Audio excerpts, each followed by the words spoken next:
Chapter 13. Touching the Tiger's Buttocks, the Third Vietnam War. In April 1979, Hua Guofeng, still China's premier, summed up the results of the Third Vietnam War, in which China had invaded Vietnam and withdrawn after 6 weeks, in a contemptuous dig at the Soviet role. They did not dare to move. So after all, we could still touch the buttocks of the tiger. China had invaded Vietnam to teach it a lesson after Vietnamese troops had occupied Cambodia in response to a series of border clashes with the Khmer Rouge, which had taken over Cambodia in 1975, and in ultimate pursuit of Hanoi's goal of creating an Indo-Chinese federation. China had done so in defiance of a mutual defense treaty between Hanoi and Moscow, signed less than a month earlier. The war had been extremely costly to the Chinese armed forces, not yet fully restored from the depredations of the Cultural Revolution. But the invasion served its fundamental objective. When the Soviet Union failed to respond, it demonstrated the limitations of its strategic reach. From that point of view, it can be considered a turning point of the Cold War, though it was not fully understood as such at the time. The Third Vietnam War was also the high point of Sino-American strategic cooperation during the Cold War. Vietnam, confounder of great powers. China found itself involved in the Third Vietnam War by factors comparable to what had drawn the United States into the second one. Something in the almost maniacal Vietnamese nationalism drives other societies to lose their sense of proportion and to misapprehend Vietnamese motivations and their own possibilities. That certainly was America's fate in what is now treated by historians as the Second Vietnam War, the first being Vietnam's anti-colonial war with France. Americans found it difficult to accept that a medium-sized developing nation could cultivate such a fierce commitment only for its own parochial causes. Hence they interpreted Vietnamese actions as symbols of a deeper design. Hanoi's combativeness was treated as a vanguard of a Sino-Soviet coordinated conspiracy to dominate at least Asia. And Washington believed as well that once the initial thrust by Hanoi was blocked, some diplomatic compromise might emerge. The assessment was wrong on both grounds. Hanoi was not any other country's proxy. It fought for its vision of independence and, ultimately, for an Indo-Chinese federation, which assigned to Hanoi in Southeast Asia the dominant role Beijing had historically played in East Asia. To these single-minded survivors of centuries of conflict with China, compromise was inconceivable between their idea of independence and any outsider's conception of stability. The poignancy of the Second Vietnam War in Indochina was the interaction between the American yearning for compromise and the North Vietnamese insistence on victory. In that sense, America's overriding mistake in the Vietnam War was not what divided the American public, whether the U.S. government was sufficiently devoted to a diplomatic outcome. Rather, it was the inability to face the fact that a so-called diplomatic outcome, so earnestly, even desperately sought by successive administrations of both American political parties, required pressures equivalent to what amounted to the total defeat of Hanoi, and that Moscow and Beijing had only a facilitating, not a directive, role. In a more limited way, Beijing fell into a parallel misconception. When the U.S. buildup in Vietnam began, Beijing interpreted it in Wai-Kai terms, as another example of American bases surrounding China from Korea to the Taiwan Strait and now to Indochina. China supported the North Vietnamese guerrilla war, partly for reasons of ideology, partly in order to push American bases as far from Chinese borders as possible.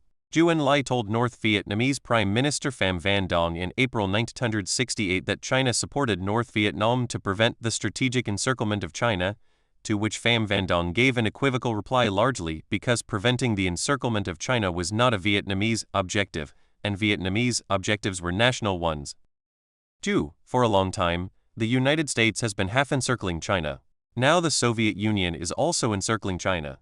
The circle is getting complete except the part of Vietnam.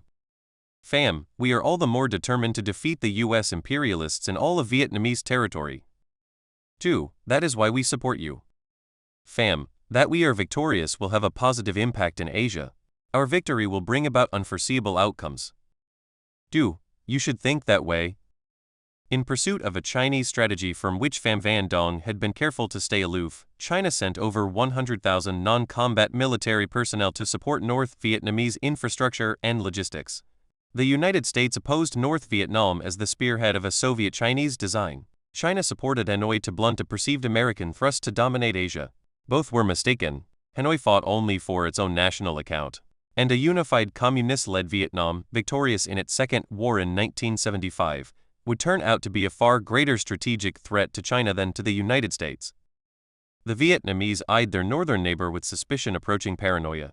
During long periods of Chinese domination, Vietnam had absorbed the Chinese writing system and political and cultural forms evidenced, most spectacularly, in the imperial palace and tombs at the former capital of Hue.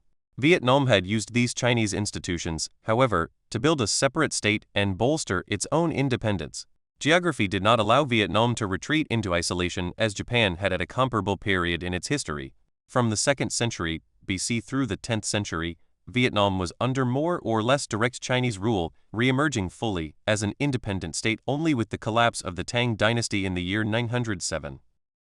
Vietnamese national identity came to reflect the legacy of two somewhat contradictory forces: on the one hand, absorption of Chinese culture, on the other, opposition to Chinese political and military domination.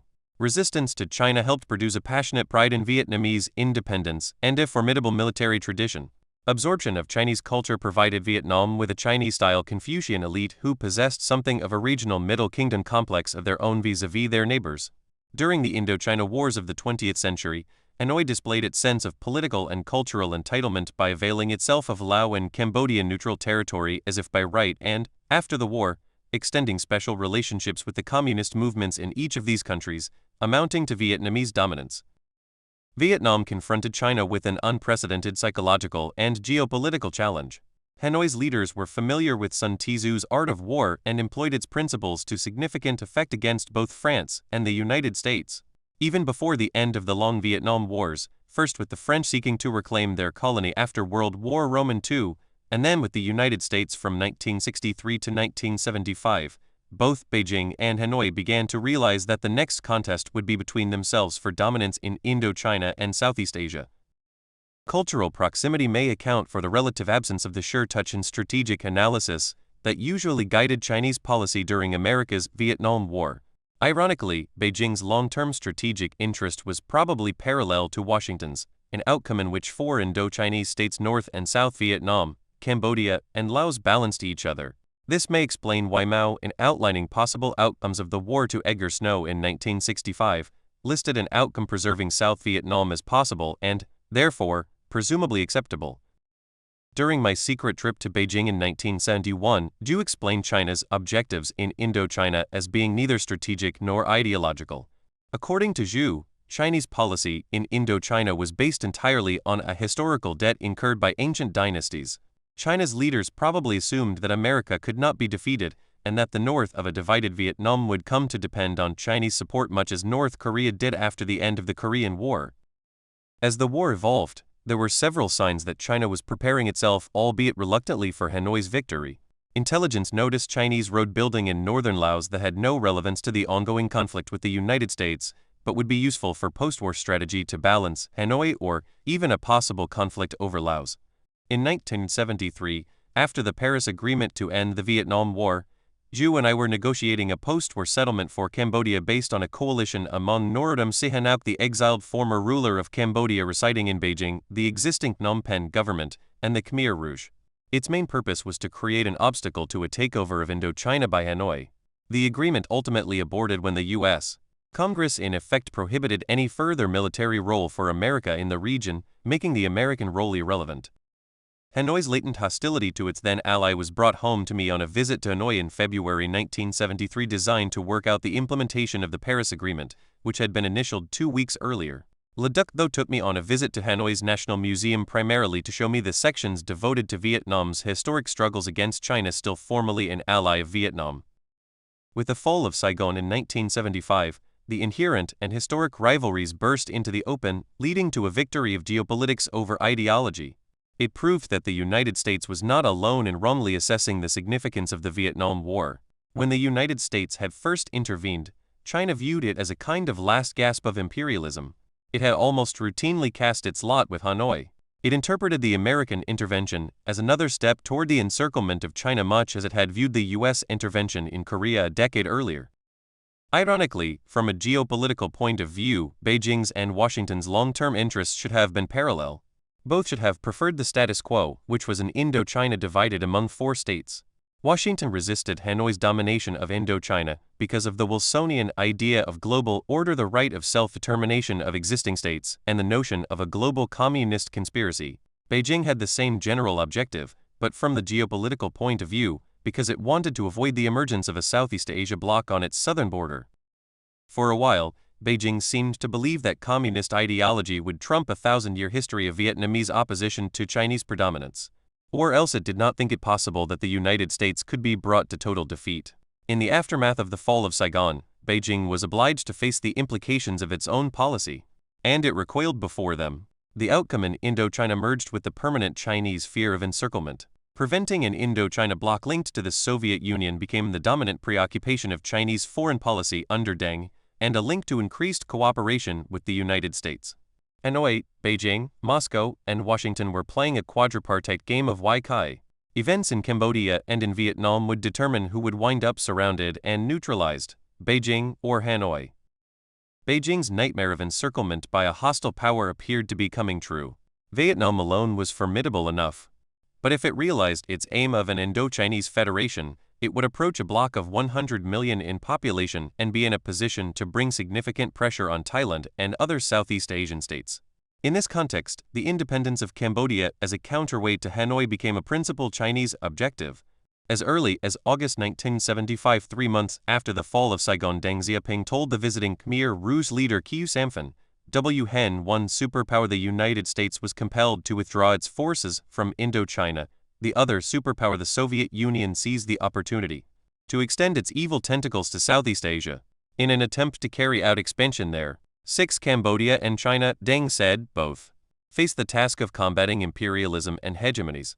We firmly believe that our two peoples will unite even more closely and march together towards new victories in the common struggle." During a March 1976 visit of Lao Prime Minister Kason Pham to Beijing, Hua Guofeng, then premier, warned of the Soviet Union to the effect that, in particular, the superpower that hawks détente while extending its grabbing claws everywhere is stepping up its armed expansion and war preparations and attempting to bring more countries into its sphere of influence and play the hegemonic overlord. Freed from the necessity of feigning communist solidarity in the face of the American imperialist threat, the adversaries moved into open opposition to each other soon after the fall of Saigon in April 1975. Within 6 months of the fall of all of Indochina, 150,000 Vietnamese were forced to leave Cambodia. A comparable number of ethnically Chinese Vietnamese citizens were obliged to flee Vietnam. By February 1976, China ended its aid program to Vietnam, and a year later, it cut off any deliveries based on existing programs. Concurrently, Hanoi moved toward the Soviet Union. At a meeting of the Vietnamese Politburo in June 1978, China was identified as Vietnam's principal enemy.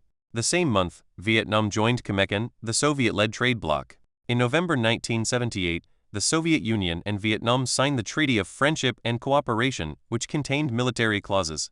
In December 1978, Vietnamese troops invaded Cambodia, overthrowing the Khmer Rouge and installing a pro-Vietnamese government. Ideology had disappeared from the conflict. The communist power centers were conducting a balance of power contest based not on ideology, but on national interests. Viewed from Beijing, a strategic nightmare was evolving along China's borders. In the north, the Soviet buildup continued unabated. Moscow still maintained nearly 50 divisions along the border. To China's west, Afghanistan had undergone a Marxist coup and was subjected to increasingly overt Soviet influence. Beijing also saw Moscow's hand in the Iranian Revolution, which culminated with the flight of the Shah on January 16, 1979. Moscow continued to push an Asian collective security system with no other plausible purpose than to contain China. Meanwhile, Moscow was negotiating the Salt-Roman II Treaty with Washington. In Beijing's perception, such agreements served to push the ill waters of the Soviet Union eastward toward China. China seemed to be in an exceptionally vulnerable position. Now Vietnam had joined the Soviet camp. The unforeseeable outcomes predicted by Pham Van Dong Tuju in 1968 appeared to include Soviet encirclement of China. An additional complication was that all these challenges occurred while Deng was still consolidating his position in his second return to power, a process not completed until 1980. A principal difference between Chinese and Western diplomatic strategy is the reaction to perceived vulnerability. American and Western diplomats conclude that they should move carefully to avoid provocation. Chinese response is more likely to magnify defiance. Western diplomats tend to conclude from an unfavorable balance of forces an imperative for a diplomatic solution. They urge diplomatic initiatives to place the other side in the wrong, to isolate it morally, but to desist from the use of force. This was essentially the American advice to Deng after Vietnam invaded Cambodia and occupied it. Chinese strategists are more likely to increase their commitment to substitute courage and psychological pressure against the material advantage of the adversary. They believe in deterrence in the form of preemption. When Chinese planners conclude that their opponent is gaining unacceptable advantage and that the strategic trend is turning against them, they respond by seeking to undermine the enemy's confidence and allow China to reclaim the psychological, if not material, upper hand.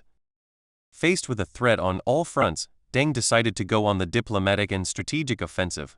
Though not yet in complete control in Beijing, he moved daringly on several levels abroad. He changed the Chinese position toward the Soviet Union from containment to explicit strategic hostility and, in effect, to rollback.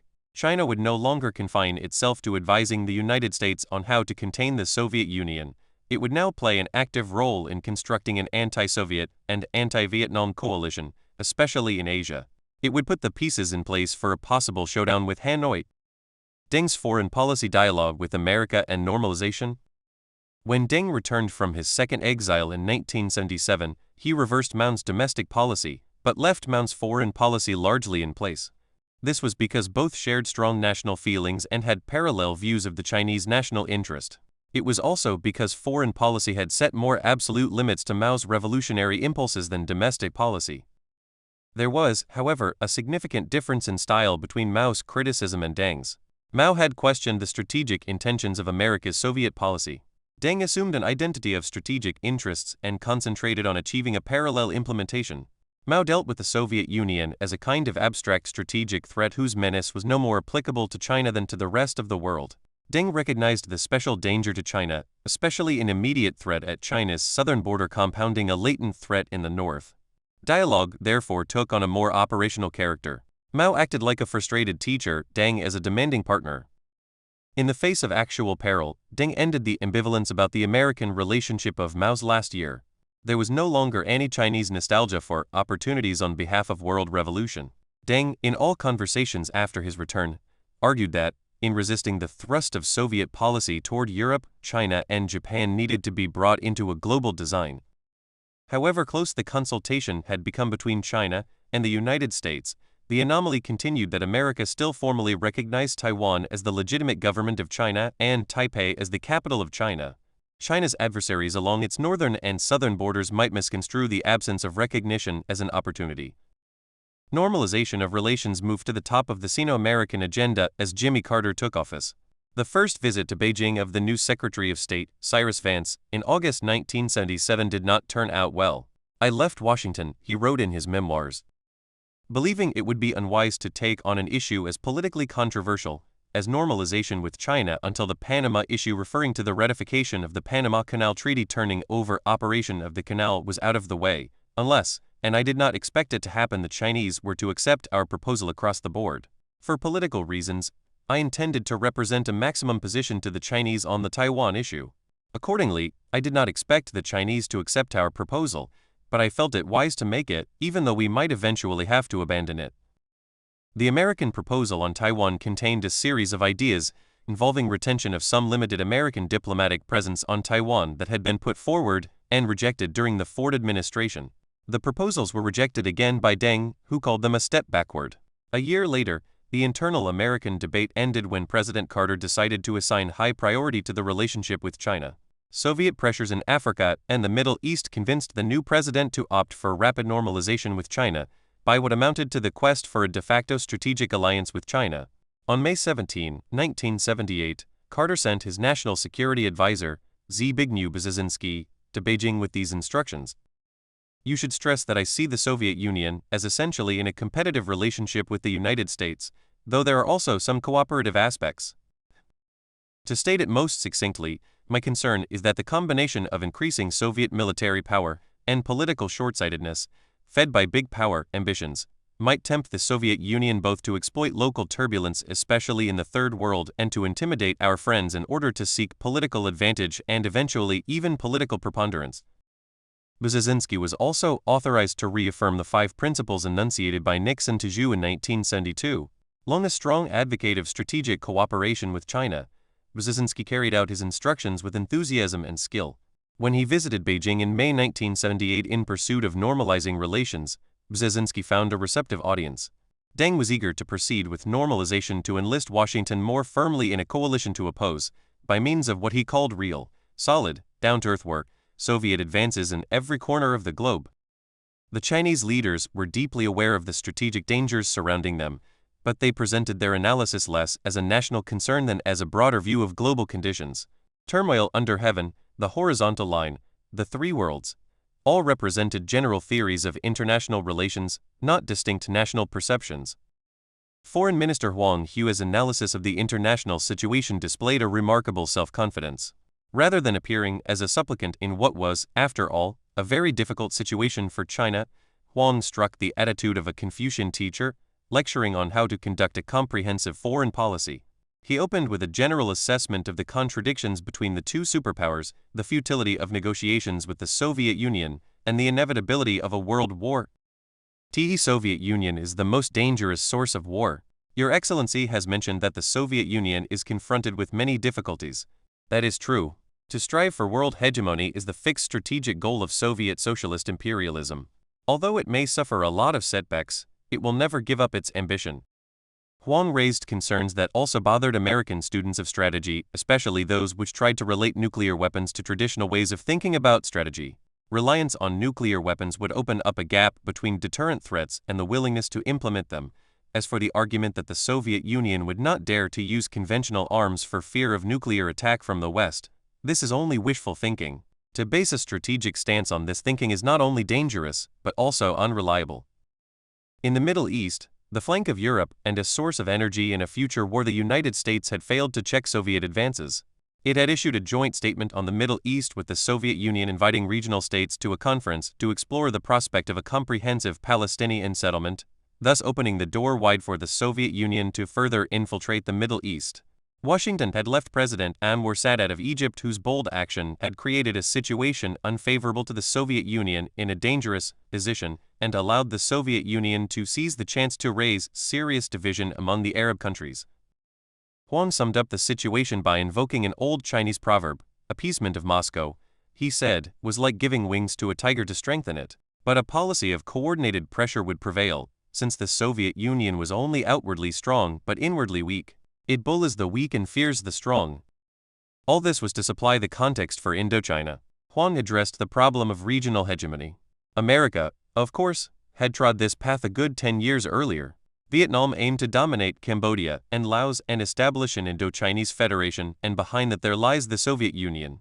Hanoi had already achieved a dominant position in Laos, stationing troops there and maintaining advisors in every department and in every level in Laos. But Hanoi had encountered resistance in Cambodia, which opposed Vietnamese regional ambitions. Vietnamese-Cambodian tension represented not merely some sporadic skirmishes along the borders, but a major conflict which may last for a long time. Unless Hanoi gave up its goal of dominating Indochina, the problem will not be solved in a short period. Deng followed up the Huang Hua critique later that day. Concessions and agreements had never produced Soviet restraint, he warned Brzezinski. 15 years of arms control agreements had allowed the Soviet Union to achieve strategic parity with the United States. Trade with the Soviet Union meant that the US is helping the Soviet Union overcome its weaknesses. Deng offered a mocking assessment of American responses to Soviet adventurism in the Third World and chided Washington for trying to please Moscow. Your spokesmen have constantly justified and apologized for Soviet actions. Sometimes they say there are no signs to prove that there is the meddling of the Soviet Union and Cuba in the case of Zaire or Angola. It is of no use for you to say so. To be candid with you, whenever you are about to conclude an agreement with the Soviet Union, it is the product of a concession on the US side to please the Soviet side. It was an extraordinary performance. The country which was the principal target of the Soviet Union was proposing joint action as a conceptual obligation, not a bargain between nations, much less as a request. At a moment of great national danger which its own analysis demonstrated, China nevertheless acted as an instructor on strategy, not as a passive consumer of American prescriptions, as America's European allies frequently did. The staples of much of the American debate, international law, multilateral solutions, popular consensus, were absent from the Chinese analysis except as practical tools to an agreed objective. And that objective, as Deng pointed out to Brzezinski, was coping with the polar bear, and that's that. But for Americans there is a limit to the so-called realist approach in the fundamental values of American society, and the murderous Khmer Rouge governing Cambodia represented such a limit. No American president could treat the Khmer Rouge as another stone in the Wai-Kai strategy. Its genocidal conduct driving the population of Phnom Penh into the jungle, mass killings of designated categories of civilians could not simply be ignored, though, as we shall see, necessity did on occasion abort principle. Hua Guofeng, still premier, was even more emphatic in a meeting the next day. We have also told a lot of our friends that the main danger of war comes from the Soviet Union. Then how should we deal with it? The first thing is one should make preparations. If one is prepared and once a war breaks out, one will not find himself in a disadvantageous position. The second thing is that it is imperative to try to upset the strategic deployment of Soviet aggression, because in order to obtain hegemony in the world, the Soviet Union has first to obtain air and naval bases throughout the world, so it has to make a strategic deployment. And we must try to upset its plans for global deployment. No member of the Atlantic Alliance had put forward a comparably sweeping call to joint essentially preemptive action, or had indicated that it was prepared to act alone on its assessment. Operationally, the Chinese leaders were proposing a kind of cooperation in many ways more intimate and surely more risk-taking than the Atlantic Alliance. They sought to implement the strategy of offensive deterrence described in earlier chapters. Its special feature was that Deng proposed no formal structure or long-term obligation. A common assessment would supply the impetus for common action, but the de facto alliance would not survive if the assessments began to diverge. China insisted on being self-reliant even when in extreme danger. That China was so insistent on joint action despite the scathing criticism of specific American policies demonstrated that cooperation with the United States for security was perceived as imperative.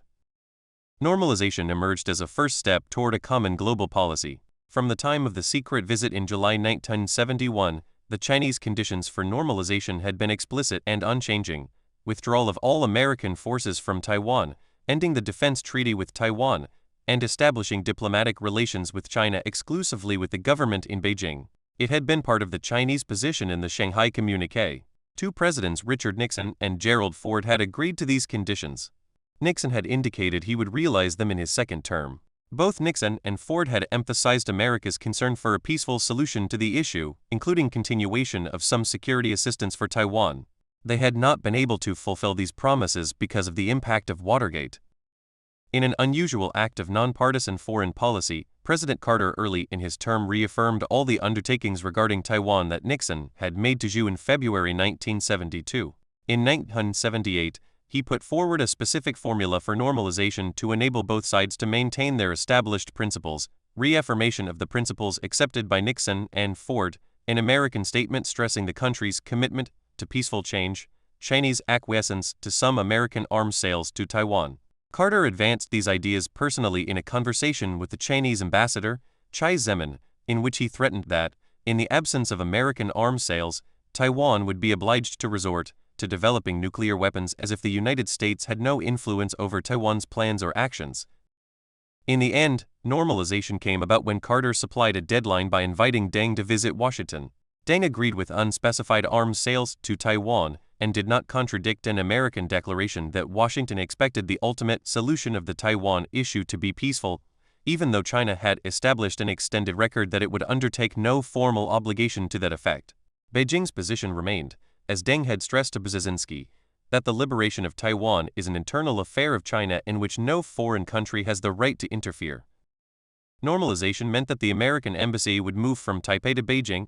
A diplomat from Beijing would replace Taipei's representative in Washington. In response, the U.S. Congress passed the Taiwan Relations Act in April 1979, which expressed the American concerns regarding the future as a binding law for Americans. It could not, of course, bind China. This balance between American and Chinese imperatives illustrates why ambiguity is sometimes the lifeblood of diplomacy. Much of normalization has been sustained for 40 years by a series of ambiguities. But it cannot do so indefinitely. Wise statesmanship on both sides is needed to move the process forward. Deng's journeys. As Deng moved from exhortation to implementation, he saw to it that China would not wait passively for American decisions. Wherever possible, especially in Southeast Asia, he would create the political framework he was advocating. Where Mao had summoned foreign leaders to his residence like an emperor, Deng adopted the opposite approach, touring Southeast Asia, the United States, and Japan, and practicing his own brand of highly visible, blunt, and occasionally hectoring diplomacy. In 1978 and 1979, Deng undertook a series of journeys to change China's image abroad from revolutionary challenger to fellow victim of Soviet and Vietnamese geopolitical designs. China had been on the other side during the Vietnam War. In Thailand and Malaysia, China had previously encouraged revolution among the overseas Chinese and minority populations. 24 All this was now subordinated to dealing with the immediate threat. In an interview with Time magazine in February 1979, Deng advertised the Chinese strategic design to a large public. If we really want to be able to place curbs on the polar bear, the only realistic thing for us is to unite. If we only depend on the strength of the US, it is not enough. If we only depend on the strength of Europe, it is not enough. We are an insignificant, poor country, but if we unite, well, it will then carry weight. Throughout his trips, Deng stressed China's relative backwardness and its desire to acquire technology and expertise from advanced industrial nations. But he maintained that China's lack of development did not alter its determination to resist Soviet and Vietnamese expansion, if necessary by force and alone. Deng's overseas travel and his repeated invocations of China's poverty were striking departures from the tradition of Chinese statecraft. Few Chinese rulers had ever gone abroad. Of course, since in the traditional conception they ruled all under heaven, there technically was no abroad to go to. Deng's willingness openly to emphasize China's backwardness and need to learn from others stood in sharp contrast to the aloofness of China's emperors and officialdom in dealing with foreigners. Never had a Chinese ruler proclaimed to foreigners a need for foreign goods.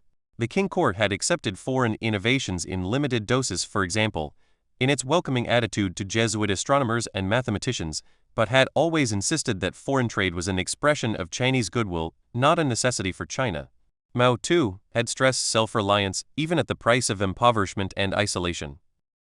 Deng began his travels in Japan. The occasion was the ratification of the treaty by which normalization of diplomatic relations between Japan and China had been negotiated. Deng's strategic design required reconciliation, not simply normalization, so that Japan could help isolate the Soviet Union and Vietnam. For this objective, Deng was prepared to bring to a close half a century of suffering inflicted on China by Japan. Deng conducted himself exuberantly, declaring "my heart is full of joy," and hugging his Japanese counterpart, a gesture for which his host could have found few precedents in his own society or, for that matter, in China's. Deng made no attempt to hide China's economic lag. If you have an ugly face, it is no use pretending that you are handsome. When asked to sign a visitor's book, he wrote an unprecedented appreciation of Japanese accomplishments. "We learn from and pay respect to the Japanese people, who are great, diligent, brave, and intelligent." In November 1978, Deng visited Southeast Asia, traveling to Malaysia, Singapore, and Thailand. He branded Vietnam the Cuba of the East and spoke of the newly signed Soviet-Vietnamese treaty as a threat to world peace. In Thailand on November 8, 1978, Deng stressed that the security and peace of Asia, the Pacific, and the whole world are threatened by the Soviet-Vietnamese treaty. This treaty is not directed against China alone. It is a very important worldwide Soviet scheme. You may believe that the meaning of the treaty is to encircle China. I have told friendly countries that China is not afraid of being encircled. It has a most important meaning for Asia and the Pacific. The security and peace of Asia, the Pacific, and the whole world are threatened. On his visit to Singapore, Deng met a kindred spirit in the extraordinary Prime Minister Lee Kuan Yew and glimpsed a vision of China's possible future, a majority Chinese society prospering under what Deng would later describe admiringly as strict administration and good public order. At the time, China was still desperately poor and its own public order had barely survived the Cultural Revolution. Lee Kuan Yew recounted a memorable exchange. "He invited me to visit China again. I said I would when China had recovered from the Cultural Revolution. That, he said, would take a long time. I countered that they should have no problem getting ahead and doing much better than Singapore because we were the descendants of illiterate, landless peasants from Fujian and Guangdong while they had the progeny of the scholars, mandarins and literati who had stayed at home." He was silent. Lee paid tribute to Deng's pragmatism and willingness to learn from experience. Lee also used the opportunity to express some of Southeast Asia's concerns that might not filter through the Chinese bureaucratic and diplomatic screen. China wanted Southeast Asian countries to unite with it to isolate the Russian bear. The fact was that our neighbors wanted us to unite and isolate the Chinese dragon. There were no overseas Russians in Southeast Asia leading communist insurgencies supported by the Soviet Union, as there were overseas Chinese encouraged and supported by the Chinese Communist Party and government, posing threats to Thailand, Malaysia, the Philippines, and, to a lesser extent, Indonesia. Also, China was openly asserting a special relationship with the overseas Chinese because of blood ties, and was making direct appeals to their patriotism over the heads of the governments of these countries of which they were citizens. I suggested that we discuss how to resolve this problem. In the event, Li proved correct. The Southeast Asian countries, with the exception of Singapore, behaved with great caution in confronting either the Soviet Union or Vietnam. Nevertheless, Deng achieved his fundamental objectives. His many public statements constituted a warning of a possible Chinese effort to remedy the situation, and they were bound to be noted by the United States, which was a key building block for Deng's design. That strategic design needed a more firmly defined relationship with America. Deng's visit to America and the new definition of alliance. Deng's visit to the United States was announced to celebrate the normalization of relations between the two countries and to inaugurate a common strategy that, elaborating on the Shanghai Communique, applied primarily to the Soviet Union. It also demonstrated a special skill of Chinese diplomacy to create the impression of support by countries that have not in fact agreed to that role or even been asked to play it. The pattern began in the crisis over the offshore islands 20 years earlier. Mao had begun the 1958 shelling of Quemoy and Matsu 3 weeks after Khrushchev's tense visit to Beijing, creating the impression that Moscow had agreed to Beijing's actions in advance, which was not the case. Eisenhower had gone so far as to accuse Khrushchev of helping to instigate the crisis. Following the same tactic, Deng preceded the war with Vietnam with a high-profile visit to the United States. In neither case did China ask for assistance for its impending military endeavor. Khrushchev was apparently not informed of the 1958 operation and resented being faced with the risk of nuclear war. Washington was informed of the 1979 invasion after Deng's arrival in America, but gave no explicit support and limited the U.S. role to intelligence sharing and diplomatic coordination. In both cases, Beijing succeeded in creating the impression that its actions enjoyed the blessing of one superpower, thus discouraging the other superpower from intervening. In that subtle and daring strategy, the Soviet Union in 1958 had been powerless to prevent the Chinese attack on the offshore islands. With respect to Vietnam, it was left guessing as to what had been agreed during Deng's visit, and was likely to assume the worst from its point of view. In that sense, Deng's visit to the United States was a kind of shadow play, one of whose purposes was to intimidate the Soviet Union. Deng's week-long tour of the United States was part diplomatic summit, part business trip, part barnstorming political campaign, and part psychological warfare for the Third Vietnam War. The trip included stops in Washington, D.C., Atlanta, Houston, and Seattle, and produced scenes unimaginable under Mao. At a state dinner at the White House on January 29, the leader of Red China dined with the heads of Coca-Cola, PepsiCo, and General Motors. At a gala event at the Kennedy Center, the diminutive vice premier shook hands with members of the Harlem Globetrotters basketball team. 32 Deng played to the crowd at a rodeo and barbecue in Simonton, Texas, donning a 10-gallon hat and riding in a stagecoach. Throughout the visit, Deng stressed China's need to acquire foreign technology and develop its economy. At his request, he toured manufacturing and technology facilities, including a Ford assembly plant in Hapeville, Georgia, the Hughes Tool Company in Houston where Deng inspected drill bits for use in offshore oil exploration, and the Boeing plant outside Seattle. On his arrival in Houston, Deng avowed his desire to learn about your advanced experience in the petroleum industry and other fields. Deng offered a hopeful assessment of Sino-U.S. relations, proclaiming his desire to get to know all about American life and absorb everything of benefit to us. At the Johnson Space Center in Houston, Deng lingered in the Space Shuttle flight simulator.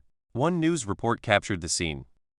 Deng Xiaoping, who is using his trip to the United States to dramatize China's eagerness for advanced technology, climbed into the cockpit of a flight simulator here today to discover what it would be like to land this newest American spacecraft from an altitude of 100,000 feet. China's senior deputy prime minister Deng seemed to be so fascinated by the experience that he went through a second landing and even then seemed reluctant to leave the simulator. 35. This was worlds away from the King Emperor's studied indifference to McCartney's gifts and promises of trade or Mao's rigid insistence on economic autarky. At his meeting with President Carter on January 29, Deng explained China's four modernizations policy, put forward by Xu in his last public appearance, which promised to modernize the fields of agriculture, industry, science and technology, and national defense. All this was subordinate to the overriding purpose of Deng's trip, to develop a de facto alliance between the United States and China. He summed up, "Mr.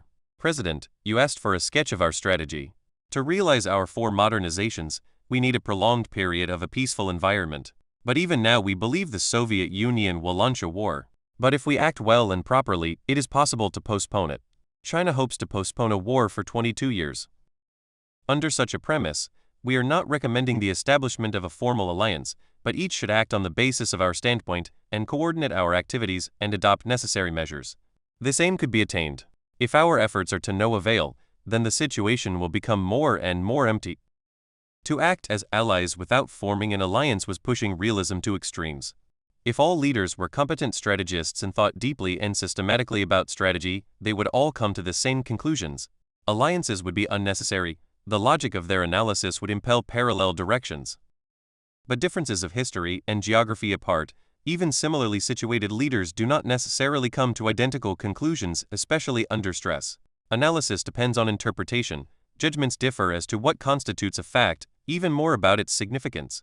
Countries have therefore made alliances formal instruments that insulate the common interest, to the extent possible, from extraneous circumstances or domestic pressures. They create an additional obligation to calculations of national interest. They also provide a legal obligation to justify common defense, which can be appealed to in a crisis. Finally, alliances reduced to the extent that they are seriously pursued the danger of miscalculation by the potential adversary, and thereby inject an element of calculability into the conduct of foreign policy. Deng and most Chinese leaders considered a formal alliance unnecessary in the U.S.-Chinese relationship and, on the whole, redundant in the conduct of their foreign policy. They were prepared to rely on tacit understandings. But there was also an implied warning in Deng's last sentence. If it was not possible to define or implement parallel interests, the relationship would turn empty, that is to say, would wither, and China would presumably return to Mao's three worlds concept, which was still official policy to enable China to navigate between the superpowers. The parallel interests, in Deng's view, would express themselves in an informal global arrangement to contain the Soviet Union in Asia by political/military cooperation with parallel objectives to NATO in Europe. It was to be less structured and depended largely on the bilateral Sino-US political relationship. It was also based on a different geopolitical doctrine. NATO sought to unite its partners, above all, in resistance against actual Soviet aggression. It demonstratively avoided any concept of military preemption. Concerned with avoiding diplomatic confrontation, the strategic doctrine of NATO has been exclusively defensive. What Deng was proposing was an essentially preemptive policy. It was an aspect of China's offensive deterrence doctrine. The Soviet Union was to be pressured along its entire periphery and especially in regions to which it had extended its presence only recently, notably in Southeast Asia and even in Africa. If necessary, China would be prepared to initiate military action to thwart Soviet designs, especially in Southeast Asia. The Soviet Union would never be bound by agreements, Deng warned. It understood only the language of countervailing force. The Roman statesman Cato the Elder is reputed to have ended all his speeches with the clarion call Carthago delenda est, Carthage must be destroyed. Deng had his own trademark exhortation, that the Soviet Union must be resisted. He included in all his presentations some variation on the admonition that Moscow's unchanging nature was to squeeze in wherever there is an opening, and that, as Deng told President Carter, wherever the Soviet Union sticks its fingers, there we must chop them off. Deng's analysis of the strategic situation included a notification to the White House that China intended to go to war with Vietnam because it had concluded that Vietnam would not stop at Cambodia. The so-called Indo-Chinese Federation is to include more than 3 states, Deng warned. Ho Chi Minh cherished this idea. The 3 states is only the first step. Then Thailand is to be included. China had an obligation to act, Deng declared. It could not await developments. Once they had occurred, it would be too late. Deng told Carter that he had considered the worst possibility massive Soviet intervention, as the new Moscow-Hanoi Defense Treaty seemingly required. Indeed, reports indicated that Beijing had evacuated up to 300,000 civilians from its northern border territories and put its forces along the Sino-Soviet border on maximum alert. But Deng told Carter, Beijing judged that a brief, limited war would not give Moscow time for a large reaction and that winter conditions would make a full-scale Soviet attack on northern China difficult. China was not afraid, Deng stated, but it needed Washington's moral support, by which he meant sufficient ambiguity about American designs to give the Soviets pause. A month after the war, Guo explained to me the careful strategic analysis that had preceded it. We also considered this possibility of a Soviet reaction. The first possibility was a major attack on us. That we considered a low possibility. 1 million troops are along the border, but for a major attack on China, That is not enough. If they took back some of the troops from Europe, it would take time and they would worry about Europe. They know a battle with China would be a major matter and could not be concluded in a short period of time. Deng confronted Carter with a challenge to both principle and public attitude. In principle, Carter did not approve preemptive strategies, especially since they involved military movements across sovereign borders.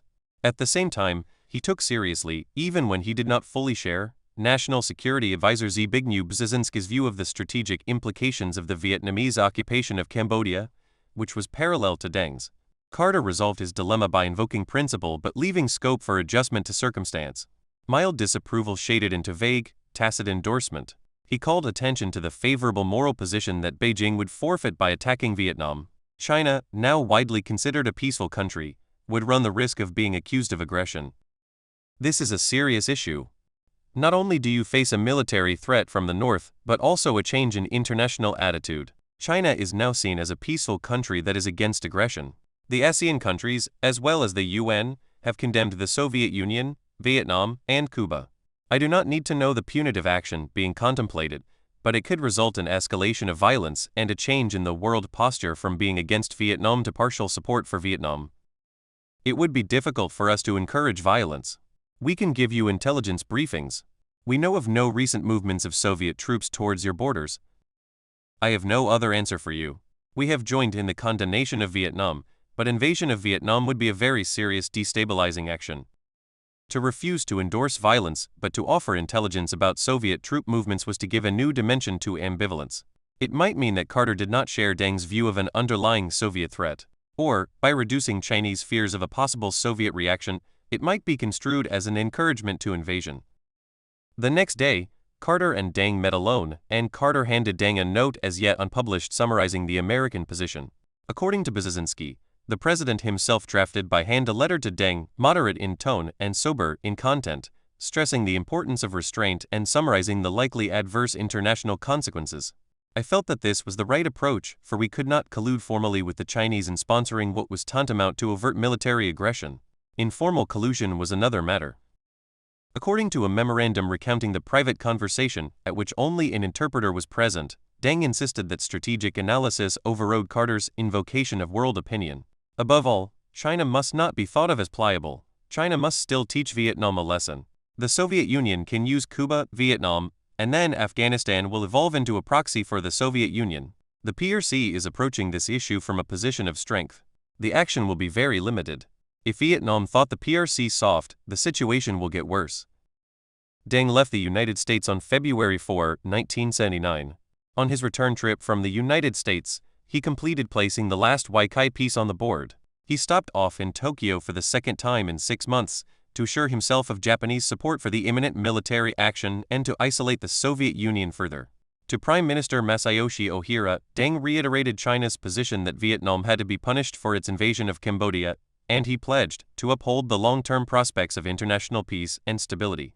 The Chinese people will firmly fulfill our internationalist duties and will not hesitate to even bear the necessary sacrifices. After having visited Burma, Nepal, Thailand, Malaysia, Singapore, Japan twice, and the United States, Deng had accomplished his objective of drawing China into the world and isolating Hanoi. He never left China again, adopting in his last years the remoteness and inaccessibility of traditional Chinese rulers. The Third Vietnam War.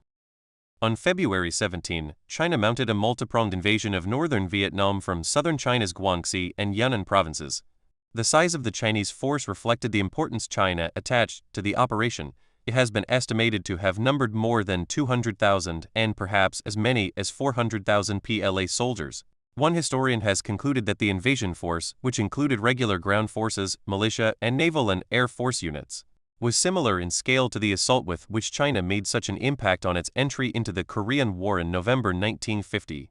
The official Chinese press accounts called it the self-defensive counterattack against Vietnam or the counterattack in self-defense on the Sino-Vietnamese border. It represented the Chinese version of deterrence, an invasion advertised in advance to forestall the next Vietnamese move.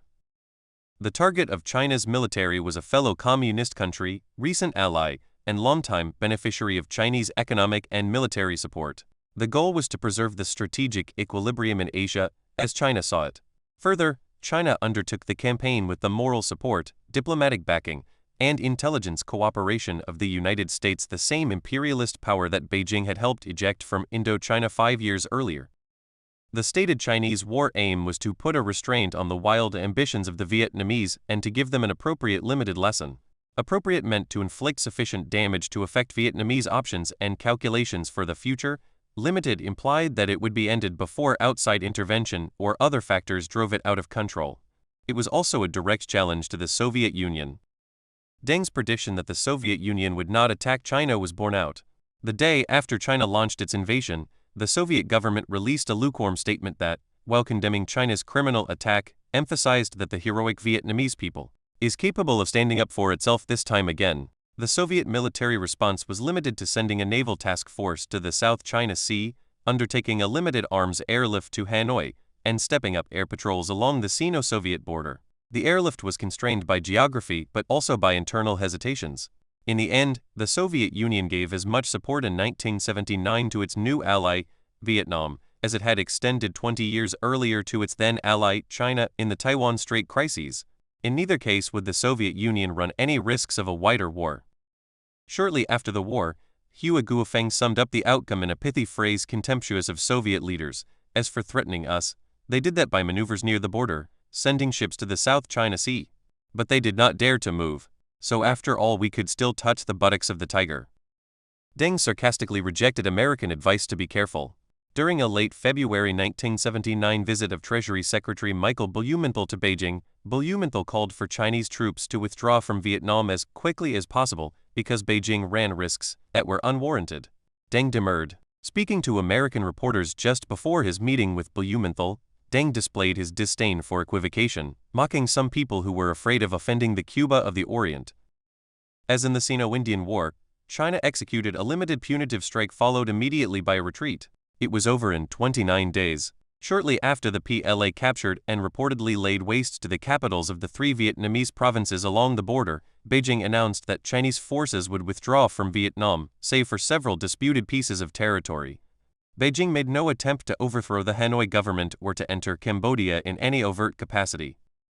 A month after the Chinese troops had withdrawn, Deng explained the Chinese strategy to me on a visit to Beijing. Deng, after I came back from the United States, we immediately fought a war. But we asked you for your opinion beforehand. I talked it over with President Carter and then he replied in a very formal and solemn way. He read a written text to me. I said to him, China will handle this question independently, and if there is any risk, China will take on the risk alone. In retrospect, we think if we had driven deeper into Vietnam in our punitive action, it would have been even better. Kissinger, it could be. Deng, because our forces were sufficient to drive all the way to Hanoi, but it wouldn't be advisable to go that far. Kissinger, no, it would probably have gone beyond the limits of calculation. Deng, yes, you're right. But we could have driven 30 kilometers deeper into Vietnam. We occupied all the defensive areas of fortification. There wasn't a defense line left all the way to Hanoi. The conventional wisdom among historians is that the war was a costly Chinese failure. The effects of the PLA's politicization during the Cultural Revolution became apparent during the campaign, hampered by outdated equipment, logistical problems, personnel shortages, and inflexible tactics. Chinese forces advanced slowly and at great cost. By some analysts' estimates, the PLA suffered as many killed in action in 1 month of fighting the Third Vietnam War as the United States suffered in the most costly years of the second one. Conventional wisdom is based, however, on a misapprehension of the Chinese strategy.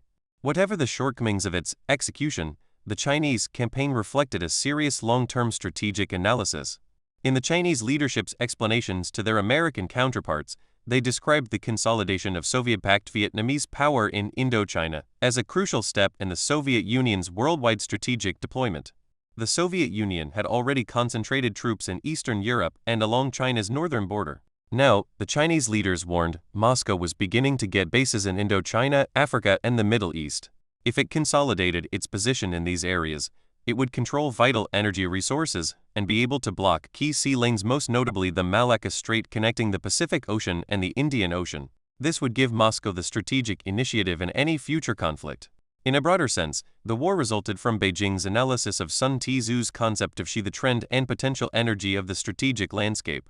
Deng aimed to arrest and, if possible, reverse what he saw as an unacceptable momentum of Soviet strategy. China achieved this objective in part by its military daring, in part by drawing the United States into unprecedentedly close cooperation. China's leaders had navigated the Third Vietnam War by meticulous analysis of their strategic choices, daring execution, and skillful diplomacy. With all these qualities, they would not have been able to touch the buttocks of the tiger, but for the cooperation of the United States.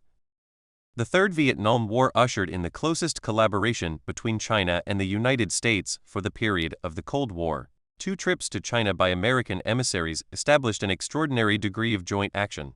Vice President Walter Fritz Mondale visited China in August 1979 to devise a diplomacy for the aftermath of the Deng visit, especially with respect to Indochina. It was a complex problem in which strategic and moral considerations were in severe conflict.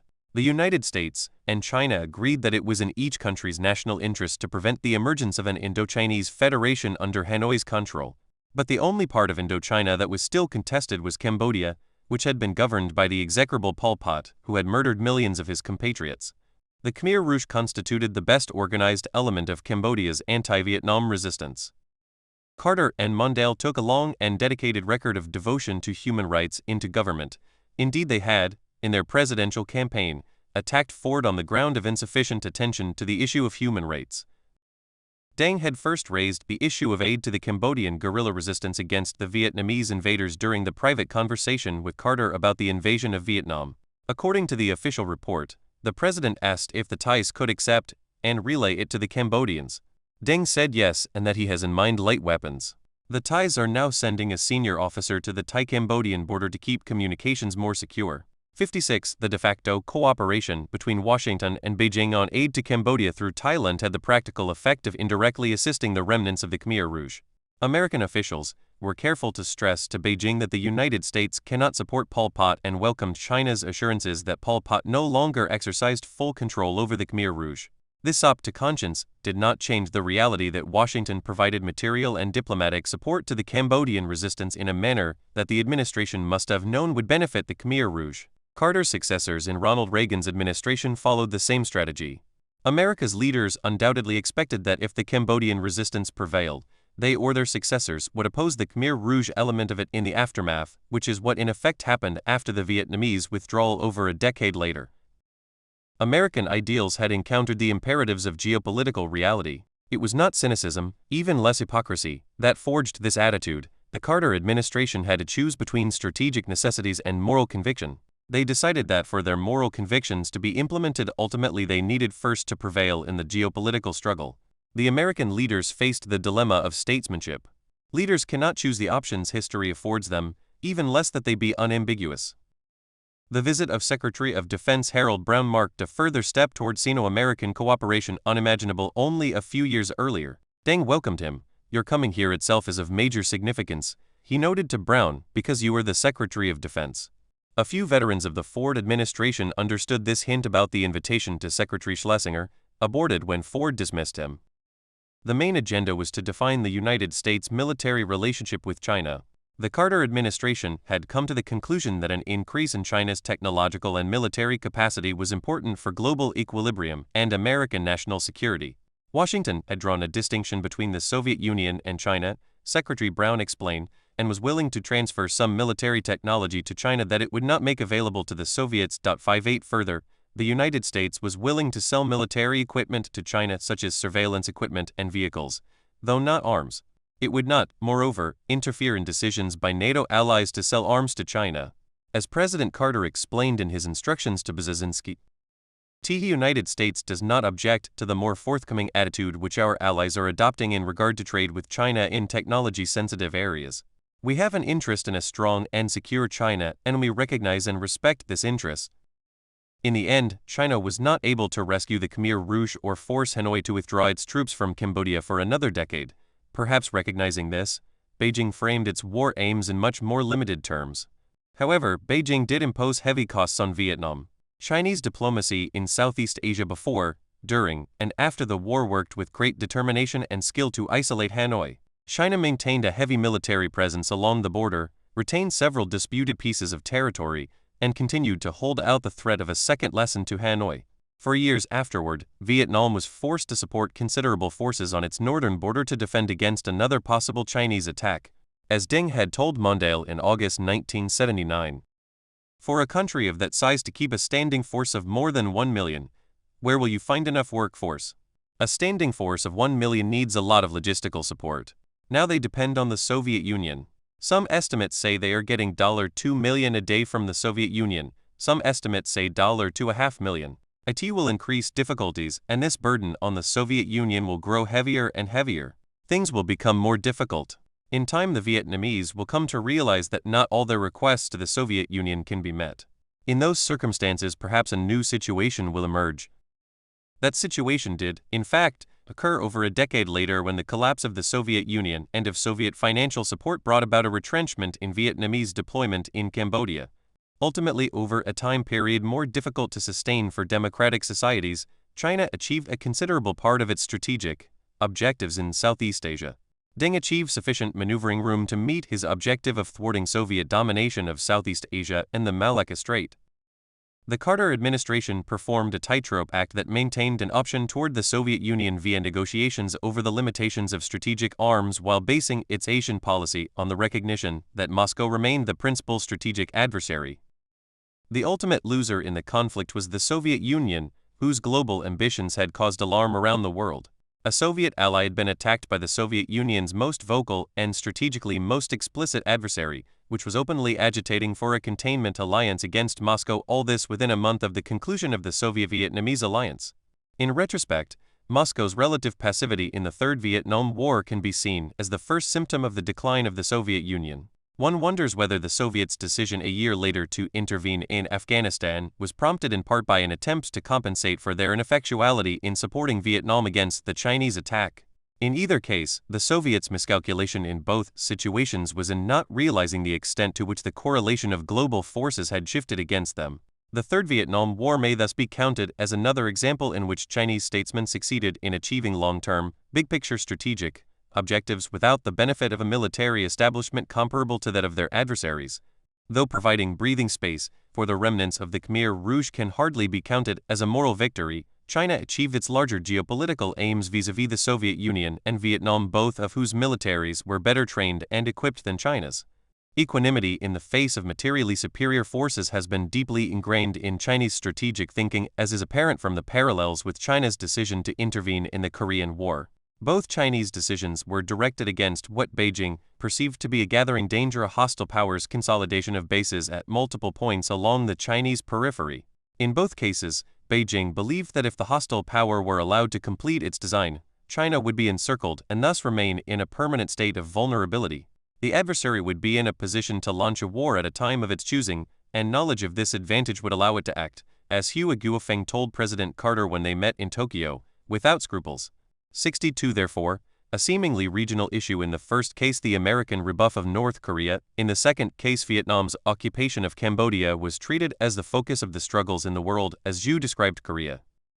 Both interventions set China against a stronger power that threatened its perception of its security. Each, however, did so on terrain and at a time of Beijing's choosing.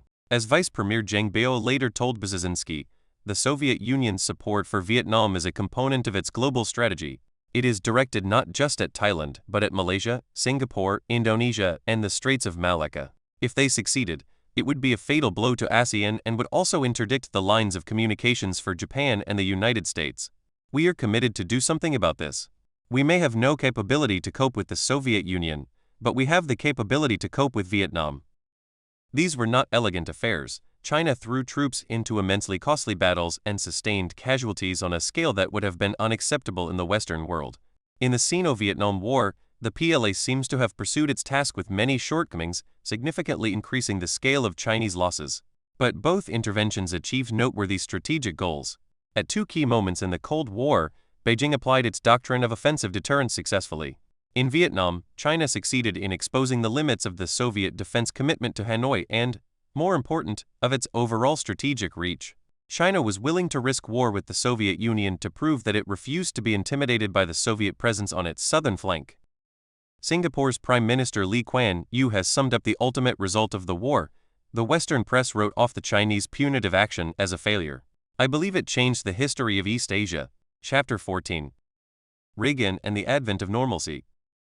One of the obstacles to continuity in America's foreign policy is the sweeping nature of its periodic changes of government. As a result of term limits, every presidential appointment down to the level of Deputy Assistant Secretary is replaced. At least every 8 years a change of personnel involving as many as 5,000 key positions. The successors have to undergo a prolonged vetting process. In practice, a vacuum exists for the first 9 months or so of the incoming administration, in which it is obliged to act by improvisation or on the recommendations of holdover personnel, as it gradually adjusts to exercising its own authority. The inevitable learning period is complicated by the desire of the new administration to legitimize its rise to office by alleging that all inherited problems are the policy faults of its predecessor and not inherent problems. They are deemed soluble and in a finite time. Continuity of policy becomes a secondary consideration if not an invidious claim.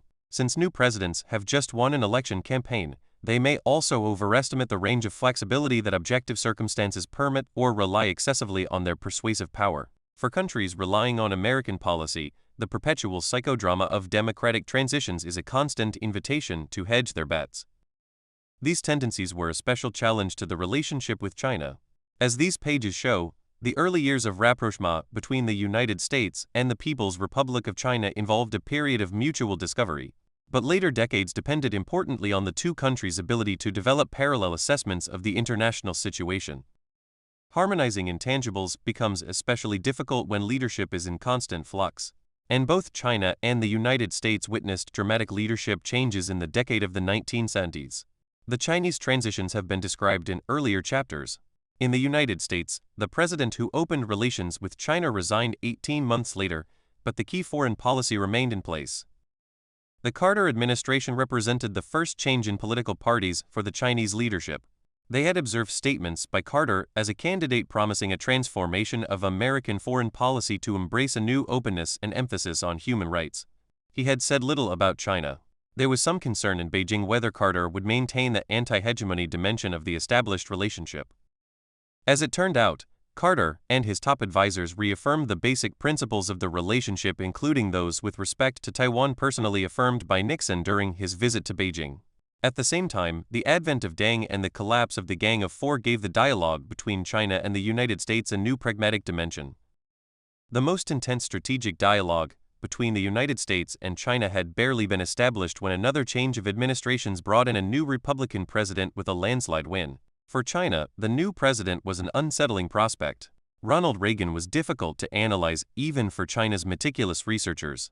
He did not fit any established category. A former movie star and president of the Screen Actors Guild who had willed himself to political prominence, Reagan represented a dramatically different kind of American conservatism than the withdrawn and cerebral Nixon or the serene Midwestern Ford. Defiantly optimistic about American possibilities in a period of crisis, Ronald Reagan, more than any high American official since John Foster Dulles, attacked communism as an evil to be eradicated within a finite period of time, not a threat to be contained over generations. Yet he focused his critique of communism almost entirely on the Soviet Union and its satellite states. In 1976, Reagan had campaigned against Gerald Ford for the Republican presidential nomination by attacking the détente policy with the Soviet Union, but had, on the whole, avoided criticizing the rapprochement with China. Reagan's critique of Soviet intentions, which he continued with renewed vigor in the 1980 campaign, had much in common with the lectures Deng had been delivering to top American officials since his first return from exile. Yet in Reagan's case, it was paired with a strong personal attachment to the prevailing political order in Taiwan. In October 1971, Nixon had encouraged Reagan, then governor of California, to visit Taiwan as a special emissary to affirm that the improvement of relations between Washington and Beijing had not altered the basic American interest in Taiwan's security. Reagan left the island with warm personal feelings toward its leaders and a profound commitment to the relationship of the peoples of America and Taiwan. Subsequently, while Reagan stopped short of challenging the existing understanding with Beijing, he was highly critical of the Carter administration's move to sever formal diplomatic ties with Taipei and downgrade the American embassy in Taiwan to an unofficial American institute. In his 1980 presidential campaign against Carter, he pledged that under a Reagan administration there would be no more Vietnams, no more Taiwans, and no more betrayals. Technically, the embassy in Taipei had been the American embassy to China. The American decision, culminated under the Carter administration, to relocate this embassy to Beijing was a belated recognition that the nationalists were no longer poised to recover the mainland. Reagan's implicit critique was that the United States should have retained a full embassy in Taipei as part of a two-China solution, recognizing both sides of the Taiwan Strait as separate independent states. Yet in its negotiations with the Nixon, Ford, and Carter administrations and with all other governments negotiating the terms of diplomatic recognition, this was the one outcome that Beijing consistently and adamantly refused to consider. Ronald Reagan thus embodied the existing American ambivalence. A powerful commitment to the new relationship with Beijing coexisted with a strong residue of emotional support for Taiwan. One of Reagan's themes was to advocate official relations with Taiwan, though he never explained publicly exactly what this meant. During the 1980 presidential campaign, Reagan decided to try to square the circle. He sent his vice presidential candidate, George H.W. Bush, to Beijing, where he had served with distinction as head of the U.S. liaison office, which functioned in lieu of an embassy. Bush told Deng that Reagan did not mean to imply that he endorsed formal diplomatic relations with Taiwan, nor did Reagan intend to move toward a two-China solution. When Deng's frosty reply, surely not unaffected by the fact that Reagan repeated his advocacy of formal relations with Taiwan while Bush was in Beijing, induced Reagan to ask me, in September 1980, to serve as an intermediary in delivering a similar, somewhat more detailed, message on his behalf to the Chinese ambassador, Chai Zemin. It was a tall order. Meeting with Chai in Washington, I affirmed that, despite his campaign rhetoric, candidate Reagan intended to uphold the general principles of U.S.-Chinese strategic cooperation established during the Nixon, Ford, and Carter administrations and outlined in the Shanghai Communique and the 1979 Communique announcing normalization of diplomatic relations. Specifically, Reagan had asked me to convey that he would not pursue a two-China policy or a one-China, one-Taiwan policy. I added that I was sure that the ambassador and his government had studied Governor Reagan's career, and that in doing so they would have noted that he had many close friends on Taiwan. Attempting to put this in a human context, I argued that Reagan could not abandon personal friendships and that Chinese leaders would lose respect for him if he did so. As president, however, Reagan would be committed to the existing framework of U.S. People's Republic relations, which provided a basis for shared Chinese and American efforts to prevent hegemony, that is, Soviet dominance. In other words, Reagan, as president, would stand by his friends but also by America's commitments. It cannot be said that the Chinese ambassador received this information with unrelieved enthusiasm. Conscious of the favorable public opinion polls projecting Reagan's victory in November, he took no chances in expressing an opinion. Taiwan arms sales and the third communique. The early phase of the Reagan administration was marked by its chief's faith that his persuasiveness could bridge the gap between two, on the face, incompatible positions. In practice, it meant that both positions were carried out simultaneously. The issue had some urgency because normalization had taken precedence over resolving a final legal status for Taiwan. Carter had stated that America intended to continue to supply arms to Taiwan. Deng, eager to complete the normalization process, so that he could confront Vietnam with at least the appearance of American support, proceeded with normalization, in effect ignoring Carter's unilateral statement on arms supply. In the meantime, in 1979 the U.S. Congress had responded to the winding down of the official American diplomatic presence in Taipei by passing the Taiwan Relations Act. This legislation outlined a framework for continued robust economic, cultural, and security ties between the United States and Taiwan, and declared that the United States will make available to Taiwan such defense articles and defense services in such quantity as may be necessary to enable it to maintain a sufficient self-defense capacity. As soon as the Reagan administration took office, Chinese leaders raised the Taiwan arms issue again, treating it as an unfinished aspect of normalization and bringing to a head the American internal contradictions. Reagan made no secret of his wish that some arms sales to Taiwan go forward. His Secretary of State, Alexander Haig, had a contrary view. Haig had been my deputy on the Nixon White House staff that planned the secret visit in 1971. He had led the technical team that advanced Nixon's visit, during which he had a substantive conversation with Xu. As a member of the generation that had experienced the start of the Cold War, Haig was keenly aware of how the addition of China to the anti-Soviet camp altered the strategic equilibrium. Haig treated the potential role of China as a de facto American ally as a breakthrough to be preserved as a top priority. As a result, Haig sought for ways to come to an understanding with Beijing whereby the United States would supply arms to both China and Taiwan. That scheme foundered on both sides.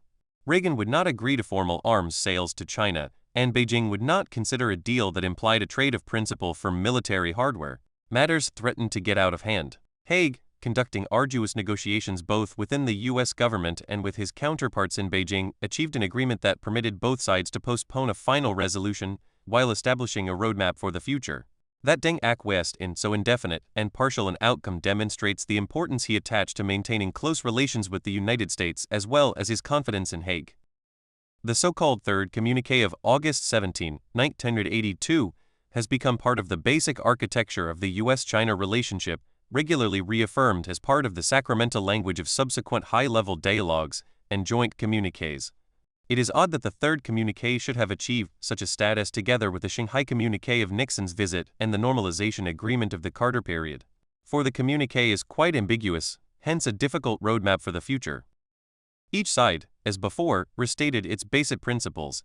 China affirmed its position that Taiwan was a domestic Chinese affair in which foreigners had no legitimate role. America restated its concern for a peaceful resolution, going so far as to claim that it appreciates the Chinese policy of striving for a peaceful resolution. This formulation evaded the consistent and frequently repeated Chinese assertion that it reserved its freedom of action to use force if a peaceful resolution proved unfeasible. The key operative paragraph concerned arms sales to Taiwan. It read, The United States government states that it does not seek to carry out a long-term policy of arms sales to Taiwan, that its arms sales to Taiwan will not exceed, either in qualitative or in quantitative terms, the level of those supplied in recent years since the establishment of diplomatic relations between the United States and China, and that it intends to reduce gradually its sales of arms to Taiwan, leading over a period of time to a final resolution. In so stating, the United States acknowledges China's consistent position regarding the thorough settlement of this issue. None of these terms was precisely defined or, for that matter, defined at all. What was meant by gradually was left open, nor was the level reached in the Carter period, which was to be the benchmark, ever specified. While the United States abjured a policy of long-term arms sales, it gave no indication of what it understood by long-term. While China reaffirmed its insistence on a final settlement, it established no deadline and submitted no threat. Domestic imperatives on both sides dictated the limits. China would not accept the principle of a foreign arms supplier on what it considered its own territory. American politics, underscored by the passage of the Taiwan Relations Act by wide margins in the U.S. Congress, did not permit any cutoff of arms for Taiwan. It is a tribute to the statesmanship on both sides that this state of affairs has been continued for nearly 30 years since the events discussed in these pages. The immediate aftermath of the Third Communiqué showed that its meaning was not self-evident to the President of the United States. He told the publisher of the National Review, "You can tell your friends there I have not changed my mind one damn bit about Taiwan. Whatever weapons they need to defend themselves against attacks or invasion by Red China, they will get from the United States." Reagan felt so strongly on this subject that he called Dan Rather, then the anchor on the CBS Evening News, to deny reports that he no longer backed Taiwan, declaring, "There has been no retreat by me. We will continue to arm Taiwan." To carry out the president's conviction, the White House secretly negotiated the so-called 6 assurances with Taiwan to restrict the implementation of the communiqué it had just signed with China. The assurances affirmed that the United States had not set a specific date to end arms sales to Taiwan, had not committed to consulting with Beijing on such sales, had not committed to amend the Taiwan Relations Act, had not altered its position regarding Taiwan's political status, and would neither pressure Taipei to negotiate with Beijing nor serve as a mediator. 6. The assurances were reinforced by a memorandum placed in the files of the National Security Council that tied observance of the communiqué to the peaceful solution of the differences between the People's Republic and Taiwan. The administration also proceeded to give a liberal interpretation to the Third Communiqué's concept of reducing arms sales to Taiwan through technology transfers, technically not arms sales, and an inventive interpretation of the level of various weapons programs. Washington extended a program of military support to Taiwan whose duration and substance Beijing seems not to have anticipated. The Taiwan Relations Act, of course, binds the president. It has never been acknowledged by China's leaders, who do not accept the premise that American legislation can create an obligation with respect to arms sales to Taiwan or condition American diplomatic recognition on the peaceful resolution of the Taiwan issue. It would be dangerous to equate acquiescence to circumstance with agreement for the indefinite future. That a pattern of action has been accepted for a number of years does not obviate its long-term risks, as Beijing's heated reaction to the arms sale of the spring of 2010 demonstrates. The Reagan administration's China and Taiwan policy during the first term was therefore a study in almost incomprehensible contradictions between competing personalities, conflicting policy goals, contradictory assurances to Beijing and Taipei, and incommensurable moral and strategic imperatives. Reagan gave the impression of supporting all of them at once, all as a matter of deep conviction. To the scholar or the traditional policy analyst, the Reagan administration's early approach to the People's Republic and Taiwan violated every ground rule of coherent policy. However, as with many other controversial and unconventional Reagan policies, it worked out quite well in the following decades. The remarkable aspect of Reagan's presidency was his ability to blunt the edges of controversy even while affirming his own essentially unchanging convictions. Whatever his disagreements, Reagan never turned them into personal confrontations, nor did he transform his strong ideological convictions into crusades other than rhetorical. He was therefore in a position to reach across ideological gulfs on the basis of practicality and even goodwill, as Reagan and his subsequent Secretary of State George Shultz's remarkable series of negotiations with their Soviet counterparts Mikhail Gorbachev and Eduard Shevardnadze over nuclear arms limitations would demonstrate. With respect to China, its leaders came to understand that Reagan had gone as far as his convictions permitted and to the utmost limit of what he was able to accomplish within the American political context. He would therefore gain credit for goodwill even while taking positions that would have been rejected perhaps even indignantly had they been put forward in a more formal setting or by a different president. The seeming contradictions in the end established two timelines: what would be done immediately and what might be left to the future. Deng seems to have understood that the communiqué established a general direction. It could be traveled once conditions had altered the context that prevented it at the beginning of the Reagan administration. After Shultz took over the State Department in 1982, despite some uncomfortable conversations and bruised egos, the United States, the People's Republic, and Taiwan all emerged from the early 1980s with their core interests generally fulfilled. Beijing was disappointed with Washington's flexible interpretation of the communiqué, but on the whole, the People's Republic achieved another decade of American assistance as it built its economic and military power and its capacity to play an independent role in world affairs. Washington was able to pursue amicable relations with both sides of the Taiwan Strait and to cooperate with China on common anti-Soviet imperatives, such as intelligence sharing and support for the Afghan insurgency.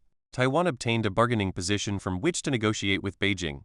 When the dust eventually settled, the most vocally anti-communist and pro-Taiwan president since Nixon had been able to preside over a normal relationship with the People's Republic of China without any major crisis. China and the superpowers: the new equilibrium. The real drama of the 1980s was not in Washington's and Beijing's relations with each other, but in their respective relationships with Moscow. The impetus was a series of significant shifts in the strategic landscape. In assessing China's policies, one contingency can generally be excluded: that Chinese policymakers overlooked a set of discoverable facts. So when China went along with the ambiguous language and the flexible interpretation of the Taiwan Clause in the third communiqué, it can only have been because it thought cooperation with the United States would fulfill its other national purposes. When Ronald Reagan came into office, the strategic offensive started by the Soviet Union in the late 1970s had not yet run its course. In the years since the collapse of the American position in Indochina, the Soviet Union and its proxies had embarked on an unprecedented and nearly indiscriminate series of advances in the developing world, in Angola, Ethiopia, Afghanistan, and Indochina. But the US-China rapprochement had set up a significant bulwark against further expansion. Powered by the convictions of Deng and his colleagues and skillful cooperation by American officials of both political parties, the horizontal line Mao envisioned had, in fact, taken shape. By the mid-1980s, the Soviet Union faced coordinated defense and, in many cases, active resistance on almost all of its borders. In the United States, Western Europe, and East Asia, a loose coalition of nearly all the industrial countries had formed against the Soviet Union. In the developed world, the Soviet Union's only remaining allies were the Eastern European satellites in which it stationed troops. Meanwhile, the developing world had proven skeptical about the benefits of popular liberation under Soviet and Cuban arms. In Africa, Asia, and Latin America, Soviet expansionist efforts were turning into costly stalemates or discredited failures. In Afghanistan, the Soviet Union experienced many of the same trials America had undergone in Vietnam, in this case, backed by coordinated efforts of the United States, China, the Gulf states, and Pakistan to sponsor and train an armed resistance. In Vietnam itself, Moscow's attempts to bring Indochina united under Hanoi into the Soviet orbit met a forceful rebuff from China, facilitated by American cooperation. Beijing and Washington were, as Deng had so vividly described it to Carter, chopping off Soviet fingers. At the same time, the American strategic buildup, especially the Strategic Defense Initiative championed by Reagan, posed a technological challenge that the stagnant and overburdened Soviet economy, already bearing a defense burden 3 times that of the United States as a percentage of each country's respective GDP, could not begin to meet. At this high point in Sino-American cooperation, the Reagan White House and the top Chinese leadership had roughly congruent assessments of Soviet weakness, but they drew significantly different conclusions about the policy implications of this new state of affairs. Reagan and his top officials perceived Soviet disarray as an opportunity to go on the offensive. Pairing a major military buildup with a new ideological assertiveness, they sought to pressure the Soviet Union both financially and geopolitically and drive for what amounted to victory in the Cold War. The Chinese leaders had a similar conception of Soviet weakness, but they drew the opposite lesson. They saw it as an invitation to recalibrate the global equilibrium. Beginning in 1969, they had tacked toward Washington to redress China's precarious geopolitical position. They had no interest in the global triumph of American values and Western liberal democracy that Reagan proclaimed as his ultimate goal. Having touched the buttocks of the tiger in Vietnam, Beijing concluded that it had withstood the high point of the Soviet threat. It now behooved China to tack back toward an enhanced freedom of maneuver. In the 1980s, therefore, the euphoria of the original opening had run its course. The overriding Cold War concerns of the recent past were being overcome. Sino-American relations settled into the sort of interactions major powers have with each other, more or less routinely, with fewer high points or troughs. The beginning of the decline of Soviet power played a role, although the chief actors on both the American and the Chinese side had become so used to Cold War patterns that it took them a while to recognize it. The weak Soviet response to the Chinese invasion of Vietnam marked the beginning of an at first gradual, then accelerating, Soviet decline. The 3 transitions in Moscow from Leonid Brezhnev to Yuri Andropov in 1982, from Andropov to Konstantin Chernenko in 1984, and from Chernenko to Mikhail Gorbachev in 1985 at a minimum signified that the Soviet Union would be preoccupied with its domestic crises. The American rearmament, begun under Carter and accelerated under Reagan, gradually altered the balance of power and constrained the Soviet readiness to intervene around its periphery. Most of the Soviet gains of the 1970s were reversed, though several of these retreats did not take place until the George H.W. Bush administration. The Vietnamese occupation of Cambodia was ended in 1990, elections were held in 1993, and refugees prepared to return home. Cuban troops withdrew from Angola by 1991. The communist-backed government in Ethiopia collapsed in 1991. In 1990, the Sandinistas in Nicaragua were brought to accept free elections, a risk no governing communist party had ever before been prepared to take. Perhaps the most important, Soviet armies withdrew from Afghanistan in 1989. Soviet retreats gave Chinese diplomacy a new flexibility to maneuver. Chinese leaders spoke less of military containment and began to explore their scope for a new diplomacy with Moscow. They continued to list 3 conditions for improving relations with the Soviets: evacuation of Cambodia, ending Soviet troop concentrations in Siberia and Mongolia along the northern Chinese border, and evacuation of Afghanistan. These demands were in the process of being fulfilled largely by changes in the balance of power that made Soviet forward positions untenable and the decisions to withdraw inevitable. The United States received reassurances that China was not ready to move toward Moscow, the Chinese proving that 2 sides could play at triangular diplomacy. The reassurances, in any event, had a dual purpose. They affirmed continued adherence to the established strategy of preventing Soviet expansion, but they also served to bring China's growing options before the United States. China soon began to exercise its new options globally. In a conversation I had with Deng in September 1987, he applied the new framework of analysis to the Iran-Iraq war, then raging in its 5th year. The United States was backing Iraq at least enough to prevent its being defeated by the revolutionary regime in Tehran. Deng argued that China needed leeway to take a more flexible position toward Iran, so that it could play a more significant role in the diplomacy to end the war. Deng had been carrying out Mao's horizontal line concept during the confrontation with the Soviet Union. It was now being transformed back into a 3 worlds approach in which China stood apart from superpower competition and in which adherence to an independent foreign policy would allow it to pursue its preferences in all 3 circles: the superpowers, the developed country circle, and the Third World.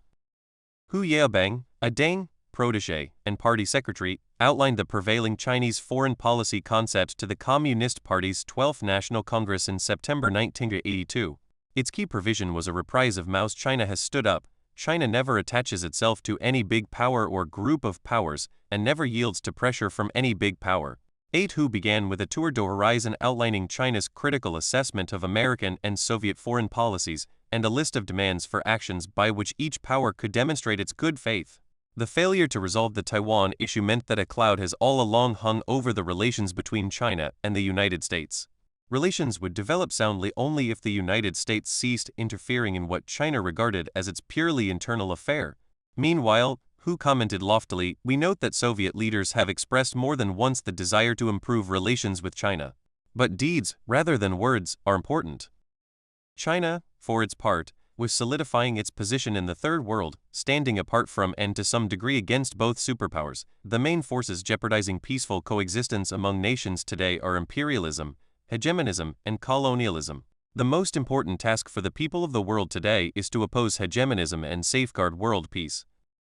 In effect, China claimed a unique moral stature as the largest of the neutral powers, standing above superpower contests. "We have always firmly opposed the arms race between the superpowers, stood for the prohibition of the use of nuclear weapons and for their complete destruction, and demanded that the superpowers be the first to cut their nuclear and conventional arsenals drastically. China regards it as her sacred international duty to struggle resolutely against imperialism, hegemonism, and colonialism together with the other Third World countries." It was traditional Chinese foreign policy served up at a Communist Party Congress: self-reliance, moral aloofness, and superiority, coupled with a commitment to negate superpower aspirations.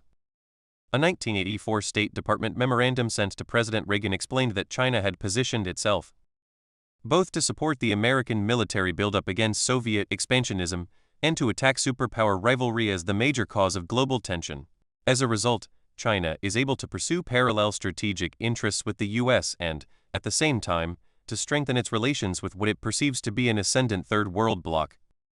In 1985, a CIA report described China as maneuvering in the triangle by cultivating closer ties with the Soviet Union through a series of high-level meetings and inter-communist party exchanges of a protocol level and frequency not seen since the Sino-Soviet split. The analysis noted that Chinese leaders had resumed referring to their Soviet counterparts as comrade and calling the Soviet Union a socialist as opposed to revisionist country.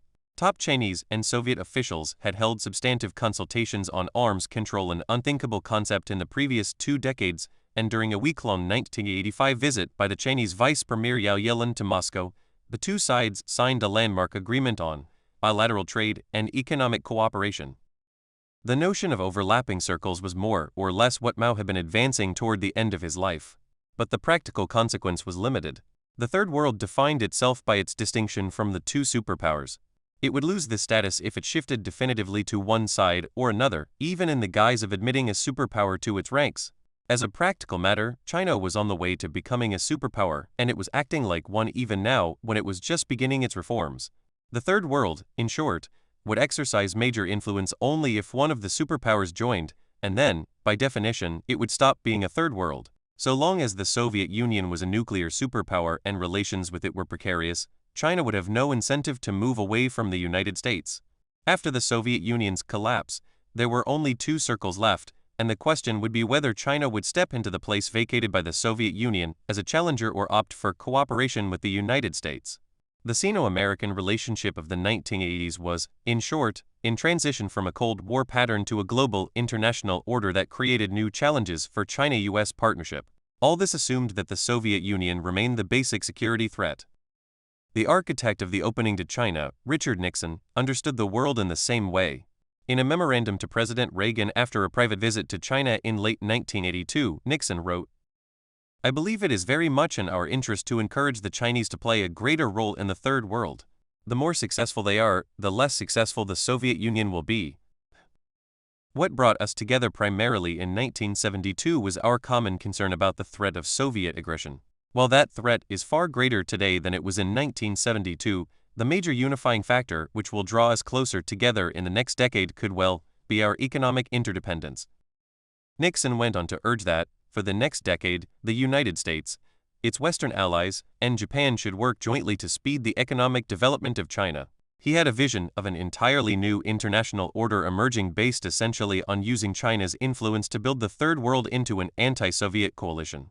But not even Nixon's prescience extended to a world in which the Soviet Union had collapsed, and, within a generation, China would be in a position where much of the world's economic health depended on its economic performance, or where the question would be raised whether China's rise would make international relations bipolar again.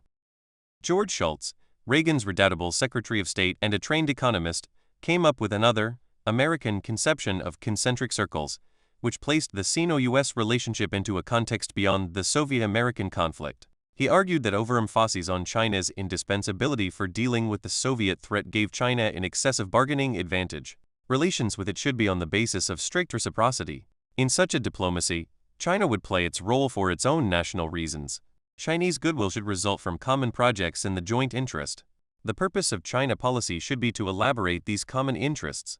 Simultaneously, the United States would seek to reinvigorate its alliance with Japan, the country in which Mao, a few years earlier, had urged American officials to spend more time a fellow democracy, and now, after decades of rapid growth in the aftermath of the Second World War, a major global economic player. Decades of intervening economic malaise have obscured the fact that in the 1980s Japan's economic capacity not only vastly outmatched China's, but was assumed by many analysts to be on the verge of surpassing that of the United States. This relationship was given a new footing by the personal camaraderie that developed between Reagan and Japan's Prime Minister Yasuhiro Nakasone, or, as it came to be known in the media, the Ron and Yosu Show. Both the United States and China were edging away from the previous alignment in which they saw themselves as strategic partners, facing a common existential threat. Now that the Soviet menace had begun to recede, China and the United States were in effect partners of convenience on selected issues on which their interests aligned. During the Reagan period, no fundamental new tensions developed, and inherited issues like Taiwan were handled undramatically.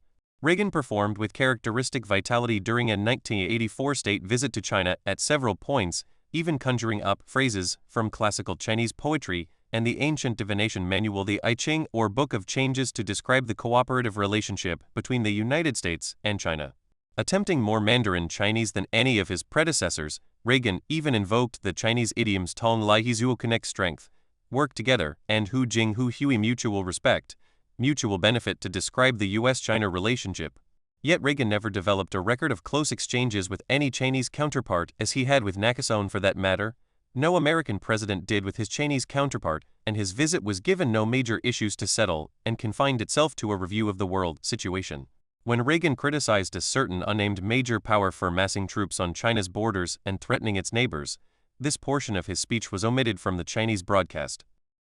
As the Reagan years ended, the situation in Asia was the most tranquil it had been in decades. A half-century of war and revolution in China, Japan, Korea, Indochina, and maritime Southeast Asia had given way to a system of Asian states on essentially Westphalian lines, following the pattern of sovereign states emerging in Europe at the end of the 30 Years' War in 1648. With the exception of periodic provocations from the impoverished and isolated North Korea and the insurgency against the Soviet occupation in Afghanistan, Asia was now a world of discrete states with sovereign governments, recognized borders, and a nearly universal tacit agreement to refrain from involvement in each other's domestic political and ideological alignments. The project of exporting communist revolution, taken up eagerly in turn by Chinese, North Korean, and North Vietnamese proponents, had drawn to a close. An equilibrium between the various centers of power had been preserved, in part due to the exhaustion of the parties, and in part due to American and subsequently Chinese efforts to turn back various contestants for dominance. Within this context, a new era of Asian economic reform and prosperity was taking root, one that in the 21st century may well return the region to its historic role as the world's most productive and prosperous continent. Deng's reform program. What Deng labeled reform and opening up was not only an economic but also a spiritual endeavor. It involved, first, the stabilization of a society at the edge of economic collapse, and, then, a search for the inner strength to advance by new methods for which there was no precedent in either communist or Chinese history. The economic situation inherited by Deng was close to desperate. China's collectivized agricultural structure was barely keeping pace with the needs of its massive population. Per capita food consumption was roughly the same as it had been in the early Mao period. One Chinese leader was reported to have admitted that 100 million Chinese peasants, the equivalent of nearly half the entire American population in 1980, went without sufficient food. The closing of the school system during the Cultural Revolution had produced calamitous conditions.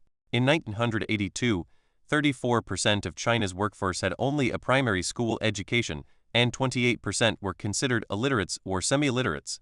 Just 0.87% of China's workforce was college-educated. 18 Deng had called for a period of rapid economic growth, but he faced the challenge of how to transform an uneducated, isolated, and still largely impoverished general population into a workforce able to assume a productive and competitive role in the world economy and to withstand its occasional strains. The traditional tools available to those undertaking the reform compounded the challenge. Deng's insistence on modernizing China, by opening it to the outside world, was the same kind of effort that had thwarted reformers since it was first attempted in the second half of the 19th century. Then the obstacle was the reluctance to abandon a way of life Chinese associated with what defined China's special identity. Now it was how to overturn the practices on which all communist societies had been operating while maintaining the philosophical principles on which the cohesion of the society had been based since Mao's time. At the beginning of the 1980s, central planning was still the operating mode of all communist societies. Its failures were apparent, but remedies had proved elusive. In its advanced stage, communism's incentives were all counterproductive, rewarding stagnation and discouraging initiative. In a centrally planned economy, goods and services are allocated by bureaucratic decision. Over a period of time, prices established by administrative fiat lose their relationship to costs. The pricing system becomes a means of extorting resources from the population and establishing political priorities. As terror by which authority was established eases, prices turn into subsidies and are transformed into a method of gaining public support for the Communist Party. Reform communism proved unable to abolish the laws of economics. Somebody had to pay for real costs. The penalty of central planning and subsidized pricing was poor maintenance, lack of innovation, and overemployment. In other words, stagnation and falling per capita income. Central planning, moreover, provided few incentives to emphasize quality or innovation. Since all a manager produced would be bought by a relevant ministry, quality was not a consideration, and innovation was, in effect, discouraged lest it throw the whole planning edifice out of kilter. In the absence of markets that balanced preferences, the planner was obliged to impose more or less arbitrary judgments. As a result, the goods that were wanted were not produced, and the goods that were produced were not wanted. Above all, the centrally planned state, far from creating a classless society, ended up by enshrining class stratification. Where goods were allocated rather than bought, the real rewards were perquisites of office, special stores, hospitals, educational opportunities for cadres. Enormous discretion in the hands of officials inevitably led to corruption. Jobs, education, and most perquisites depended on some kind of personal relationship. It is one of history's ironies that communism, advertised as bringing a classless society, tended to breed a privileged class of feudal proportions. It proved impossible to run a modern economy by central planning, but no communist state had ever been run without central planning. Deng's reform and opening up was designed to overcome this built-in stagnation. He and his associates embarked on market economics, decentralized decision-making, and opening to the outside world all unprecedented changes. They based their revolution on releasing the talents of the Chinese people, whose natural economic vitality and entrepreneurial spirit had long been constrained by war, ideological dogma, and severe strictures on private investment. Deng had two principal collaborators on the reforms, Hu Yaobang and Zhao Ziong, though he later fell out with both when they attempted to carry the principles of economic reform into the political field. One of the youngest participants in the Long March, Hu Yaobang emerged as a Deng protege, and later fell with Deng in the Cultural Revolution. When Deng returned to power, he elevated Hu to some of the highest leadership posts in the Communist Party, culminating in his appointment as General Secretary. During his tenure, Hu was associated with relatively liberal stances on political and economic issues. With his forthright manner, he consistently pushed the limits of what his party and society were willing to accept. He was the first Communist Party leader to appear regularly in Western suits and provoked controversy by suggesting that Chinese abandon chopsticks for knives and forks. Zhao Ziong, appointed premier in 1980 and General Secretary of the Communist Party in January 1987, had pioneered agricultural decollectivization while party secretary in Sichuan. His success in producing a significant rise in living standards earned him the approbation of rural Chinese, as expressed in a pithy pun on his last name, a near homonym for the Chinese word look for. If you want to eat grain, Zhao look for Xiang. Like Hu Yaobang, he was politically unorthodox. He was ultimately removed as general secretary by Deng at the height of the Tiananmen crisis. Deng and his colleagues were impelled, above all, by the shared rejection of the Cultural Revolution. All the leaders who governed China had survived degradation, and many of them physical abuse. The experiences of the Cultural Revolution permeated the conversation of Chinese leaders. I had a wistful conversation with Deng in September 1982 when I was in China on a private visit. Kissinger, I met you in April 1974 when you came to the 6th Special UN General Assembly and then with Mao, and you did not speak a word. Deng, then in November of 1974 in Beijing we were the two persons who talked the most because that time Zhu was sick and I was in charge of the State Council, and in 1975 I was in charge of the workings of the party and the government. Only for 1 year I was struck down. When we look back to this period of history it was very interesting. It was such setbacks which enlightened us. Our experience from 1979 to 1981 prove that our policies are correct. You have not been here for 3.5 years. Do you see any changes? Kissinger, when I was here last time, it may be due to my ignorance. I had the sense that the chairman of the advisory commission Deng had many opponents in high position. Deng, people abroad often wonder if there is political stability in China. To judge if there is political stability in China, one must see if there is stability in areas where 800 million Chinese live. Today the peasants are most happy. There are also some changes in the cities, but not as much as in the countryside. People have greater confidence in the socialist economic institutions and greater trust in the party and government. This is of far-reaching significance. Before the Cultural Revolution the party and the government had high prestige, but the prestige was destroyed in the Cultural Revolution. There was little experience on which to draw for the reform effort. When I returned in 1987, Zhao Ziyang gave me an advance explanation of a program to be submitted to the Party Congress that October. He emphasized that China was on a complicated and very long course of meshing capitalism with socialism. A key question being addressed is how to rationalize the relationship between socialism and market forces. The report will state that planning for socialism should include use of market forces and not exclude them. Since John Maynard Keynes, all countries, including capitalist ones, have practiced some degree of government interference in economic activities. The US and South Korea are examples. Governments regulate either through planning or the market. China will use both methods. Enterprises will make full use of market forces and the state will guide the economy through macroeconomic policies. There also will be planning where necessary, but future regulation by planning will be one means and will not be viewed as the very nature of socialism. In pursuing these objectives, Deng would move gradually. In Chinese terms, the leadership would cross the river by feeling the stones, charting a path in part on the basis of what worked. Mao's continuous revolution was, in effect, jettisoned together with visions of utopian transformation. The Chinese leadership would not let ideology constrain their reforms. They would instead redefine socialism with Chinese characteristics, so that Chinese characteristics were whatever brought greater prosperity to China.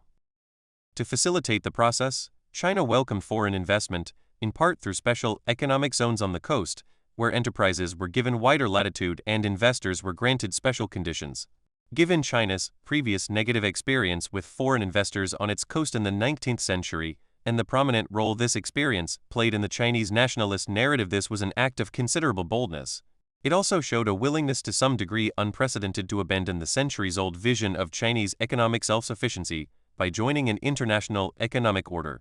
By 1980, the People's Republic of China had joined the IMF and the World Bank, and foreign loans were beginning to flow into the country.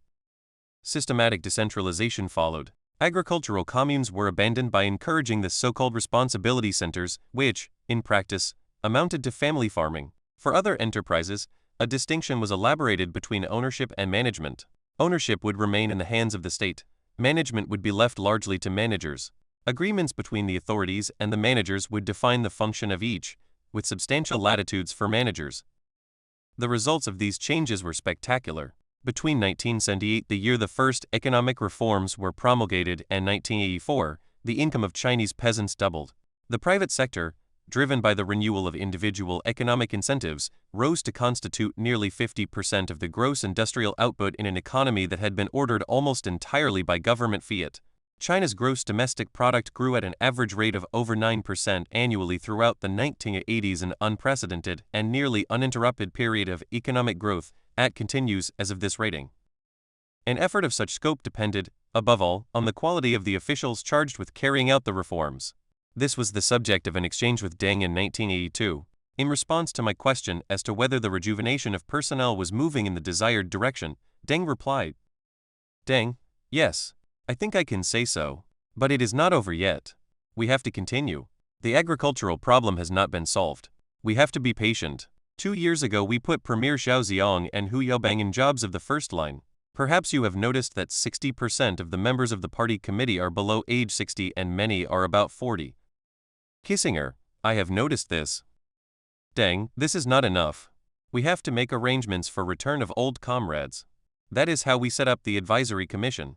I recommended myself to be the chairman of the advisory commission. It means that personally I want to gradually shake off the official positions and put myself in the position of advisor. Kissinger, I have noticed some colleagues who are older than the chairman and they have not joined the advisory commission.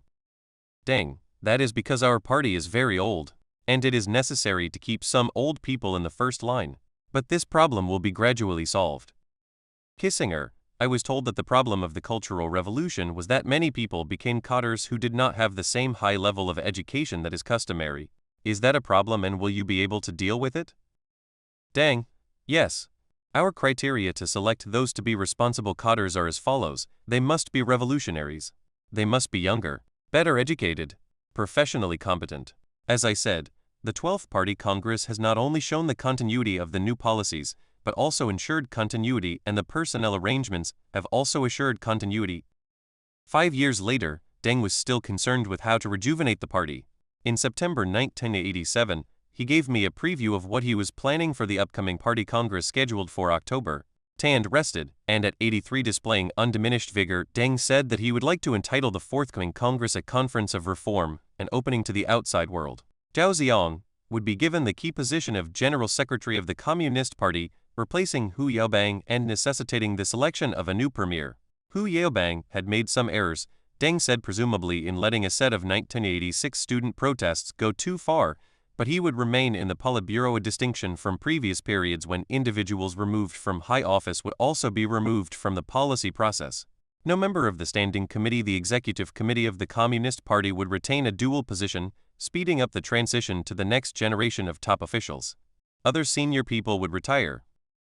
Deng would, he explained, now move from economic to political structural reforms. It would be much more complicated than economic reform because it would involve the interests of millions of people. The divisions of work between the Communist Party and government would change. Many party members would have to change jobs when professional managers took over for party secretaries. But where was the line that separated policymaking from administration? Deng replied that ideological issues would be for the party, operational policy for managers. Asked for an example, Deng indicated that a shift of alliance toward the Soviet Union would be clearly an ideological issue.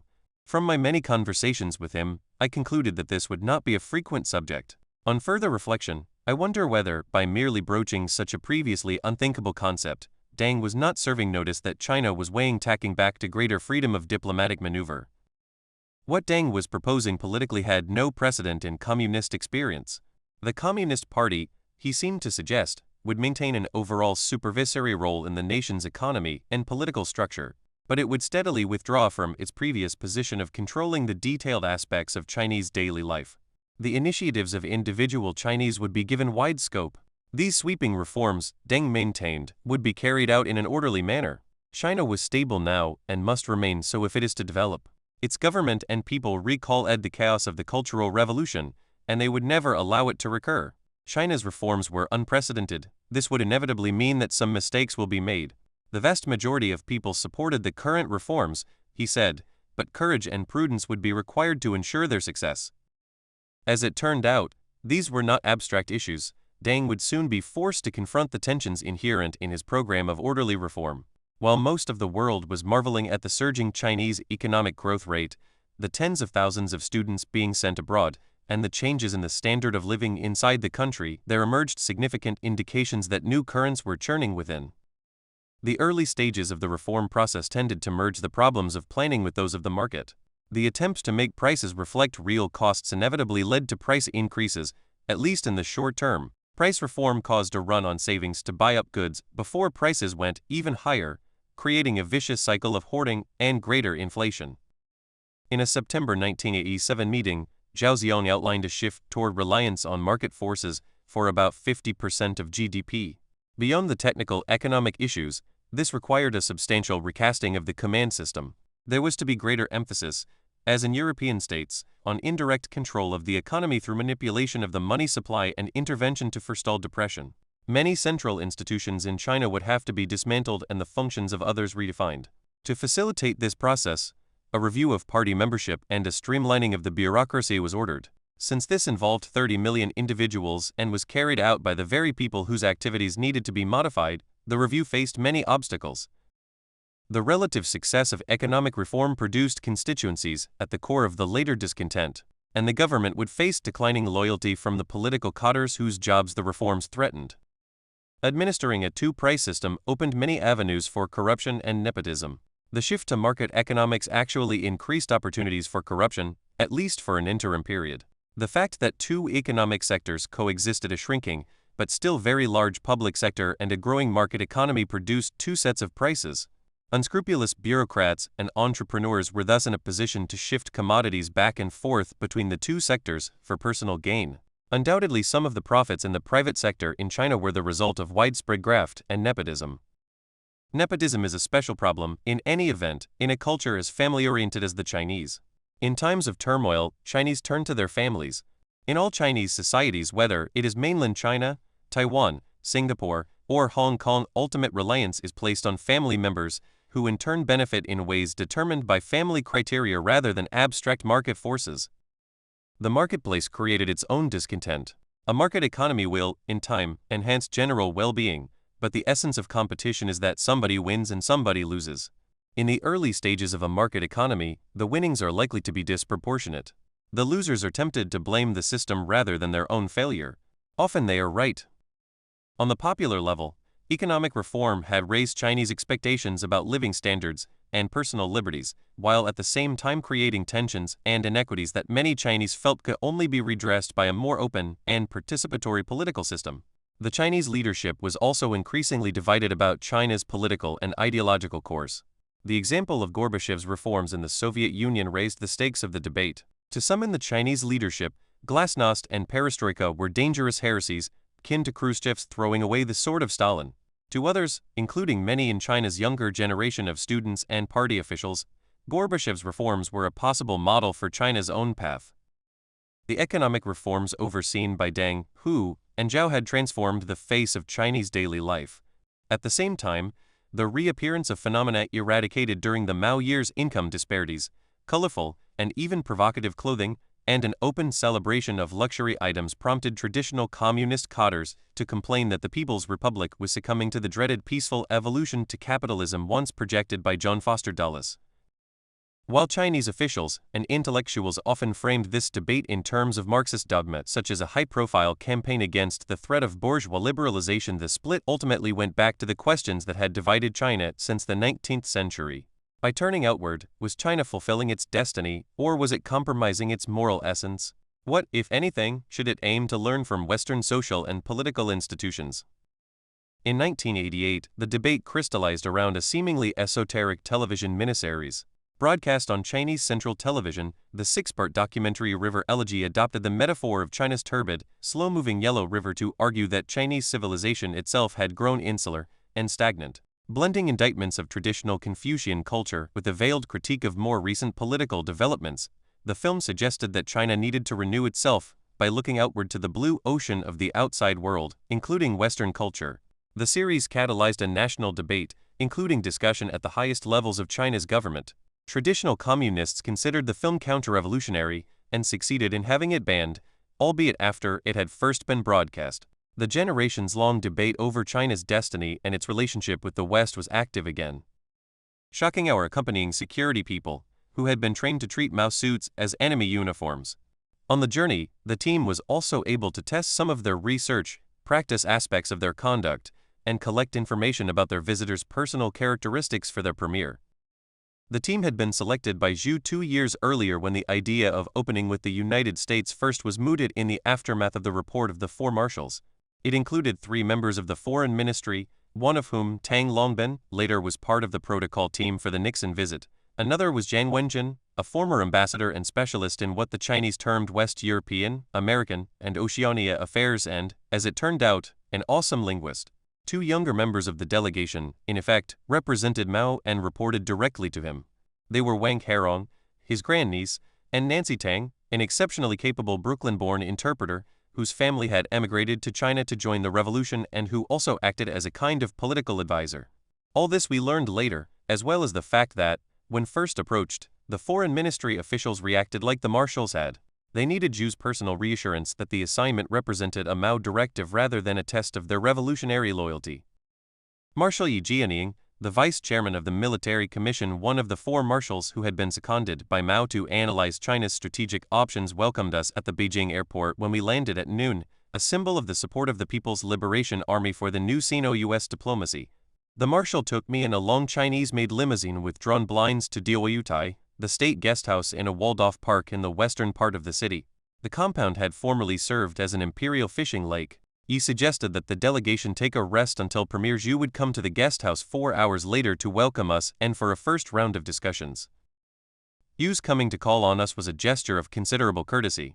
The normal diplomatic procedure is for a visiting delegation to be received in a public building of the host country, especially when the difference in protocol rank of the head of the two delegations is so great.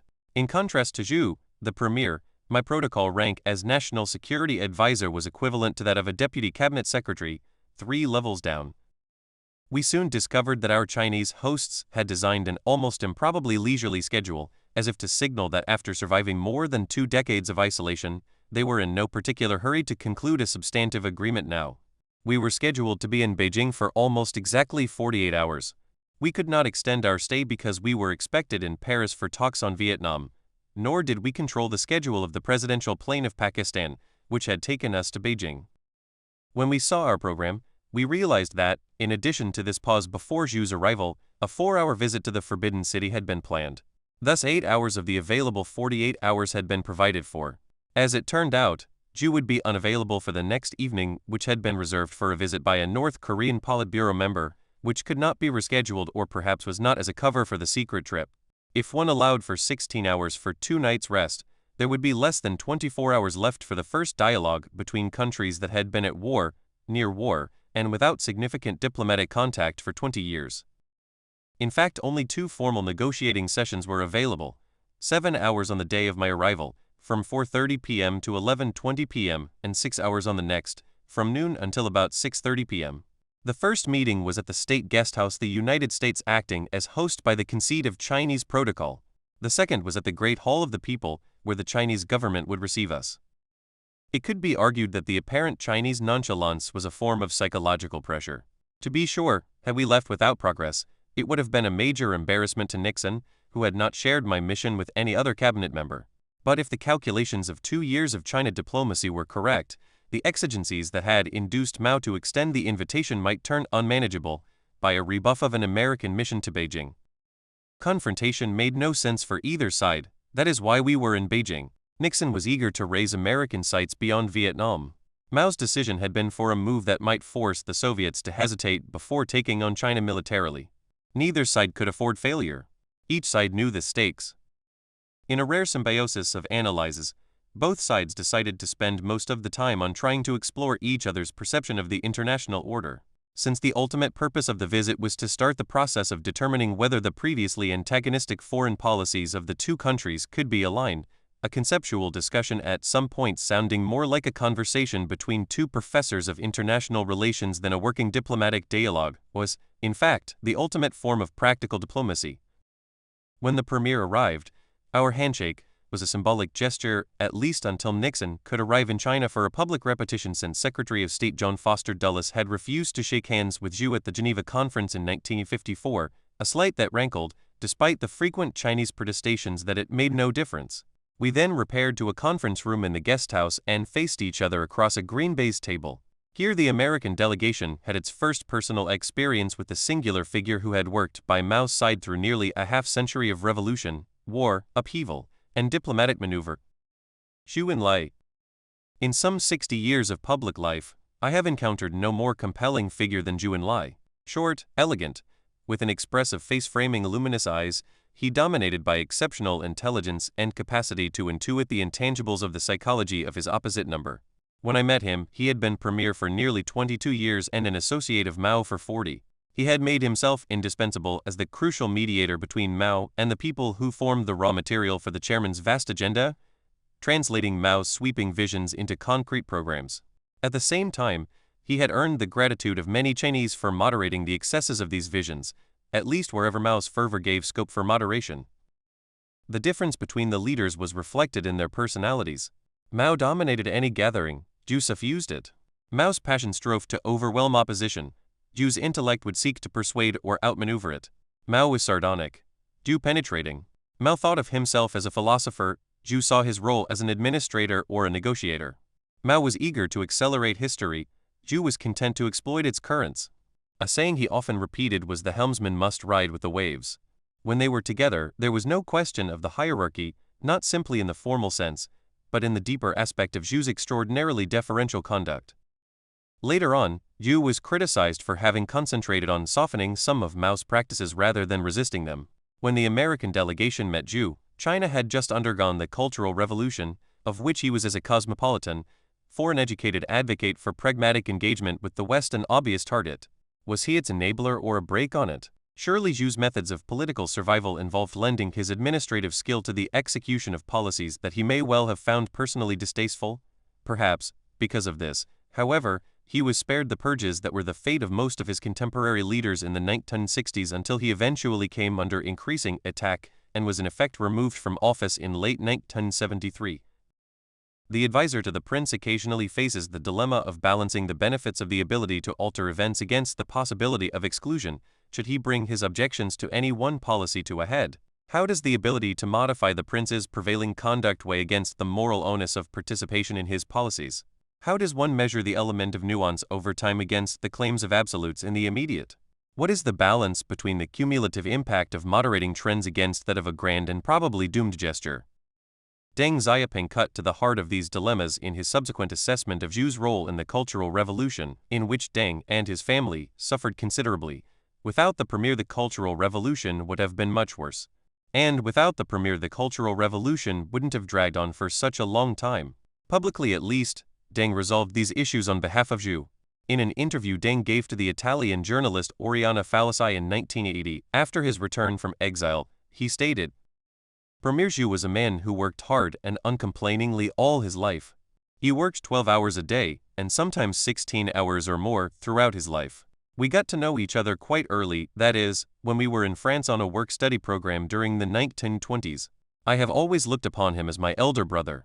We took the revolutionary road at about the same time. He was much respected by his comrades and all the people. Fortunately, he survived during the Cultural Revolution when we were knocked down. He was in an extremely difficult position then, and he said and did many things that he would have wished not to. But the people forgave him because, had he not done and said those things, he himself would not have been able to survive and play the neutralizing role he did, which reduced losses. He succeeded in protecting quite a number of people." Contrary views have had their hearing. Not all analysts share Deng's ultimate appraisal of the exigencies of Zhu's political survival. In my dealings with him, Zhu's subtle and sensitive style helped overcome many pitfalls of an emerging relationship between two previously hostile major countries. The Sino-US rapprochement started as a tactical aspect of the Cold War. It evolved to where it became central to the evolution of the new global order. Neither of us had any illusion of changing the basic convictions of the other. It was precisely the absence of any such illusion that facilitated our dialogue. But we articulated common purposes that survived both our periods in office, one of the highest rewards to which statesmen can lay claim. All that was still in the distant future when Zhu and I sat down around the baize table to explore whether a beginning of reconciliation was truly possible at all. Zhu invited me, as the guest, to make the opening statement. I had decided not to detail the issues that had divided the two countries, but rather to concentrate on the evolution of Sino-US relations from a philosophical perspective.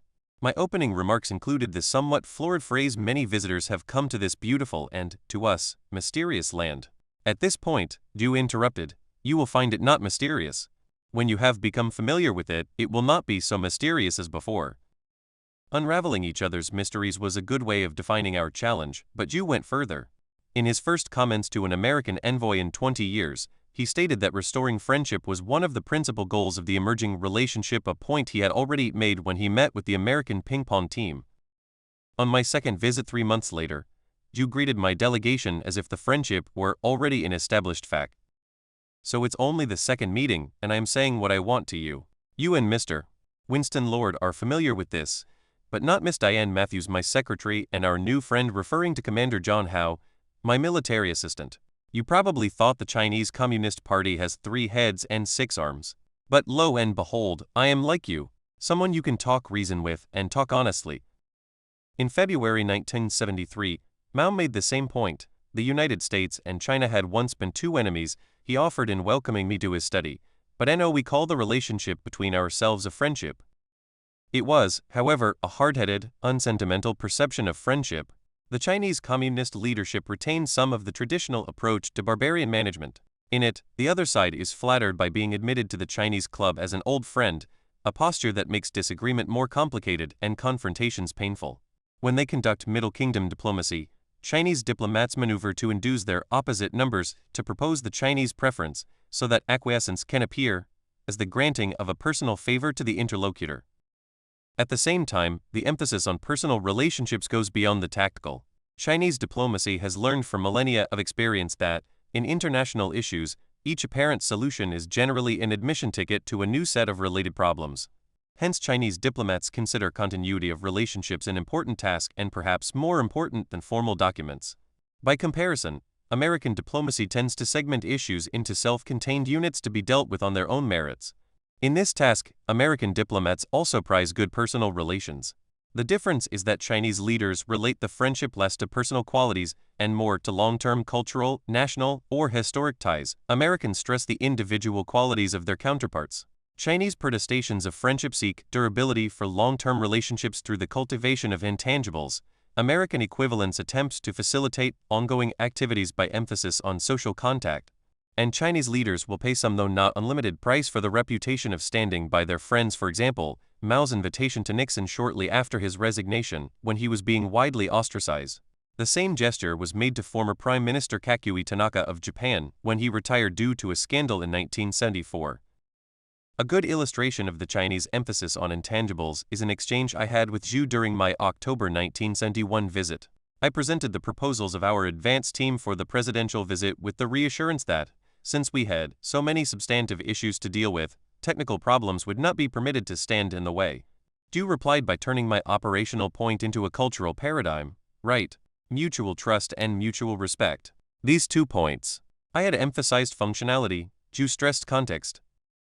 One cultural trait regularly invoked by Chinese leaders was their historic perspective, the ability, indeed the necessity, to think of time in categories different from the West's. Whatever an individual Chinese leader achieves is brought about in a time frame that represents a smaller fraction of his society's total experience than any other leader in the world.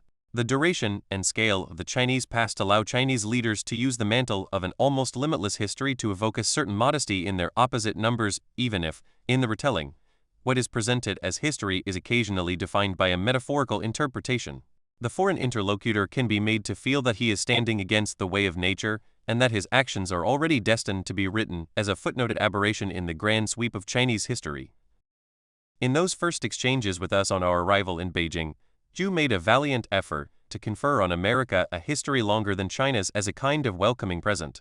In the next sentence, however, he was back to the traditional perspective. We are 2 countries, on 2 sides of the Pacific Ocean, yours with a history of 200 years, and ours with a history of only 22 years, dating from the founding of New China. Therefore, we are younger than you. As for our ancient culture, every country has it: the Indians in the US and Mexico, the Inca Empire in South America, which was even more ancient than China. It's a pity that their scriptures were not preserved, but were lost. With respect to China's long history, there's one good point: the written language, which contains a heritage of 4,000 years based on historical relics. This is beneficial to the unification and development of our nation. Altogether, Zhu sought to outline a new approach to international relations, claiming a special moral quality that had evolved under Confucianism and was now ascribed to communism. Chairman Mao on many occasions has said that we would absolutely not become a superpower. What we strive for is that all countries, big or small, be equal. It is not just a question of equality for 2 countries. Of course, it's a good thing for our two countries to negotiate on the basis of equality, to exchange views, and to seek to find common points, as well as putting on the table our differences. In order to really gain a relaxation in the international arena over a comparatively long period of time, one must deal with one another on the basis of equality. That is not easy to achieve. Machiavelli would have argued that it is in the interest of the country in need of reassurance, yet unwilling to ask for it, to strive for a general proposition that could then be applied to specific cases. This was one reason why Zhu insisted that, however strong it became, China would maintain a unique approach to international affairs that eschewed the traditional concept of power. We do not consider ourselves a power. Although we are developing our economy, in comparison to others we are comparatively backward. Of course, your president also mentioned that in the next 5 to 10 years, China will speedily develop. We think it will not be so soon, although we will try to go all out, aim high, and develop our socialist construction in a better, faster, and more economical way. The second part of our answer is that when our economy is developed, we will still not consider ourselves a superpower and will not join in the ranks of the superpowers. The proposition that all that China sought was equality among nations would surely have marked a departure from an imperial history in which China is described as the Middle Kingdom. It was also a way of reassuring the United States that China was not a potential threat requiring countervailing force. The principle that Chinese international conduct was based on norms transcending the assertion of power went back to Confucius. As a basis for a new relationship, the test would be the compatibility of these norms with the pressures of a period of upheaval. The underlying challenge of the secret visit was to establish enough confidence to turn a first meeting into a process. Almost invariably, high-level diplomatic exchanges began by clearing away the underbrush of day-to-day issues. The unusual aspect of the secret visit was that, in the absence of any contact for 20 years, there were no day-to-day problems to clear away except two, which were recognized as insoluble in the short term: Taiwan and Vietnam. The problem was how to put them aside. Both of these issues were anomalies. In 1971, it is hard to remember the United States did not recognize Beijing as the capital of China. China and America had no diplomats in each other's capitals and had no direct way to communicate with each other. The U.S. ambassador to China was assigned to Taipei, and the Chinese ambassador to the United States represented Taiwan. No U.S. diplomats or officials were assigned to Beijing. So-called liaison offices were not established until 18 months later. The second anomaly was the Vietnam War. Part of my task was to achieve Chinese understanding for a war America was fighting on China's border against an ally of China. Both Xu and I knew that my very presence in Beijing was a grievous blow to Hanoi, raising the implication of its isolation, though neither Xu nor I ever discussed the issue in these terms. The Taiwan issue had become deeply embedded in the domestic attitudes of both countries, defined by two preconditions that had so far stymied diplomatic movement. Beijing's position had been that American acceptance of the One China principle was the precondition of any progress. The American precondition was that China commit itself to peaceful resolution of the issue before the United States would discuss it. In the first exchange over the agenda, Zhu cut that Gordian knot. In the exchanges before the meeting, he had already accepted the principle that both sides would be free to raise any topic, but he had not yet abandoned the condition that the Taiwan issue needed to be discussed and presumably settled first. In the initial exchange, Zhu indicated that he was open to any sequence of discussion I might suggest. In other words, Taiwan no longer needed to be discussed, much less settled first. He also accepted linkage in reverse, that is, to make a settlement of issues relating to Taiwan dependent on the solution of other issues, for example, Indochina. Kissinger, I wanted to ask the Prime Minister how he proposes to proceed. We can do it in one of two ways, each stating the problems which concern us, reserving its answers until later, or proceeding with the issues one at a time. Which do you prefer? Zhu, what is your opinion? Kissinger, I have no strong opinion. One possible way is that since Prime Minister Xu has stated his views on Taiwan, we could state our views on Indochina. Then I could tell him of my reaction to his statement on Taiwan, and he could tell me of his reaction to mine on Indochina. Or we could take each issue one at a time. Zhu, either way, it's your decision. You can say whatever you like. You could speak first on the Taiwan question or Indochina, or together, because you may think they are linked. Kissinger, I believe they are linked to some extent.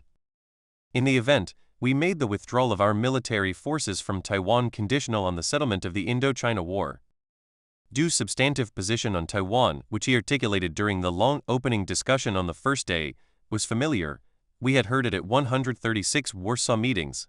The United States needed to recognize the PRC as the sole legitimate government of China, and not make any exceptions and accept that Taiwan was an inalienable part of China. The natural logic of the matter dictated that the United States must withdraw all its armed forces and dismantle all its military installations on Taiwan and in the Taiwan Straits within a limited time period. As these processes unfolded, eventually the U.S. Republic of China Defense Treaty, whose legality Beijing did not recognize, would not exist. At the time of the secret trip to China, there was no difference between Beijing and Taipei as to the nature of the Chinese state. Both Chinese sides subscribed to the One China principle. The Taiwanese authorities forbade agitation for independence. Therefore, for the United States, the issue was not agreeing to the One China principle so much as putting the recognition of Beijing as the capital of a united China into a time frame compatible with American domestic necessities.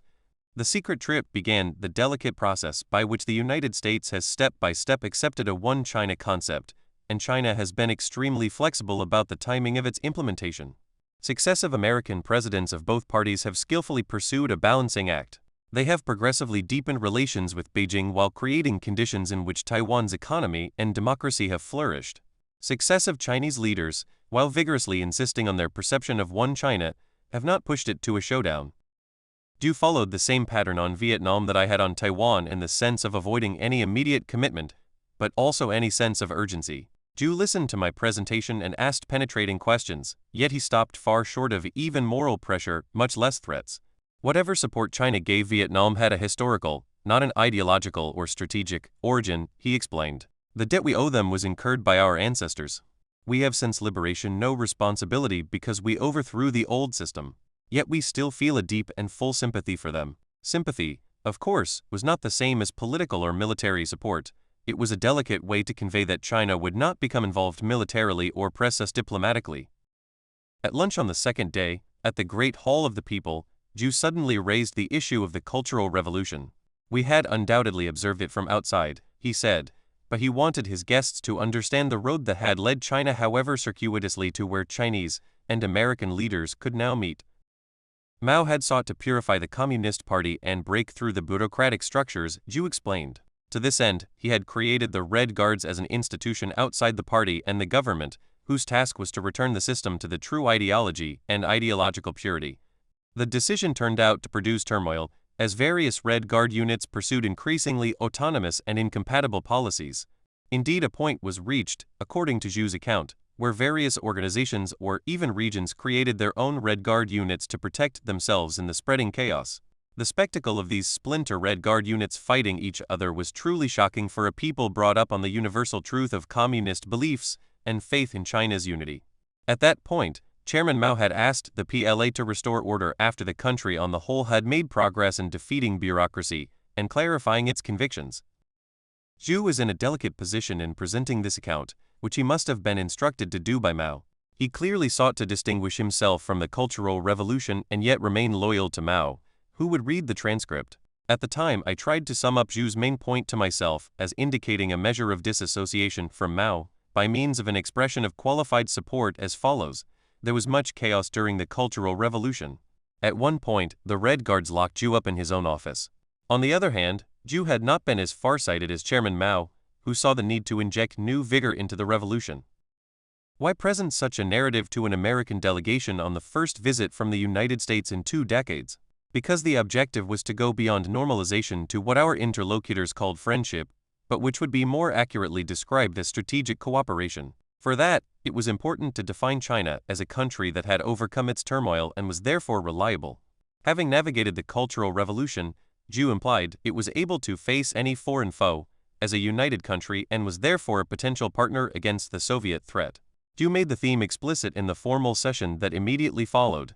It was held in the Fujian Hall of the Great Hall of the People, where each hall is named after a Chinese province. Fujian is the province to which, in both Beijing's and Taipei's administrative divisions, Taiwan and the so-called offshore islands belonged. Zhu did not make a point of this symbolism, and the Americans ignored it. Zhu began by outlining China's defiance, even should all conceivable enemies unite against it. You like to talk about philosophy. The worst would be that China would be carved up once again. You could unite, with the USSR occupying all areas north of the Yellow River, and you occupying all the areas south of the Yangtze River, and the eastern section between these 2 rivers could be left to Japan. If such a large maneuver should occur, what would the Chinese Communist Party and Chairman Mao be prepared to do? We would be prepared to resist for a protracted period by people's warfare, engaging in a long-term struggle until final victory. This would take time and, of course, we would have to sacrifice lives, but this is something which we would have to contemplate. According to recent Chinese historical accounts, Zhu had been specifically instructed by Mao to brag that although all under the heaven is in great chaos, the situation is wonderful. Mao was worried about Soviet aggression, but he did not want to express concern, even less appear to ask for help. The narrative of turmoil under the heavens was his way of eliciting American attitudes without the implication of concern involved in asking for them, to sketch both the maximum conceivable threat and China's fortitude in resisting even it. No American intelligence estimate had ever conceived so cataclysmic a contingency. No American policymaker had considered so global a confrontation. Yet its sweep did not specify the specific dominant concern, which was a Soviet attack, and thus China avoided appearing as a supplicant. Despite its apparent explicitness, Zhu's presentation was a subtle approach to a discussion of strategic cooperation. In the Atlantic region we were allied with friendly countries under a looming threat. They would seek reassurance by transforming oral pledges into a legal obligation. The Chinese leaders took the opposite course. How China was prepared to stand alone, even in the face of a nuclear threat, and fight a protracted guerrilla war on its own against a coalition of all major powers became a standard Chinese narrative over the next decade. Its underlying purpose was to turn self-reliance into a weapon and into a method of mutual assistance based on parallel perceptions. Reciprocal obligations between China and the United States would not be established in a legal document, but in a shared perception of a common threat. Though China made no claim for outside assistance, it would spontaneously arise from shared perceptions. It would be dispensed with if the other party did not share or no longer shared the Chinese view of the challenge. At the very end of the second day's session, and with the evening blocked for Zhu by the visit of the North Korean dignitary with about 18 hours before our unbreakable departure deadline, Zhu raised the issue of a visit by President Nixon. Both Zhu and I had made glancing references to it, but had avoided being specific because neither of us wanted to deal with a rebuff or to appear as a supplicant. Zhu finally adopted the elegant solution of moving into the topic as a procedural issue. Zhu, what is your thinking on an announcement of the visit? Kissinger, what visit? Zhu, would it cover only your visit or also President Nixon's visit? Kissinger, we could announce my visit and say that Chairman Mao has extended an invitation to President Nixon, and he has accepted, either in principle or at a fixed time, next spring. What is your pleasure? I think there are advantages in doing both together. Zhu, then would it be possible for the two sides to designate some of our men to draft an announcement? Kissinger, we should draft in the context we have been discussing. Zhu, both visits. Kissinger, that would be all right. Zhu, we shall try it. I have an appointment at 6 o'clock that will last until 10 o'clock. My office is free to you, or you can go to your residence for discussions. You can have supper and rest and a film. Kissinger, we will meet at 10:00. Zhu, yes, I will come to your residence. We will work deep into the night. As it happened, the communiqué could not be finished that night because of a deadlock over who would be said to have invited whom. Each side wanted the other to look more eager. We split the difference. The draft needed the chairman's approval, and Mao had gone to bed. Mao finally approved a formulation in which Xu, knowing of President Nixon's expressed desire to visit the People's Republic of China, was said to have extended an invitation, which Nixon had then accepted with pleasure. We finished drafting the terms of a statement for the visit of President Nixon just before the deadline for our departure on the afternoon of Sunday, July 11. Our announcement will shake the world, said Zhu, and the delegation flew back, concealing its excitement for the hours before the world could be shaken. I briefed Nixon at his San Clemente Western White House. Then, simultaneously on July 15, from Los Angeles and Beijing, the secret trip and the invitation were both made public. Nixon in China, the meeting with Mao. 7 months after the secret visit, on February 21, 1972, President Nixon arrived in Beijing on a raw winter day. It was a triumphant moment for the president, the inveterate anti-communist who had seen a geopolitical opportunity and seized it boldly. As a symbol of the fortitude with which he had navigated to this day, and of the new era he was inaugurating, he wanted to descend alone from Air Force One to meet Zhu Enlai, who was standing on the windy tarmac in his immaculate Mao jacket as a Chinese military band played the Star-Spangled Banner. The symbolic handshake that erased Dulles' snub duly took place. But for a historic occasion, it was strangely muted. When Nixon's motorcade drove into Beijing, the streets had been cleared of onlookers. and his arrival was played as the last item on the evening news. As revolutionary as the opening itself had been, the final communiqué had not yet been fully agreed, especially in the key paragraph on Taiwan. A celebration would have been premature and perhaps weakened the Chinese negotiating position of studied equanimity. 2. The Chinese leaders knew that their Vietnamese allies were furious that China had given Nixon an opportunity to rally the American public. A public demonstration for their enemy in the capital of their ally would have proved too great a strain on the ever-tenuous Sino-Vietnamese relationship. Our hosts made up for the missing demonstrations by inviting Nixon to a meeting with Mao within hours of our arrival. Inviting is not the precise word for how meetings with Mao occurred. Appointments were never scheduled, they came about as if events of nature. They were echoes of emperors granting audiences. The first indication of Mao's invitation to Nixon occurred when, shortly after our arrival, I received word that Zhu needed to see me in a reception room. He informed me that Chairman Mao would like to see the president. To avoid the impression that Nixon was being summoned, I raised some technical issues about the order of events at the evening banquet. Uncharacteristically impatient, Zhu responded, since the chairman is inviting him, he wants to see him fairly soon. In welcoming Nixon at the very outset of his visit, Mao was signaling his authoritative endorsement to domestic and international audiences before talks had even begun. Accompanied by Zhu, we set off for Mao's residence in Chinese cars. No American security personnel were permitted, and the press could be notified only afterward. Mao's residence was approached through a wide gate on the east-west axis carved from where the ancient city walls stood before the Communist Revolution. Inside the imperial city, the road hugged a lake, on the other side of which stood a series of residences for high officials. All had been built in the days of Sino-Soviet friendship and reflected the heavy Stalinist style of the period, similar to the state guesthouses. Mao's residence appeared no different, though it stood slightly apart from the others. There were no visible guards or other appurtenances of power. A small anteroom was almost completely dominated by a ping-pong table. It did not matter, because we were taken directly to Mao's study, a room of modest size with bookshelves lining 3 walls filled with manuscripts in a state of considerable disarray. Books covered the tables and were piled up on the floor. A simple wooden bed stood in a corner. The all-powerful ruler of the world's most populous nation wished to be perceived as a philosopher king who had no need to buttress his authority with traditional symbols of majesty.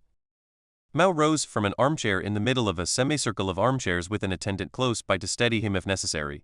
We learned later that he had suffered a debilitating series of heart and lung ailments in the weeks before and that he had difficulty moving. Overcoming his handicaps, Mao exuded an extraordinary willpower and determination.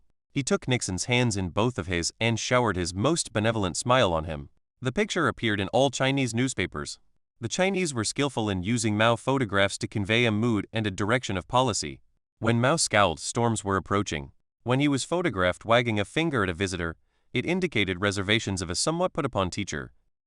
The meeting provided us our first introduction to Mao's bantering and elliptical style of conversation. Most political leaders present their thoughts in the form of bullet points. Mao advanced his ideas in a Socratic manner. He would begin with a question or an observation and invite comment. He would then follow with another observation. Out of this web of sarcastic remarks, observations, and queries would emerge a direction, though rarely a binding commitment. From the outset, Mao abjured any intention to conduct either a philosophical or strategic dialogue with Nixon. Nixon had mentioned to the Chinese Vice Foreign Minister, Qiu Guantua, who had been sent to escort the presidential party from Shanghai to Beijing. Air Force One had stopped in Shanghai to take a Chinese navigator aboard, that he was looking forward to discussing philosophy with the chairman. Mao would have none of it. Asserting that I was the only doctor of philosophy available, he added, "What about asking him to be the main speaker today?" As if by habit, Mao was playing at the contradictions between his guests. This sarcastic evasion could have served the purpose of creating a potential for a rift between the president and the National Security Advisor, presidents being generally unappreciative of being upstaged by their security advisor. Nor was Mao willing to take a Nixon hint to discuss challenges posed by a number of countries he enumerated. Nixon framed the main issues as follows. We, for example, must ask ourselves again in the confines of this room why the Soviets have more forces on the border facing you than on the border facing Western Europe. We must ask ourselves, what is the future of Japan? Is it better here? I know we have disagreements. Is it better for Japan to be neutral, totally defenseless, or is it better for a time for Japan to have some relations with the United States? The question is which danger the People's Republic faces, whether it is the danger of American aggression or Soviet aggression. Mao refused the bait. All those troublesome questions I don't want to get into very much. He suggested they be discussed with the premier. What then did Mao wish to convey through his apparently meandering dialogue? The perhaps most important messages were things that did not happen. First, after decades of mutual recrimination over Taiwan, the subject in effect did not come up. The sum total of discussions devoted to it was as follows. Mao, our common old friend, Generalissimo Chiang Kai-shek, doesn't approve of this. He calls us communist bandits. He recently issued a speech. Have you seen it? Nixon, Chiang Kai-shek calls the chairman a bandit. What does the chairman call Chiang Kai-shek? Generally speaking, we call them Chiang Kai-shek's clique. In the newspapers sometimes we call him a bandit. We are also called bandits in turn. Anyway, we abuse each other. Mao, actually, the history of our friendship with him is much longer than the history of your friendship with him. No threats, no demands, no deadlines, no references to past deadlock. After a war, 2 military confrontations, and 136 deadlocked ambassadorial meetings, the Taiwan issue had lost its urgency. It was being put aside, at least for the time being, as first suggested by Zhu at the secret meeting. Second, Mao wanted to convey that Nixon was a welcome visitor. The photograph had taken care of that. Third, Mao was eager to remove any threat from China to the United States. At the present time, the question of aggression from the United States or aggression from China is relatively small. That is, it could be said that this is not a major issue, because the present situation is one in which a state of war does not exist between our two countries. You want to withdraw some of your troops back on your soil, ours do not go abroad. This cryptic sentence that Chinese troops stayed at home removed the concern that Vietnam might end like Korea with massive Chinese intervention. Fourth, Mao wanted to convey that he had encountered a challenge in pursuing the opening to America, but that he had overcome it. He offered a sardonic epitaph to Lin Biao, who had fled the capital in September 1971 in a military airplane that crashed in Mongolia, in what was reportedly an abortive coup. In our country also there is a reactionary group which is opposed to our contact with you. The result was that they got on an airplane and fled abroad. As for the Soviet Union, they finally went to dig out the corpses, but they didn't say anything about it. Fifth, Mao favored accelerated bilateral cooperation and urged technical talks on the subject. Our side also is bureaucratic in dealing with matters. For example, you wanted some exchange of persons on a personal level, things like that. Also trade. But rather than deciding that we stuck with our stand that without settling major issues there is nothing to do with smaller issues. I myself persisted in that position. Later on I saw you were right, and we played table tennis. Sixth, he stressed his personal goodwill to Nixon, both personally and because he said he preferred dealing with right-wing governments on the grounds that they were more reliable. Mao, the author of The Great Leap Forward and the anti-rightist campaign, made the astonishing remark that he had voted for Nixon, and that he was comparatively happy when these people on the right come into power in the West at least. Nixon, when the chairman says he voted for me, he voted for the lesser of two evils.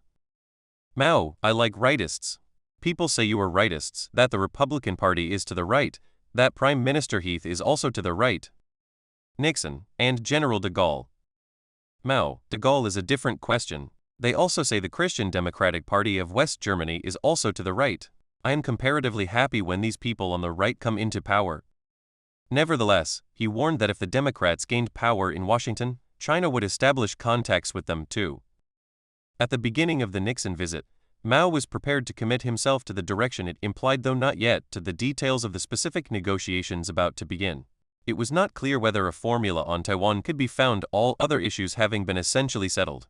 But he was ready to endorse a substantial agenda of cooperation in the 15 hours of dialogue that had been scheduled between Nixon and Zhu. The basic direction having been set, Mao counseled patience and hedged should we fail to come up with an agreed communique. Rather than treat that setback as a failure, Mao argued it should spur renewed efforts.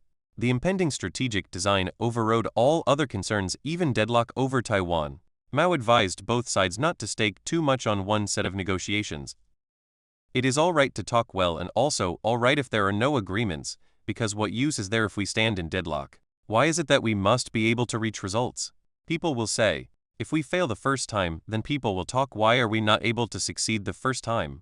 The only reason would be that we have taken the wrong road. What will they say if we succeed the second time? In other words, even if for some unforeseen reason the talks about to begin were to deadlock, China would persevere to achieve the desired result of a strategic cooperation with America in the future. As the meeting was breaking up, Mao, the prophet of continuous revolution, emphasized to the president of the heretofore vilified capitalist imperialist society that ideology was no longer relevant to relations between the two countries. Mao, pointing to Dr. Kissinger, sees the hour and sees the day. I think that, generally speaking, people like me sound a lot of big cannons. Xu laughs. That is, things like the whole world should unite and defeat imperialism, revisionism, and all reactionaries and establish socialism. Mao laughed uproariously at the implication that anyone might have taken seriously a slogan that had been scrawled for decades on public surfaces all over China. He ended the conversation with a comment characteristically sardonic, mocking, and reassuring. But perhaps you as an individual may not be among those to be overthrown. They say that Dr. Kissinger is also among those not to be overthrown personally. And if all of you are overthrown, we wouldn't have any more friends left. With our long-term personal safety thus assured, and the non-ideological basis of their relationship certified by the highest authority on that subject, the two sides commenced 5 days of dialogue and banquets interspersed with sightseeing trips. The Nixon-Xu dialogue. The substantive issues had been divided into 3 categories, the first being the long-term objectives of the two sides and their cooperation against hegemonic powers, a shorthand for the Soviet Union without the invidiousness of naming it. This would be conducted by Xu and Nixon and restricted staffs, which included me. We met for at least 3 hours every afternoon. Second, a forum for discussing economic cooperation and scientific and technical exchanges was headed by the foreign ministers of the two sides. Lastly, there was a drafting group for the final communiqué headed by Vice Foreign Minister Qiu Guanhua and myself. The drafting meetings took place late at night after the banquets. The meetings between Nixon and Xu were unique in encounters between heads of government. Nixon, of course, was also head of state in that they did not deal with any contemporary issues. These were left to the communiqué drafters and the foreign ministers panel. Nixon concentrated on placing a conceptual roadmap of American policy before his counterpart. Given the starting point of the two sides, it was important that our Chinese interlocutors would hear an authoritative and reliable guide to American purposes. Nixon was extraordinarily well equipped for this role. As a negotiator, his reluctance to engage in face-to-face confrontations and indeed his evasion of them tended to produce vagueness and ambiguity. But he was a great briefer. Among the 10 American presidents I have known, he had a unique grasp of long-term international trends. He used the 15 hours of meetings with Xu to put before him a vision of U.S.-China relations and their impact on world affairs. While I was en route to China, Nixon had outlined his perspective to the U.S. ambassador in Taipei, who would have the painful task of explaining to his hosts that America in the years ahead would be shifting the emphasis of its China policy to Beijing from Taipei. We must have in mind, and Taipei must be prepared for the fact, that there will continue to be a step-by-step, a more normal relationship with the Chinese mainland, because our interests require it, not because we love them but because they're there, and because the world situation has so drastically changed. Nixon forecast that despite China's turmoil and privation, its people's outstanding abilities would eventually propel China to the first rank of world powers. Well, you can just stop and think of what could happen if anybody with a decent system of government got control of that mainland. Good God, there'd be no power in the world that could even, you put 800 million Chinese to work under a decent system, and they will be the leaders of the world. Now in Beijing, Nixon was in his element. Whatever his long-established negative views on communism as a system of governance, he had not come to China to convert its leaders to American principles of democracy or free enterprise, judging it to be useless. What Nixon sought throughout the Cold War was a stable international order for a world filled with nuclear weapons. Thus, in his first meeting with Xu, Nixon paid tribute to the sincerity of the revolutionaries whose success he had earlier decried as a signal failure of American policy. We know you believe deeply in your principles, and we believe deeply in our principles. We do not ask you to compromise your principles, just as you would not ask us to compromise ours. Nixon acknowledged that his principles had earlier led him, like many of his countrymen, to advocate policies in opposition to Chinese aims. But the world had changed, and now the American interest required that Washington adapt to these changes. My views, because I was in the Eisenhower administration, were similar to those of Mr. Dulles at that time. But the world has changed since then, and the relationship between the People's Republic and the United States must change too. As the Prime Minister has said in a meeting with Dr. Kissinger, the helmsman must ride with the waves or he will be submerged with the tide.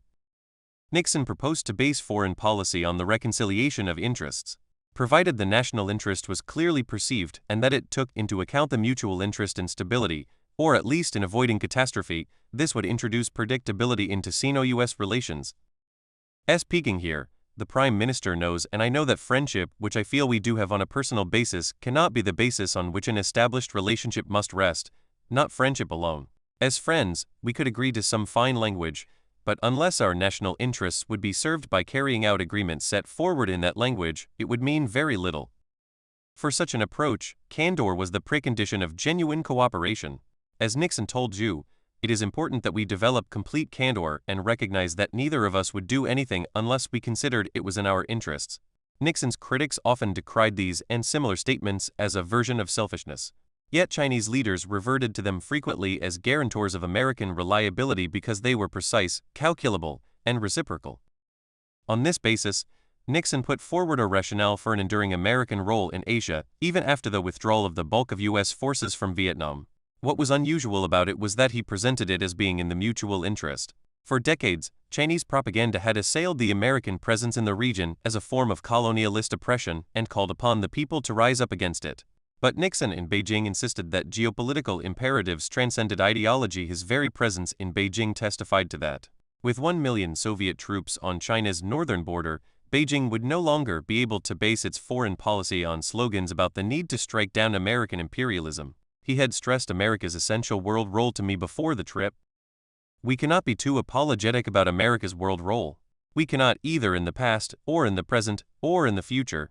We cannot be too forthcoming in terms of what America will do. Well, in other words, beat our breasts, wear a hair shirt, and well, we'll withdraw, and we'll do this, and that, and the other thing. Because I think we have to say that. Well, who does America threaten? Who would you rather have playing this role? The invocation of the national interest in the absolute form as put forward by Nixon is difficult to apply as the sole organizing concept of international order. Conditions by which to define the national interest vary too widely, and the possible fluctuations in interpretation are too great to provide a reliable single guide to conduct. Some congruence on values is generally needed to supply an element of restraint. When China and the United States first began to deal with each other after a hiatus of 2 decades, the values of the two sides were different, if not opposed. A consensus on national interest with all its difficulties was the most meaningful element of moderation available. Ideology would drive the two sides toward confrontation, tempting tests of strength around a vast periphery. Was pragmatism enough? It can sharpen clashes of interests as easily as resolve them. Every side will know its objectives better than the other sides. Depending on the solidity of its domestic position, concessions that are necessary from the pragmatic point of view can be used by domestic opponents as a demonstration of weakness. There is therefore a constant temptation to raise the stakes. In the first dealings with China, the issue was how congruent the definitions of interests were or could be made to be. The Nixon-Ju conversations provided the framework of congruence, and the bridge to it was the Shanghai Communiqué and its much-debated paragraph about the future of Taiwan. The Shanghai Communiqué? Normally, communiques have a short shelf life. They define a mood rather than a direction.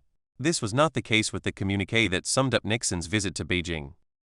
Leaders like to create the impression that communiques emerge full-blown from their minds and conversations with their counterparts.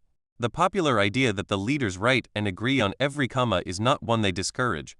Experienced and wise leaders know better. Nixon and Ju understood the danger of obliging leaders into drafting sessions on the short deadlines inherent in a summit. Usually men of strong will. Why else would they find themselves where they may not be able to resolve deadlocks when time is short, and the media insistent? As a result, diplomats frequently arrive at major meetings with communiques already largely drafted. I had been sent to Beijing by Nixon in October 1971 on a second visit for that purpose. In subsequent exchanges, it was decided that the code name for this trip would be Polo Roman II, our imaginations having been exhausted by naming the first secret trip Polo I. The chief purpose of Polo Roman II was to agree on a communiqué that the Chinese leadership and the president could endorse at the conclusion of Nixon's trip 4 months later. We arrived in Beijing during a time of upheaval in the Chinese governmental structure. A few weeks earlier, Mao's appointed successor, Lin Biao, had been accused of a plot whose full dimensions have never been officially revealed. Different explanations exist. The prevalent view at the time was that Lin Biao, the compiler of the Little Red Book of Mao's sayings, seemed to have concluded that China's security would be better assured by returning to the principles of the Cultural Revolution than by maneuvering with America. It has also been suggested that, by this point, Lin actually opposed Mao from something closer to the pragmatist position of Zhu and Deng, and that his outward ideological zealotry was a defensive tactic. Vestiges of the crisis were still all around us when my associates and I arrived on October 20.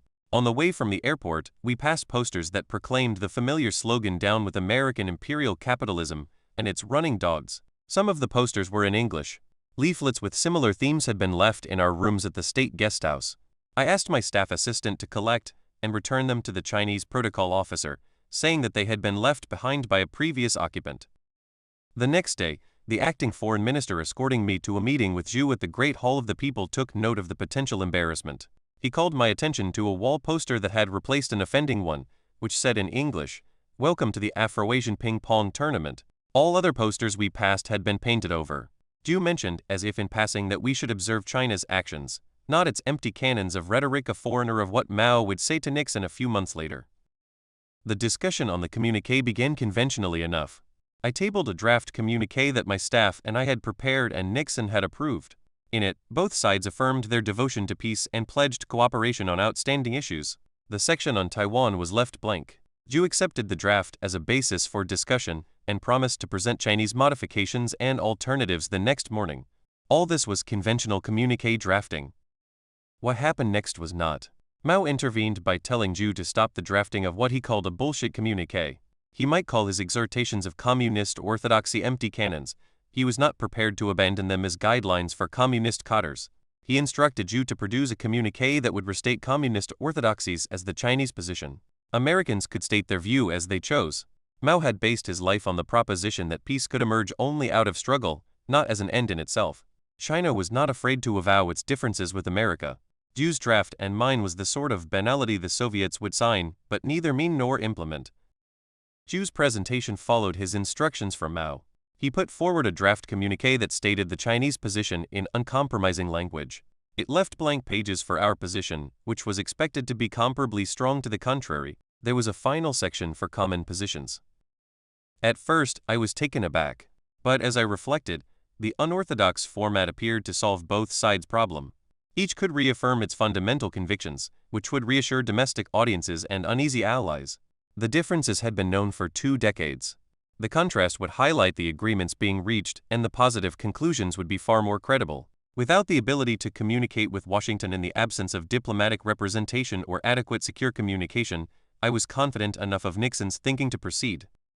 In this manner, a communiqué issued on Chinese soil and published by Chinese media enabled America to affirm its commitment to individual freedom and social progress for all the peoples of the world, proclaim its close ties with allies in South Korea and Japan, and articulate a view of an international order that rejected infallibility for any country and permitted each nation to develop free of foreign interference. The Chinese draft of the communiqué was, of course, equally expressive of contrary views. These could not have come as a surprise to the Chinese population. They heard and saw them all day in their media. But by signing a document containing both perspectives, each side was effectively calling an ideological truce and underscoring where our views converged. By far the most significant of these convergences was the article on hegemony. It read, "Neither side should seek hegemony in the Asia-Pacific region, and each is opposed to efforts by any other country or group of countries to establish such hegemony. Alliances have been founded on far less." For all its pedantic phraseology, it was a stunning conclusion. The enemies of a little more than 6 months earlier were announcing their joint opposition to any further expansion of the Soviet sphere. It was a veritable diplomatic revolution, for the next step would inevitably be to discuss a strategy to counter Soviet ambitions. The sustainability of the strategy depended on whether progress could be made on Taiwan. By the time Taiwan was discussed during the Nixon trip, the parties had already explored the subject, starting with the secret visit 7 months earlier. Negotiations had now reached the point where the diplomat has a choice to make. One tactic, and indeed the traditional approach, is to outline one's maximum position and gradually retreat to a more attainable stance. Such a tactic is much beloved by negotiators eager to protect their domestic standing. Yet while it appears tough to start with an extreme set of demands, the process amounts to a progressive weakening ushered in by the abandonment of the opening move. The other party is tempted to dig in at each stage to see what the next modification will bring and to turn the negotiating process into a test of endurance. Rather than exalting process over substance, the preferable course is to make opening proposals close to what one judges to be the most sustainable outcome, a definition of sustainable in the abstract being one that both sides have an interest in maintaining. This was a particular challenge with respect to Taiwan, where the margin for concession for both sides was narrow. We therefore from the beginning put forward views on Taiwan we judged necessary for a constructive evolution. Nixon advanced these on February 22 as 5 principles distilled from previous exchanges during my July and October meetings. They were comprehensive and at the same time also the limit of American concessions. The future would have to be navigated within their framework. They were an affirmation of a one China policy, that the United States would not support internal Taiwan independence movements, that the United States would discourage any Japanese move into Taiwan, a matter, given history, of special concern to China, support for any peaceful resolution between Beijing and Taipei, and commitment to continued normalization. On February 24, Nixon explained how the Taiwan issue might evolve domestically as the United States pursued these principles. His intention, he affirmed, was to complete the normalization process in his second term and withdraw American troops from Taiwan in that time frame, though he warned that he was in no position to make any formal commitments. Zhu responded that both sides had difficulties and that there was no time limit. Principle and pragmatism thus existing in ambiguous equilibrium, Qiu Guanqiu, and I drafted the last remaining section of the Shanghai Communique. The key passage was only one paragraph, but it took 2 nearly all-night sessions to produce. It read: The U.S. side declared, the United States acknowledges that all Chinese on either side of the Taiwan Strait maintain there is but one China and that Taiwan is a part of China. The United States government does not challenge that position. It reaffirms its interest in a peaceful settlement of the Taiwan question by the Chinese themselves. With this prospect in mind, it affirms the ultimate objective of the withdrawal of all U.S. forces and military installations from Taiwan. In the meantime, it will progressively reduce its forces and military installations on Taiwan as the tension in the area diminishes. This paragraph folded decades of civil war and animosity into an affirmative general principle to which Beijing, Taipei, and Washington could all subscribe. The United States dealt with the one China policy by acknowledging the convictions of Chinese on either side of the Chinese dividing line. The flexibility of this formulation permitted the United States to move from acknowledge to support in its own position in the decade since. Taiwan has been given an opportunity to develop economically and internally. China achieved recognition of its core interest in a political connection between Taiwan and the mainland. The United States affirmed its interest in a peaceful resolution. Despite occasional tensions, the Shanghai Communique has served its purpose. In the 40 years since it was signed, neither China nor the United States has allowed the issue to interrupt the momentum of their relationship. It has been a delicate and occasionally tense process. Throughout, the United States has affirmed its view of the importance of a peaceful settlement and China its conviction of the imperative of ultimate unification. Each side has acted with restraint and sought to avoid obliging the other side to a test of wills or strength. China has invoked core principles, but has been flexible as to the timing of their implementation. The United States has been pragmatic, moving from case to case, sometimes heavily influenced by domestic American pressures. On the whole, Beijing and Washington have given priority to the overriding importance of the Chinese-American relationship. Still, one must not confuse a modus vivendi with a permanent state of affairs. No Chinese leader has ever abandoned the insistence on ultimate unification or can be expected to do so. No foreseeable American leader will jettison the American conviction that this process should be peaceful or alter the American view on that subject. Statesmanship will be needed to prevent a drift toward a point where both sides feel obliged to test the firmness and nature of each other's convictions. The aftermath. The reader should keep in mind that the kind of protocol and hospitality described here has evolved substantially in the decades since. Ironically, the style of hospitality practiced by the early communist leaders was more comparable to that of the Chinese imperial tradition than of contemporary practice, which is less elaborate, with fewer toasts and a less effusive tone on the governmental side. What has not changed significantly is the meticulous preparation, the complexity of argumentation, the capacity for long-range planning, and the subtle sense for the intangible. Nixon's visit to China is one of the few occasions where a state visit brought about a seminal change in international affairs. The re-entry of China into the global diplomatic game and the increased strategic options for the United States gave a new vitality and flexibility to the international system. Nixon's visit was followed by comparable visits by the leaders of other Western democracies and Japan. The adoption of the anti-hegemony clauses in the Shanghai Communique signified a de facto shift of alliances. Though at first confined to Asia, the undertaking was expanded a year later to include the rest of the world. Consultation between China and the United States reached a level of intensity rare even among formal allies. For a few weeks, there was a mood of exultation. Many Americans greeted the China Initiative as enabling China to return to the community of nations to which it originally belonged, which was true, and treated the new state of affairs as a permanent feature of international politics, which was not. Neither Nixon, by nature skeptical, nor I forgot that the Chinese policies described in the earlier chapters had been carried out with the same conviction as the current ones, or that the leaders who greeted us so charmingly and elegantly had, not too long ago, been equally insistent and plausible in their diametrically different course. Nor could it be assumed that Mao or his successors would jettison the convictions that had seen them through a lifetime. The direction of Chinese policy in the future would be a composite of ideology and national interest. What the opening to China accomplished was an opportunity to increase cooperation where interests were congruent and to mitigate differences where they existed. At the time of the rapprochement, the Soviet threat had provided an impetus, but the deeper challenge was the need to establish a belief in cooperation over the decades so that a new generation of leaders would be motivated by the same imperatives, and to foster the same kind of evolution on the American side. The reward for Sino-American rapprochement would not be a state of perpetual friendship or a harmony of values, but a rebalancing of the global equilibrium that would require constant tending and perhaps, in time, produce a greater harmony of values. In that process, each side would be the guardian of its own interests, and each would seek to use the other as a source of leverage in its relations with Moscow. As Mao never tired of stressing, the world would not remain static. Contradiction and disequilibrium were a law of nature.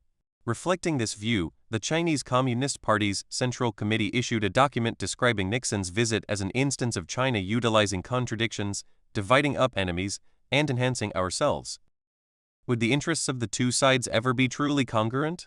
Could they ever separate them from prevalent ideologies sufficiently to avoid tumults of conflicting emotions? Nixon's visit to China had opened the door to dealing with these challenges.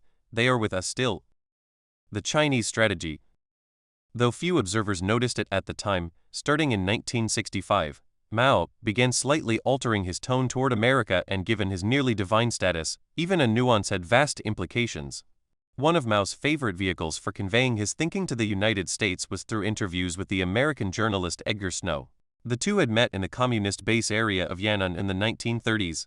Snow had distilled his experience in a book called Red Star Over China, which presented Mao as a kind of romantic agrarian guerrilla.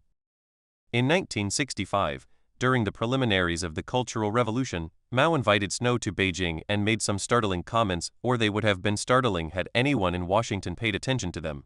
As Mao told Snow, "Naturally, I personally regret that forces of history have divided and separated the American and Chinese peoples from virtually all communication during the past 15 years. Today the gulf seems broader than ever. However, I myself do not believe it will end in war and one of history's major tragedies." This from the leader who, for a decade and a half, had proclaimed his readiness for nuclear war with the United States in so graphic a manner that he scared both the Soviet Union and its European allies into dissociation from China. But with the Soviet Union in a menacing posture, Mao was more ready than anyone realized at the time to consider applying the maxim of moving closer to his distant adversary, the United States.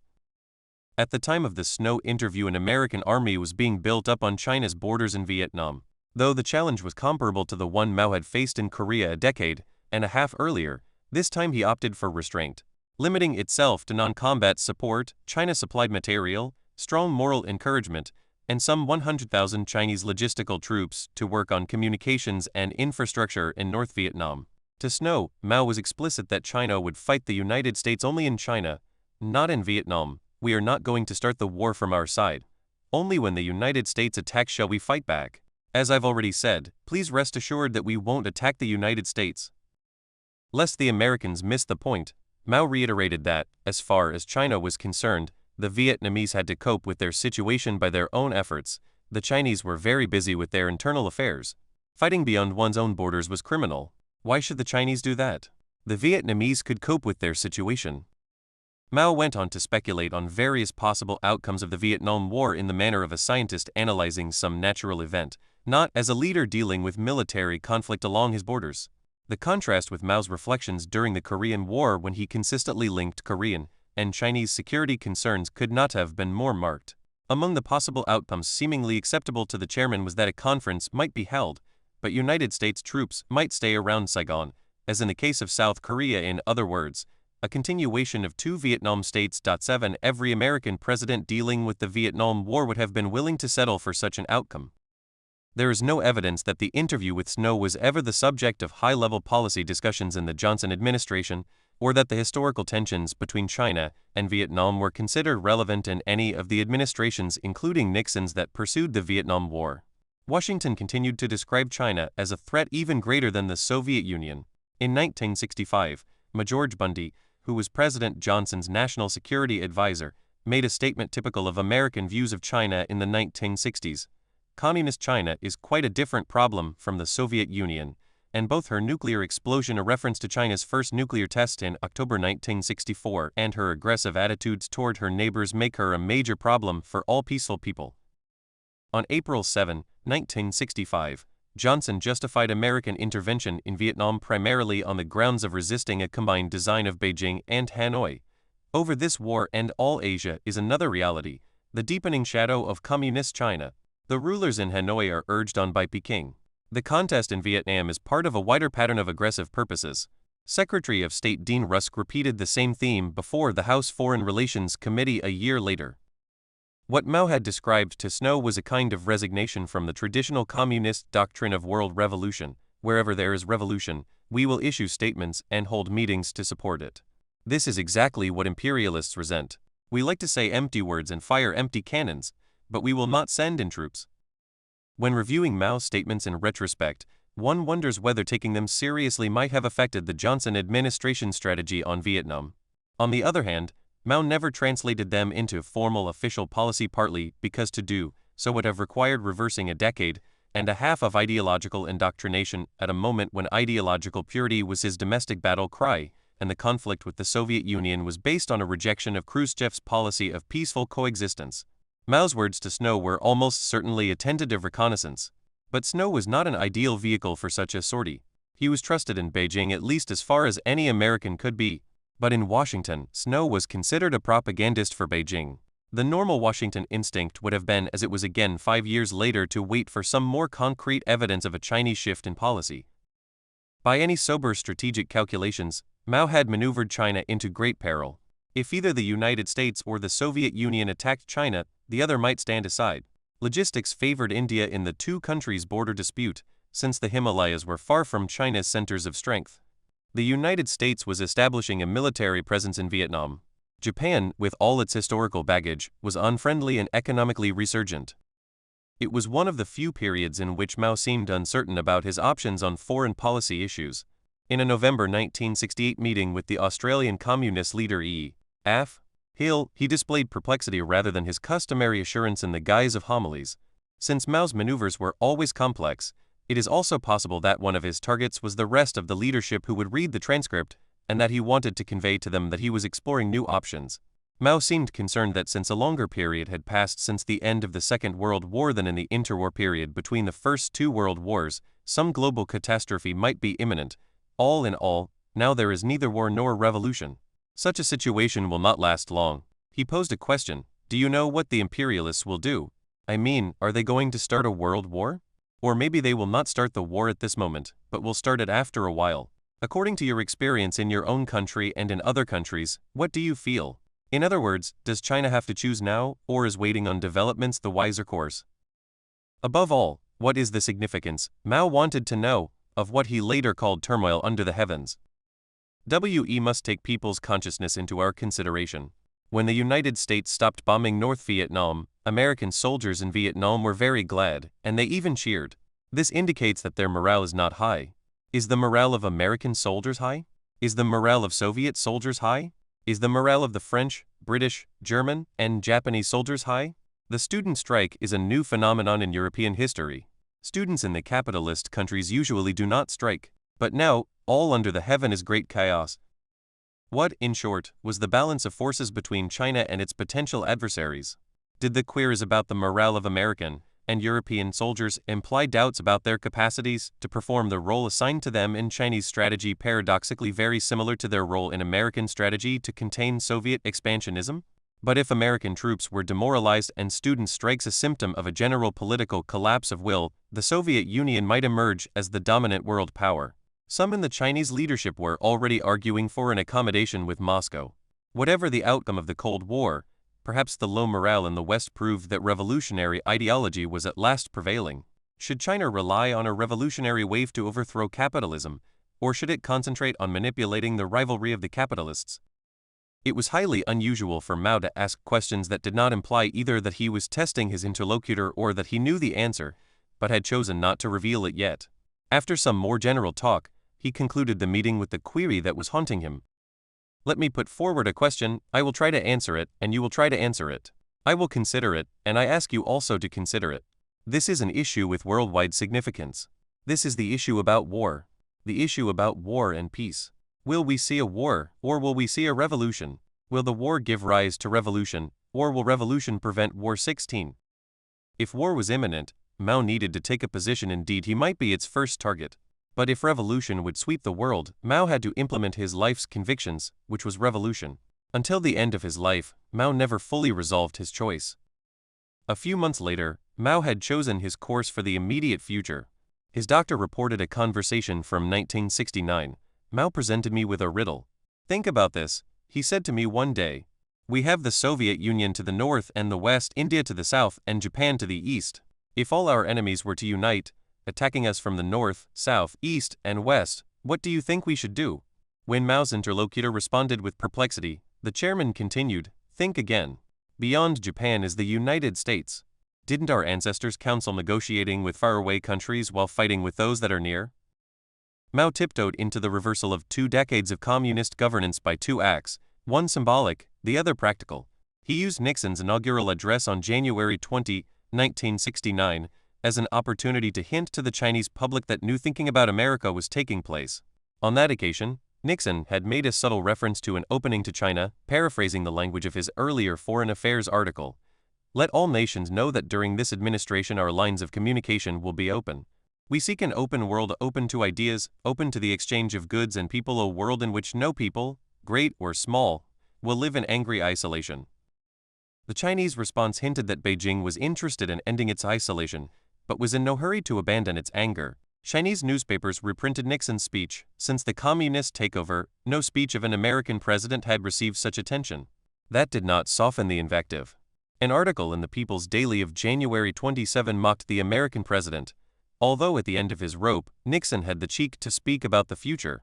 A man with one foot in the grave tries to console himself by dreaming of paradise. This is the delusion and writhing of a dying class. Mao had noted Nixon's offer and taken it sufficiently seriously to put it before his public. He was not open to contact by exhortation, however.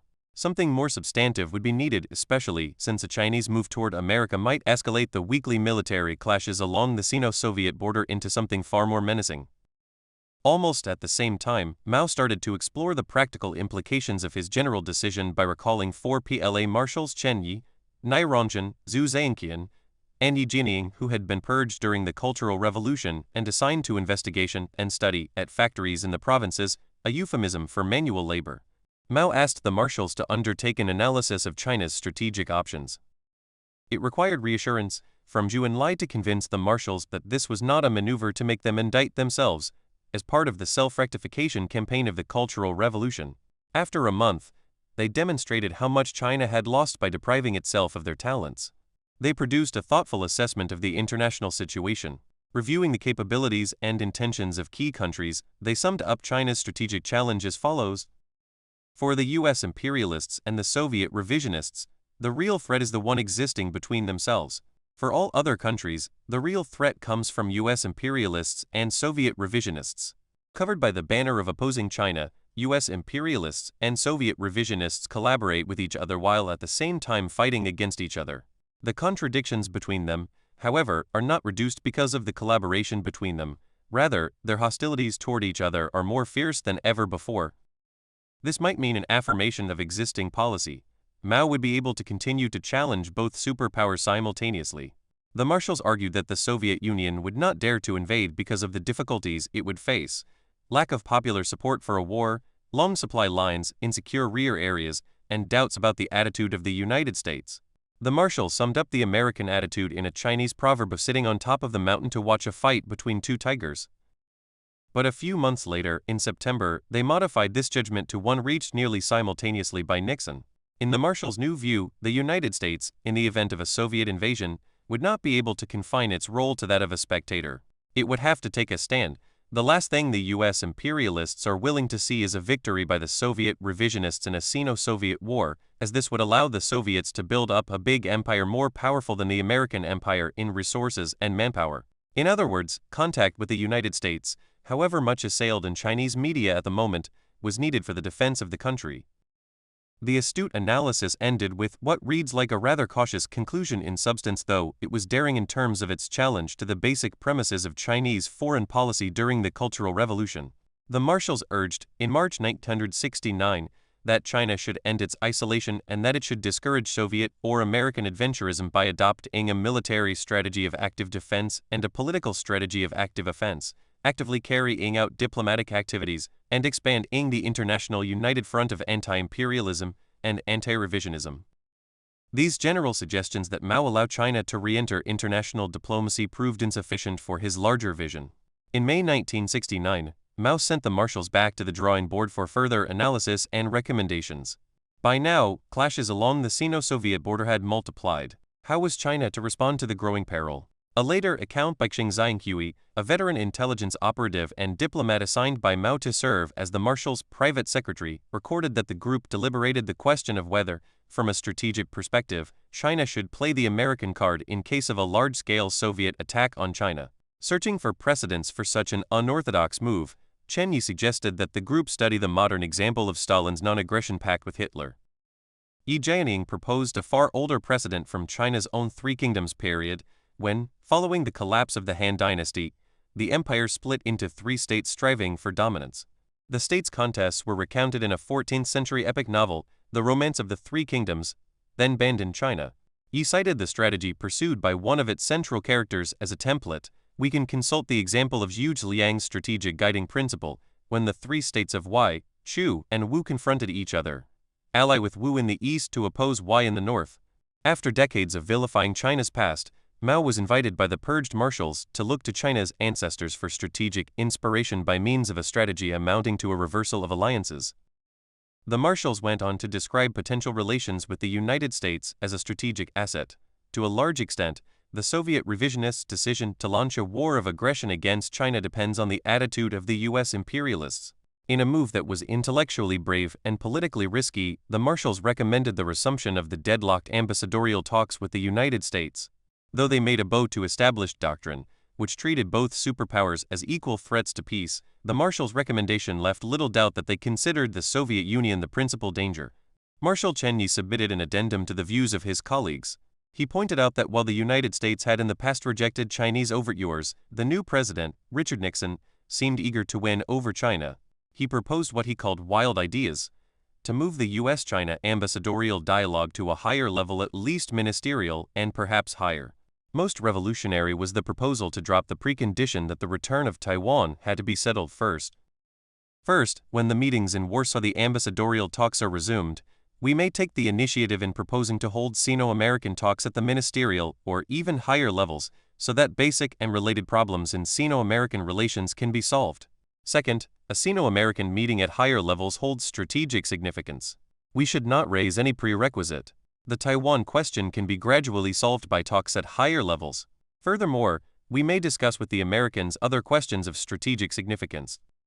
Soviet pressure supplied a growing impetus. In the face of increasing Soviet troop concentrations and a major battle at the border of Xinjiang, on August 28 the Central Committee of the Chinese Communist Party ordered a mobilization of all Chinese military units along all of China's borders. Resumption of contact with the United States had become a strategic necessity. The American strategy. When Richard Nixon took his oath of office, China's anxieties presented him with an extraordinary strategic opportunity, though this was not at first obvious to an administration divided over Vietnam. Many of the policy elites who had made the decision to defend Indochina against what they had conceived as a concerted assault from Moscow and Beijing had second thoughts. A significant segment of the establishment significant enough to complicate an effective policy had come to the view that the Vietnam War was not only unwinnable, but that it reflected a congenital moral failure of the American political system. Nixon did not believe that one could end a war into which his predecessors had sent 500,000 American soldiers halfway across the world by pulling out unconditionally, as many of his critics demanded. And he took seriously the commitments of his predecessors from both parties, whose decisions had led to the dilemmas he now faced. Nixon knew that whatever the agony of its involvement in Vietnam, the United States remained the strongest country in alliance against communist aggression around the world, and American credibility was critical. The Nixon administration, in which I served as National Security Advisor and later as Secretary of State, therefore sought a staged withdrawal from Indochina to give the people of the region an opportunity to shape their own future and to sustain the world's faith in America's role. Nixon's critics equated a new approach to foreign policy with a single issue, in effect, the unconditional withdrawal from the Vietnam War, ignoring the millions of Indo-Chinese who had engaged themselves in reliance on America's word, and the scores of countries who had joined the effort at America's behest. Nixon was committed to ending the war, but equally strongly to giving America a dynamic role in reshaping the international order just emerging piece by piece. Nixon intended to free American policy from the oscillations between extremes of commitment and withdrawal and ground it in a concept of the national interest that could be sustained as administrations succeeded each other. In this design, China played a key role. The leaders of the two countries viewed their common goals from different perspectives. Mao treated the rapprochement as a strategic imperative, Nixon as an opportunity to redefine the American approach to foreign policy and international leadership. He sought to use the opening to China to demonstrate to the American public that, even in the midst of a debilitating war, the United States was in a position to bring about a design for long-term peace.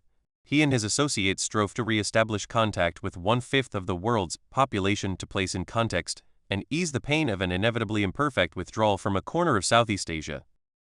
This is where the paths of Mao, the advocate of continuous revolution, and Nixon, the pessimistic strategist, converged. Mao was convinced that vision and willpower would overcome all obstacles. Nixon was committed to careful planning, though ridden by the fear that even the best laid plans would go awry as a result of fate intervening in an unforeseen and unforeseeable manner. But he carried out his plans anyway. Mao and Nixon shared one overriding trait: a willingness to follow the global logic of their reflections and instincts to ultimate conclusions. Nixon tended to be the more pragmatic. One of his frequently expressed maxims was, "You pay the same price for doing something halfway as for doing it completely, so you might as well do it completely." What Mao carried out with elemental vitality, Nixon pursued as a resigned recognition of the workings and obligations of fate. But once launched on a course, he followed it with comparable determination. That China and the United States would find a way to come together was inevitable given the necessities of the time. It would have happened sooner or later, whatever the leadership in either country. That it took place with such decisiveness and proceeded with so few detours is a tribute to the leadership that brought it about. Leaders cannot create the context in which they operate. Their distinctive contribution consists in operating at the limit of what the given situation permits. If they exceed these limits, they crash. If they fall short of what is necessary, their policies stagnate. If they build soundly, they may create a new set of relationships that sustains itself over a historical period because all parties consider it in their own interests. First Steps clashes at the Usheri River. Though reconciliation was the eventual result, it was not easy for the United States and China to find their way to a strategic dialogue. Nixon's article in Foreign Affairs and the study by the four marshals for Mao had produced parallel conclusions, but the actual movement of the two sides was inhibited by domestic complexities, historical experience, and cultural perceptions. The publics on both sides had been exposed to 2 decades of hostility and suspicion. They had to be prepared for a diplomatic revolution. Nixon's tactical problem was more complicated than Mao's. Once Mao had made a decision, he was in a position to implement it ruthlessly. And opponents would remember the fate of Mao's previous critics. But Nixon had to overcome a legacy of 20 years of American foreign policy based on the assumption that China would use every opportunity to weaken the United States and to expel it from Asia. By the time he entered the White House, this view had congealed into established doctrine. Nixon therefore had to tread carefully lest China's diplomatic overtures turn out to be propaganda with no serious change of approach in Beijing. That was a distinct possibility given that the only point of contact Americans had had with the Chinese in 20 years had been the ambassadorial talks in Warsaw, whose 136 meetings were distinctive only for their monotonously sterile rhythm. 24 members of Congress had to be briefed on every step, and new approaches were bound to be lost in the conflicting pressures of briefings of some 15 countries, which were being kept informed about the Warsaw talks and included Taiwan, still recognized by most of them, and especially the United States, as the legitimate government of China. Nixon's general design was turned into an opportunity as a result of a clash between Soviet and Chinese forces on Zhenbao, or Damansky Island in the Usheri River, where Siberia abuts the Chinese frontier. The clash might not have attracted the White House's attention, so quickly had the Soviet ambassador, Anatoly Dobrinin, not come to my office repeatedly to brief me on the Soviet version of what had happened. It was unheard of in that cold period of the Cold War for the Soviet Union to brief us on an event so remote from our usual dialogue, or on any event for that matter.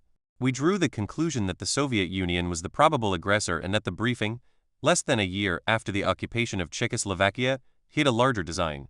This suspicion was confirmed by a study on the border clashes by Alan Whiting of the Rand Corporation. Whiting concluded that because the incidents took place close to Soviet supply bases and far from Chinese ones, the Soviets were the probable aggressors, and that the next step might well be an attack on China's nuclear facilities. If a Sino-Soviet war was imminent, some American governmental position needed to be developed. In my capacity as National Security Advisor, I ordered an interdepartmental review. As it turned out, the analysis of the immediate causes of the clashes was mistaken, at least regarding the Zhenbao incident. It was a case of mistaken analysis leading to a correct judgment. Recent historical studies have revealed that the Zhenbao incident had in fact been initiated by the Chinese as Dobrinin claimed. They had laid a trap in which a Soviet border patrol suffered heavy casualties. But the Chinese purpose was defensive, in keeping with the Chinese concept of deterrence described in the previous chapter. The Chinese planned the particular incident to shock the Soviet leadership into putting an end to a series of clashes along the border, probably initiated by the Soviets, and which in Beijing were treated as Soviet harassment. The offensive deterrence concept involves the use of a preemptive strategy not so much to defeat the adversary militarily as to deal him a psychological blow to cause him to desist. The Chinese action in fact had the opposite effect. The Soviets stepped up harassment all along the frontier, resulting in the wiping out of a Chinese battalion at the Xinjiang border. In this atmosphere, beginning in the summer of 1969, the United States and China began to exchange deniable signals. The United States eased some minor trade restrictions with China. Zhou Enlai released 2 American yachtsmen who had been detained since straying into Chinese waters. During the summer of 1969, the signals of a possible war between China and the Soviet Union multiplied. Soviet troops along the Chinese border grew to some 42 divisions, over 1 million men. Middle-level Soviet officials began to inquire of acquaintances at comparable levels around the world how their governments would react to a Soviet preemptive attack on Chinese nuclear installations. These developments caused the United States government to speed up its consideration of a potential large-scale Soviet attack on China. The very query ran counter to the experience of those who had conducted Cold War foreign policy. For a generation, China had been viewed as the more bellicose of the 2 communist giants. That the United States might take sides in a war between them had never been considered. The fact that Chinese policymakers compulsively studied America's likely attitudes demonstrated the extent to which long isolation had dulled their understanding of the American decision-making process. But Nixon was determined to define policy by geopolitical considerations, and in these terms, any fundamental change in the balance of power had to evoke at least an American attitude and, if significant, a policy. Even if we decided to stay aloof, it should be by conscious decision, not by default. At a National Security Council meeting in August 1969, Nixon chose an attitude, if not yet a policy. He put forward the then shocking thesis that, in the existing circumstances, the Soviet Union was the more dangerous party and that it would be against American interests if China were smashed in a China-Soviet war. What this meant practically was not discussed then. What it should have implied for anyone familiar with Nixon's thinking was that, on the issue of China, geopolitics trumped other considerations. In pursuit of this policy, I issued a directive that in case of conflict between the Soviet Union and China, the United States would adopt a posture of neutrality, but within that framework tilt to the greatest extent possible toward China. It was a revolutionary moment in U.S. foreign policy. An American president declared that we had a strategic interest in the survival of a major communist country with which we had had no meaningful contact for 20 years and against which we had fought a war and engaged in 2 military confrontations. How to communicate this decision? The Warsaw ambassadorial talks had not been convened for months and would have been too low-level to present a view of such magnitude. The administration therefore decided to go to the other extreme and go public with the American decision to view a conflict between the 2 communist giants as a matter affecting the American national interest. Amidst a drumbeat of bellicose Soviet statements in various forums threatening war, American officials were instructed to convey that the United States was not indifferent and would not be passive. Central Intelligence Agency Director Richard Helms was asked to give a background briefing in which he disclosed that Soviet officials seemed to be sounding out other communist leaders about their attitude toward a preemptive attack on Chinese nuclear installations. On September 5, 1969, Under-Secretary of State Elliot Richardson, became explicit in a speech to the American Political Science Association.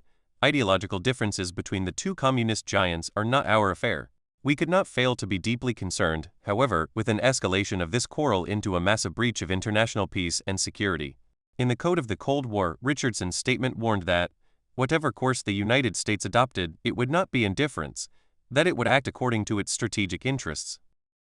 When these measures were being designed, the principal goal was to create a psychological framework for an opening to China. Having since seen many documents published by the main parties, I now lean toward the view that the Soviet Union was much closer to a preemptive attack than we realized, and that uncertainty about American reactions proved to be a principal reason for postponing that project. It is now clear, for example, that in October 1969 Mao thought an attack, so imminent that he ordered all leaders except Zhu, needed to run the government to disperse across the country and to alert China's nuclear forces, tiny as they were then. Whether as a result of American warnings or of the communist world's own inner dynamics, the tensions between the two communist giants eased over the course of the year, and the immediate threat of war diminished. Soviet Prime Minister Alexei Kosygin, who had flown to Hanoi for Ho Chi Minh's funeral in September via India rather than China, much longer route, suddenly altered his return trip while en route and turned his plane toward Beijing, the kind of dramatic action countries take when they want either to issue an ultimatum or to usher in a new phase. Neither happened, or, depending on one's perspective, both did. Kosygin and Zhu met for 3 hours at the Beijing airport, hardly a warm welcome for the prime minister of a country that was still technically an ally. Zhu Enlai produced a draft understanding providing for mutual withdrawals at contested positions on the northern frontier and other measures to ease tensions. The document was supposed to be co-signed on Kosygin's return to Moscow. It did not happen. Tensions reached a high point in October when Mao ordered China's top leadership to evacuate Beijing, and Defense Minister Lin Biao placed the military on first-degree combat readiness alert. Space was thereby created for the unfolding of Sino-American contacts. Each side leaned over backward to avoid being perceived as having made the first public move, the United States, because it had no forum to translate the presidential strategy into a formal position, China, because it did not want to show weakness in the face of threats. The result was a minuet, so intricate that both sides could always claim that they were not in contact, so stylized that neither country needed to bear the onus of an initiative that might be rejected, and so elliptical that existing political relations could be continued without the need for consultation on a script that had yet to be written. Between November 1969 and February 1970, there were at least 10 occasions when American and Chinese diplomats in various capitals around the world had exchanged words, an event remarkable primarily because, before then, the diplomats had always avoided each other. The deadlock was broken when we ordered Walter Stossel, the U.S. ambassador in Warsaw, to approach Chinese diplomats at the next social function and express the desire for a dialogue.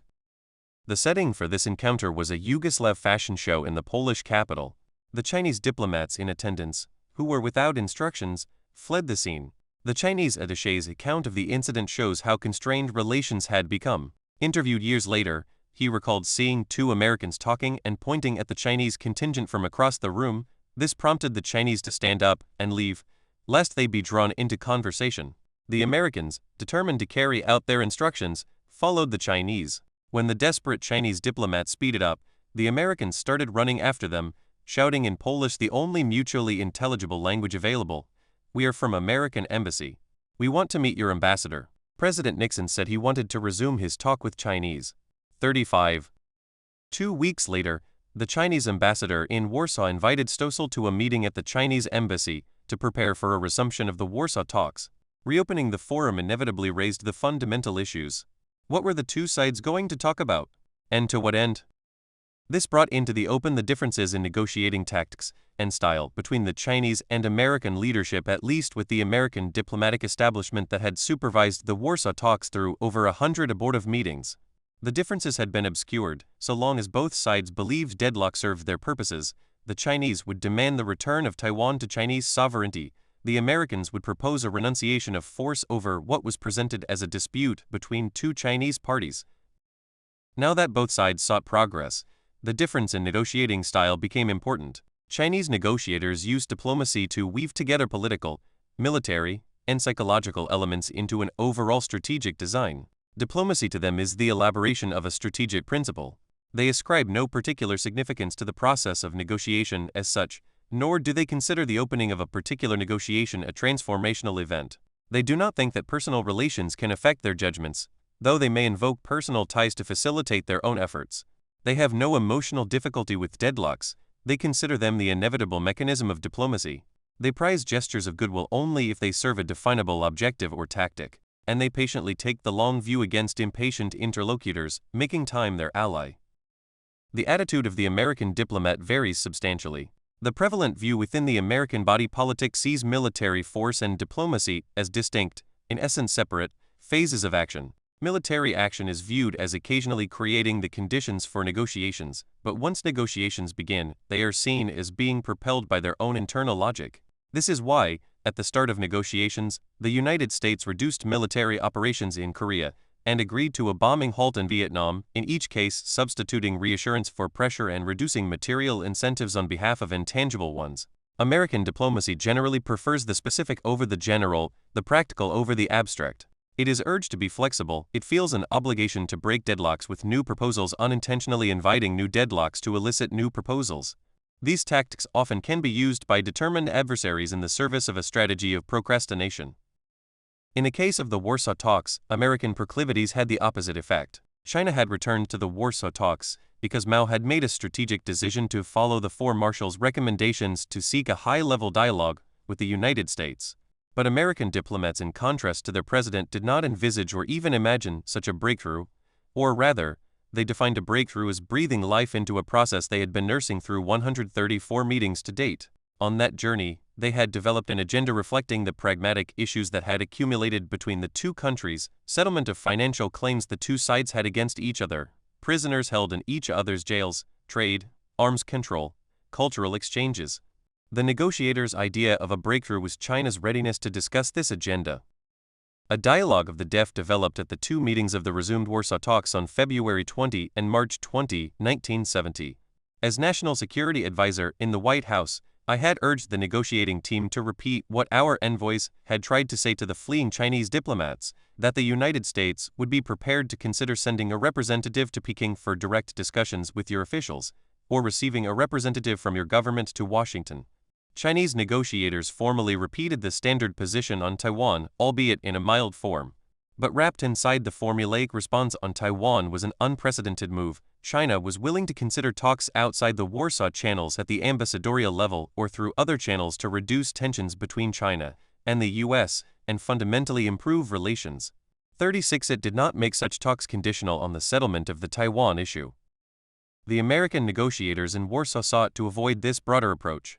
The first time it was made, they did not respond at all. Afterward, they developed talking points to deflect the Chinese proposition of an overall review of relationships into an opportunity to address the American agenda developed over 2 decades of desultory conversations.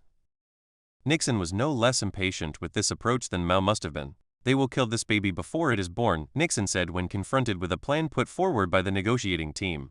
But he was reluctant to order them to engage in a geopolitical dialogue for fear that the briefing system would produce a firestorm and a need for multiple reassurances, all before the Chinese attitude was clear. Mao's attitude was more ambivalent. On the one hand, he wanted to explore rapprochement with the United States, but these exchanges were taking place in early 1970, when the Nixon administration faced massive demonstrations protesting the decision to send forces into Cambodia to disrupt the bases and supply chains supporting Hanoi's offensives into South Vietnam. The question for Mao was whether the demonstrations marked the beginning of the genuine world revolution, so long expected by the Marxists and as often disappointed. If China moved closer to the United States, would it be doing it just when the world revolutionary agenda was being fulfilled? To wait out these prospects consumed much of Mao's planning. In 1970.38, he used the American military incursion into Cambodia as a pretext to cancel the next session of Warsaw talks scheduled for May 20, 1970. They were never resumed. Nixon was looking for a forum less bureaucratically constraining and more under his direct control. Mao sought for a way to break through to the highest levels of the United States government whenever he had made a firm decision. Both had to move carefully lest a premature disclosure trigger a Soviet onslaught or a rejection by the other side thwart the entire initiative. When the Warsaw talks foundered, the operating level of the U.S. government seemed relieved to be freed of the perplexities and domestic risks of a negotiation with Beijing. During the year that Nixon and Mao were searching for venues for a high-level dialogue, Lower levels of the American diplomatic establishment never raised the question at the White House of what had happened to the Warsaw talks or suggested reconvening them. For nearly a year after the Chinese cancellation of the proposed May 20 meeting, both the American and Chinese leaders agreed on the objective, but found themselves thwarted by the gulf of 20 years of isolation. The problem was no longer simply the cultural differences between the Chinese and the American approaches to negotiations. It was that Nixon's approach differed more from that of his own diplomats than from Mao's. He and I wanted to explore the strategic situation produced by the triangular relationship between the Soviet Union, China, and the United States. We strove for an occasion not so much to remove irritants as to conduct a geopolitical dialogue. As the two sides were circling each other, their choice of intermediaries conveyed a great deal about their perceptions of the task at hand. Nixon used the occasion of an around-the-world trip in July 1970 to tell his hosts in Pakistan and Romania that he sought high-level exchanges with Chinese leaders and that they were free to communicate this to Beijing. As National Security Advisor, I mentioned the same point to Jean Sainteny, the former French ambassador in Hanoi, a friend of many years who was acquainted with the Chinese ambassador in Paris, Wang Zhen. In other words, the White House chose a non-aligned friend of China-Pakistan, a member of the Warsaw Pact known for its quest for independence from Moscow, Romania, and a member of NATO distinguished by its commitment to strategic independence, France, on the assumption that Sainteny was bound to pass our message to the French government. Beijing passed hints to us via its embassy in Oslo, Norway, a NATO ally, and, strangely enough, in Kabul, Afghanistan, perhaps on the theory that the venue was so improbable as to be sure to gain our attention. We ignored Oslo because our embassy was not equipped for the necessary staff support. Kabul, of course, was even more remote, and we did not want to conduct the dialogue once again through embassies. China ignored the direct approach via Paris, but eventually responded to the overtures via Romania and Pakistan. Before that, however, Mao communicated with us, but so subtly and indirectly that we missed the point. In October 1970, Mao granted another interview to Edgar Snow, considered by the Nixon White House to be a Mao sympathizer. To demonstrate the importance Mao attached to the occasion, he placed Snow next to him on the reviewing stand during the parade celebrating the communist victory in the Civil War on October 8, 1970. The mere presence of an American standing next to the chairman symbolized, or was intended to symbolize to the Chinese people, that contact with America was not only permissible, but a high priority. The interview proceeded in a complex manner. Snow was given a transcript of the interview with the restriction that he could use only indirect quotations. He was also instructed to delay any publication for 3 months. The Chinese reasoning must have been that Snow would submit the actual text to the U.S. government, and that the published summary would then reinforce a process already in train. It did not work out that way for the same reason that the 1965 interview failed to influence the U.S. government. Snow was a friend of the PRC of long standing. That very fact caused him to be written off in the American foreign policy establishment as a Beijing propagandist. No transcript of his interview reached high levels of government, still less the White House, and by the time the article appeared months later, it had been overtaken by other communications. It was a pity the transcript did not reach us, because the chairman had made some revolutionary pronouncements.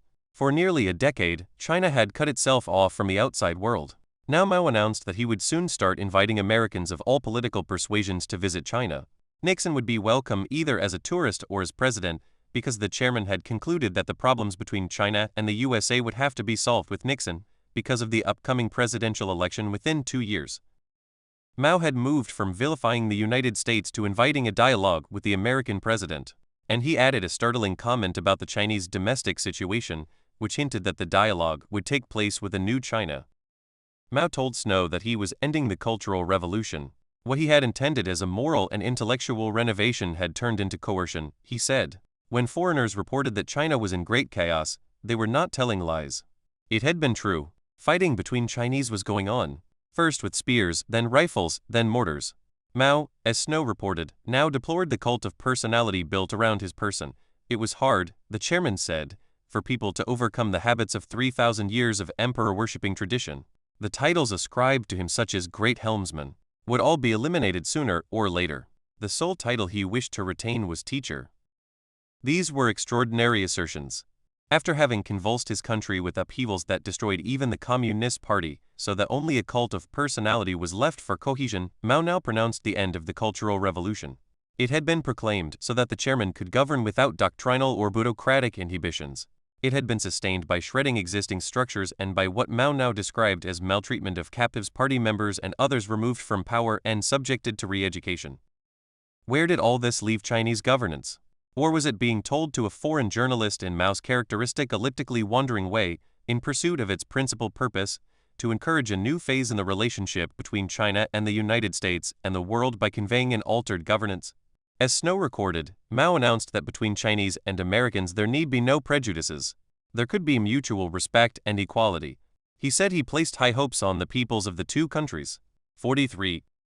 Nixon, in a break with American foreign policy tradition, had urged a relaxation of tensions on the basis of geopolitical considerations in order to return China to the international system. But to the China-centered Mao, the principal vision was not the international system so much as the future of China. To achieve its security, he was willing to shift the center of gravity of Chinese policy and bring about a reversal of the alliances not, however, in the name of a theory of international relations, but rather of a new direction for Chinese society in which China could even learn from the United States. China should learn from the way America developed, by decentralizing and spreading responsibility and wealth among the 50 states. A central government could not do everything. China must depend upon regional and local initiatives. It would not do spreading his hands to leave everything up to him. Mao, in short, reaffirmed classic principles of Chinese governance cast in Confucian principles of moral rectitude. He devoted a part of his interview to castigating the habit of lying, which he blamed not on the Americans, but on the recently disempowered Red Guards. If one did not speak the truth, Mao concluded, how could he gain the confidence of others? Who would trust one? Snow recorded. The fire-breathing, radical ideologist of yesterday now appeared in the garb of a Confucian sage. His concluding sentence seemed to express a sense of resignation to new circumstance if not without, as always, taunting double meanings. He was, he said, only a lone monk walking the world with a leaky umbrella. There was more to the last line than Mao's habitual mockery in presenting the creator of the Great Leap Forward and the Cultural Revolution as returning to his original philosophic vocation as a lonely teacher. For as several Chinese commentators later noted, the quotation in Snow's English text was but the first line of a familiar Chinese couplet. If completed, the couplet is not so much mocking as ominous. Left unspoken, or at least untranslated, was the second line of the couplet, Wu Fa Wu Tan. As written, the Chinese characters mean without hair, without sky, that is, the monk is bald, and because he holds an umbrella, he does not see the sky above him. But in the tonal Chinese language, the line is a pun. Pronounced slightly differently, the line takes on a new meaning, without law, without heaven, or, less literally, defying laws both human and divine, neither God-fearing nor law-abiding, trampling law underfoot without batting an eyelid. Mao's closing salvo was, in other words, even further reaching and more subtle than initially apparent. Mao cast himself as a wandering classical sage, but also as a law unto himself. Was Mao toying with his English-speaking interviewer? Could he possibly think Snow would understand the pun, which is, for a Western ear, almost impossibly obscure? Mao did sometimes overestimate Western subtlety even as the West sometimes exaggerated his. Given the context, the probability is that Mao's pun was directed to his domestic audience, particularly those leaders whom might oppose rapprochement with the heretofore hated United States, and whose opposition later culminated in the crisis and alleged coup of Lin Biao shortly after the U.S. opening to China. Mao was effectively announcing that he was about to turn the world upside down again. In that mission, he would not be bound by laws human or divine, not even the laws of his own ideology. It warned doubters to get out of the way. The text of Mao's interview was surely circulated in high levels of Beijing even as it was being ignored in Washington. Snow had been asked to delay publication so that China could develop an official initiative. Mao decided to cut through the minuet of third-party communications by addressing the American administration directly at the highest level. On December 8, 1970, a message was delivered to my office in the White House from Zhou Enlai. Reviving a diplomatic practice of previous centuries, the Pakistani ambassador brought it from Islamabad, where it had been delivered as a handwritten communication. Beijing's missive formally acknowledged the messages received through intermediaries. It noted a comment made by Nixon to President Aga Mohammad Yahya Khan of Pakistan when Yahya called at the White House a few weeks earlier to the effect that America, in its negotiations with the Soviet Union, would not participate in a condominium against China and would be prepared to send an emissary to a mutually convenient place to arrange high-level contacts with China. Zhou Enlai replied as he had not to previous messages because, he said, this was the first time a message had come from a head, through a head, to a head. emphasizing that his reply had been approved by Mao and Lin Biao, then Mao's designated heir. Zhu invited a special emissary to Beijing to discuss the vacation sick of Chinese territories called Taiwan, which have now been occupied by foreign troops of the United States for the last 15 years. It was an artful document. For what exactly was Zhu Enlai proposing to discuss? The reversion of Taiwan to China or the presence of American troops on the island? There was no reference to the Treaty of Mutual Assistance. Whatever it meant, it was the mildest formulation on Taiwan that had been received from Beijing for 20 years. Did it apply only to American forces stationed in Taiwan, most of whom were support forces for Vietnam? Or did it imply a more sweeping demand? In any event, to invite the representative of the reviled monopoly capitalists to Beijing had to reflect some deeper imperative than the desire to discuss Taiwan, for which a forum already existed. It had to involve the security of China. The White House opted to leave the answer open for actual direct contacts. Our reply accepted the principle of an emissary, but defined his mission as the broad range of issues which lie between the People's Republic of China and the U.S. In other words, the U.S. emissary would not agree to confine the agenda to Taiwan. Leaving nothing to the chance that the Pakistan channel might not work efficiently, Zhu Enlai sent a parallel message via Romania, which, for some never explained reason, arrived a month after the Pakistani message in January. This message too, we were told, had been reviewed by Chairman Mao and Lin Biao. It describes Taiwan as the one outstanding issue between China and the United States and added an entirely new element, since President Nixon had already visited Belgrade and Bucharest, capitals of communist countries. He would also be welcome in Beijing. In light of the military clashes of the past decade and a half, it was significant that Taiwan was listed as the only issue between China and the United States. In other words, Vietnam clearly was not an obstacle to reconciliation. We replied through the Romanian channel, accepting the principle of an emissary, but ignoring the invitation to the president. At this early stage of contacts, accepting a presidential visit seemed too importuning, not to mention too risky. We conveyed our definition of an appropriate agenda phrased, to avoid confusion, identically with the message via Pakistan, to the effect that the United States was prepared to discuss all issues of concern to both sides, including Taiwan. Zhu Enlai had seen Yahya in October and the Romanian vice premier in November. Mao had received Snow in early October. That all these messages emerged within a few weeks of each other reflected the fact that diplomacy had gone beyond the tactical and was being orchestrated for a major denouement. But to our surprise and no little uneasiness, there was no response for 3 months. Probably it was because of the South Vietnamese offensive, backed by U.S. air power on the Ho Chi Minh Trail through southern Laos, the principal supply route for North Vietnamese forces in the south.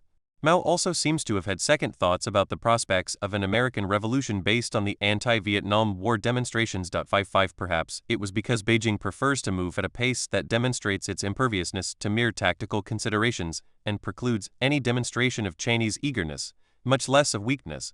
Most likely, Mao needed time to align his own domestic constituencies. It was not until the beginning of April that we heard from China again. It chose none of the channels we had established, but a method of its own, which forced into the open the issue of the Chinese desire to achieve a better relationship with America and was less dependent on actions of the United States government. This is the background to the episode that has entered folklore as ping-pong diplomacy. A Chinese ping-pong team participated in an international tournament in Japan, the first time a Chinese sports team had competed outside China since the beginning of the Cultural Revolution. In recent years, it has emerged that the impending encounter between the Chinese and American teams caused considerable internal debate in the Chinese leadership. The Chinese Foreign Ministry initially recommended avoiding the tournament entirely, or at least remaining aloof from the American team. Yu forwarded the matter for reconsideration by Mao, who deliberated for 2 days. Late one night, after one of his periodic bouts of insomnia, Mao lay slumped over the table in a sleeping pill-induced haze. Suddenly he croaked to his nurse, telling her to phone the Foreign Ministry to invite the American team to visit China. The nurse recalled asking him, "Does your word count after taking sleeping pills?" Mao replied, "Yes, it counts, every word counts. Act promptly, or it will be too late." This order from Mao in hand, the Chinese players used the occasion to invite the American team to visit China. On April 14, 1971, the amazed young Americans found themselves at the Great Hall of the People in the presence of Zhu Enlai, which was more than had ever been achieved by the vast majority of the foreign ambassadors stationed in Beijing. "You have opened a new chapter in the relations of the American and Chinese people," affirmed the Chinese premier. I am confident that the beginning of our friendship will certainly find support with the majority of our peoples. The athletes, stunned by the fact that they were being propelled into high-level diplomacy, did not respond, causing Zhu Enlai to end with a sentence we later came to recognize as characteristic. Don't you think so? Evoking a round of applause. As usual with Chinese diplomacy, Mao and Zhu were operating on many levels. On one level, the ping-pong diplomacy constituted an answer to the American messages of January. It committed China publicly to the course heretofore confined to the most secret diplomatic channels. In that sense, it was reassurance. But it was also a warning of what course China could pursue were the secret communications thwarted. Beijing could then undertake a public campaign, what would today be called people-to-people diplomacy, much as Hanoi was doing in pressing its objectives on Vietnam, and appeal to the growing protest movement in American society on the basis of another lost chance for peace. Zhu soon conveyed that the diplomatic channel remained his preferred option. On April 29, the Pakistani ambassador brought another handwritten message from Beijing dated April 21. It explained the long silence by the situation of the time without explaining whether this referred to domestic or international conditions, but reiterating the willingness to receive a special envoy. Zhu was specific about the emissary Beijing had in mind, naming me or Secretary of State William Rogers or even the President of the U.S. himself. As a condition of restoration of the relations, Zhu mentioned only the withdrawal of American armed forces from Taiwan, and the Taiwan Strait, by far the least contentious issue, and omitted the reversion of Taiwan. At that point, the secrecy with which the diplomacy had been conducted nearly derailed the enterprise and would have in any previous period of dealing with Beijing. Nixon had decided that the channel to Beijing should be confined to the White House. No other agency had been told of the two communications from Zhu Enlai in December and January. Thus, in a public briefing on April 28, a State Department spokesman declared, as the American position, that sovereignty over Taiwan was an unsettled question subject to future international resolution. And when the Secretary of State, attending a diplomatic meeting in London, appeared on television the next day, he commented on the Snow interview and dismissed the invitation to Nixon as fairly casually made and not serious. He described Chinese foreign policy as expansionist and rather paranoid. Progress in negotiations and a possible Nixon trip to China would be possible only if China decided to join the international community in some unspecified way and complied with the rules of international law. It was a measure of China's strategic imperatives that progress toward resumption of the dialogue continued. The reference to Taiwan as an unsettled question was denounced as fraudulent and a brazen intervention in the affairs of the Chinese people by the governmental spokesman. But the invective was coupled with a reaffirmation that the visit of the table tennis team was a new development in the friendship between the Chinese and American peoples. On May 10, we accepted Zhu's invitation to Nixon, but reiterated our insistence on a broad agenda. Our communication read, at such a meeting each side would be free to raise the issue of principal concern to it. To prepare for the summit, the President proposed that as his assistant for national security I should represent him at a preliminary secret meeting with Zhu. We indicated a specific date. The reason for the date was not high policy. During the late spring and early summer, the Cabinet and White House had planned a series of travels, and it was the first time a high-level plane became available. On June 2, we received the Chinese reply. Zhu informed us that he had reported Nixon's acceptance of the Chinese invitation to Mao with much pleasure 62, and that he would welcome me to Beijing for preliminary conversations on the proposed date. We paid little attention to the fact that Lin Biao's name was dropped from this communication. Within a year, Sino-American diplomacy had moved from irreconcilable conflict to a visit to Beijing by a presidential emissary to prepare a visit by the president himself. It did so by sidestepping the rhetoric of 2 decades and staying focused on the fundamental strategic objective of a geopolitical dialogue leading to a recasting of the Cold War international order. Had Nixon followed professional advice, he would have used the Chinese invitation to return to the traditional agenda and speed up its consideration as a condition for higher-level talks. Not only might this have been treated as a rejection, the whole process of intensified Sino-US contact would almost certainly have been overwhelmed by domestic and international pressures in both countries. Nixon's contribution to the emerging Sino-American understanding was not so much that he understood its desirability, but that he was able to give it a conceptual foundation to which Chinese thinking could relate. To Nixon, the opening to China was part of an overall strategic design, not a shopping list of mutual irritations. Chinese leaders pursued a parallel approach. Invocations of returning to an existing international order were meaningless to them, if only because they did not consider the existing international system, which they had no hand in forming, as relevant to them. They had never conceived their security to reside in the legal arrangement of a community of sovereign states. Americans to this day often treat the opening to China as ushering in a static condition of friendship, but the Chinese leaders were brought up on the concept of the art of understanding matters in flux. When Zhu wrote about re-establishing friendship between the Chinese and American peoples, he described an attitude needed to foster a new international equilibrium, not a final state of the relationship between peoples. In Chinese writings, the hallowed words of the American vocabulary of a legal international order are rarely to be found. What was sought, rather, was a world in which China could find security and progress through a kind of combative coexistence, in which readiness to fight was given equal pride of place to the concept of coexistence. Into this world, the United States entered with its first diplomatic mission to Communist China. Chapter 15. Tiananmen. Cracks in the Soviet monolith began to emerge in Eastern Europe at the start of 1989, leading to the fall of the Berlin Wall in November and the eventual dissolution of the Soviet Union itself. But China seemed stable, and its relations with the rest of the world were the best since the communist victory in 1949 and the proclamation of the People's Republic. Relations with the United States especially had made major progress. The two countries were cooperating in thwarting the Soviet occupation of Afghanistan. The United States was selling significant levels of arms to China, trade was increasing, and exchanges, from cabinet members to naval vessels, were flourishing. Mikhail Gorbachev, still presiding over the Soviet Union, was planning a visit to Beijing in May.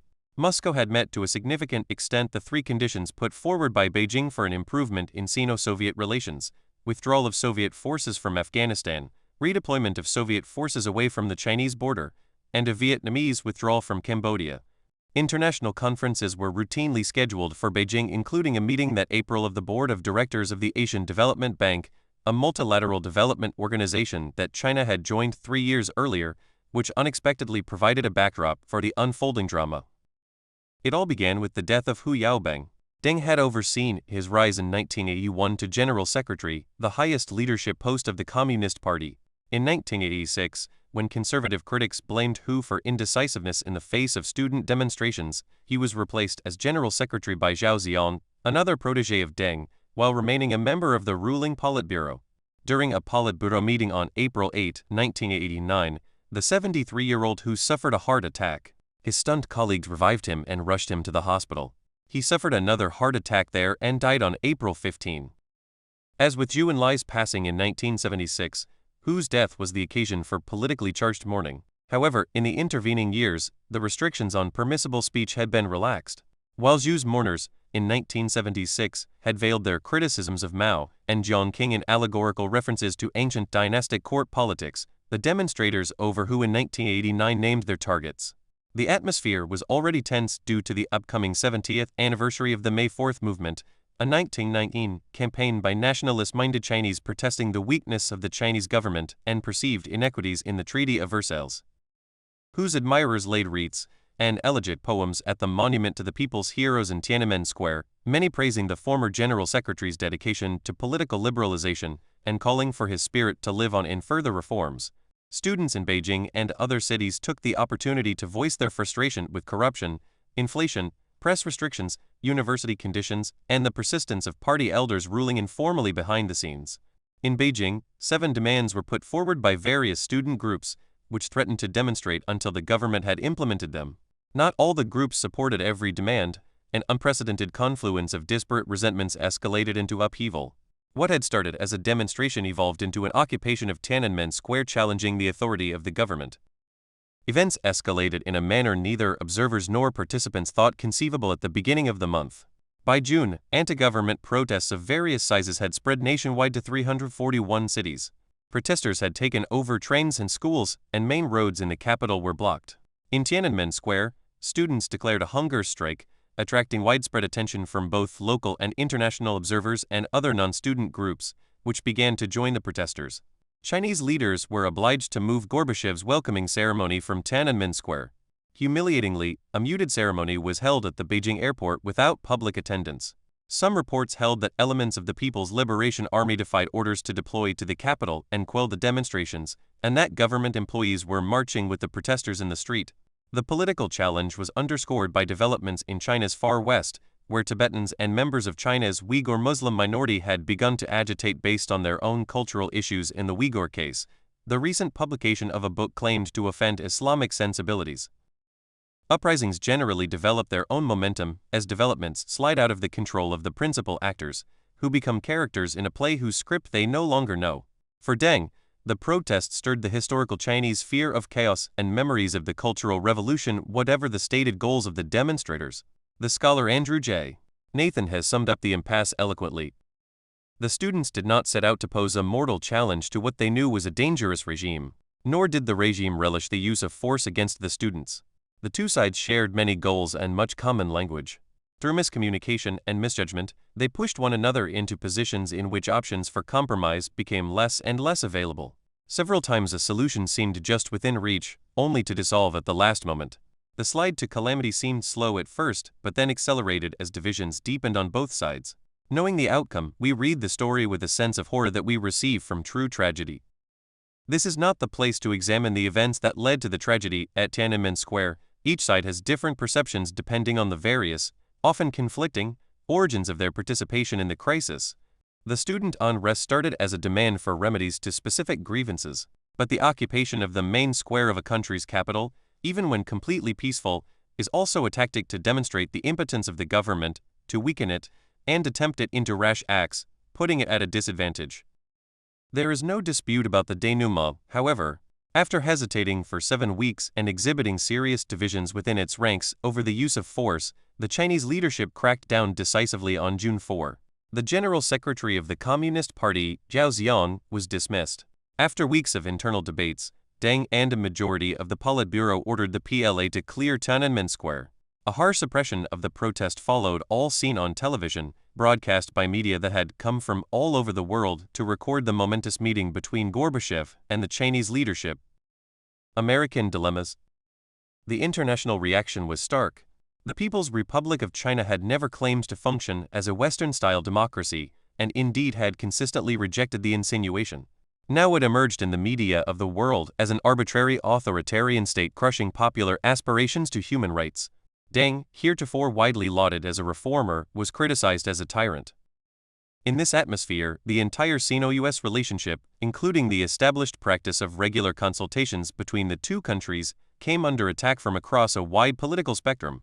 Traditional conservatives saw themselves vindicated in their conviction that China, under the leadership of the Communist Party, would never be a reliable partner. Human rights activists across the entire political spectrum were outraged. Liberals argued that the aftermath of Tiananmen imposed on America the obligation to fulfill its ultimate mission to spread democracy. However varied their objectives, the critics converged on the need for sanctions to pressure Beijing to alter its domestic institutions and encourage human rights practices.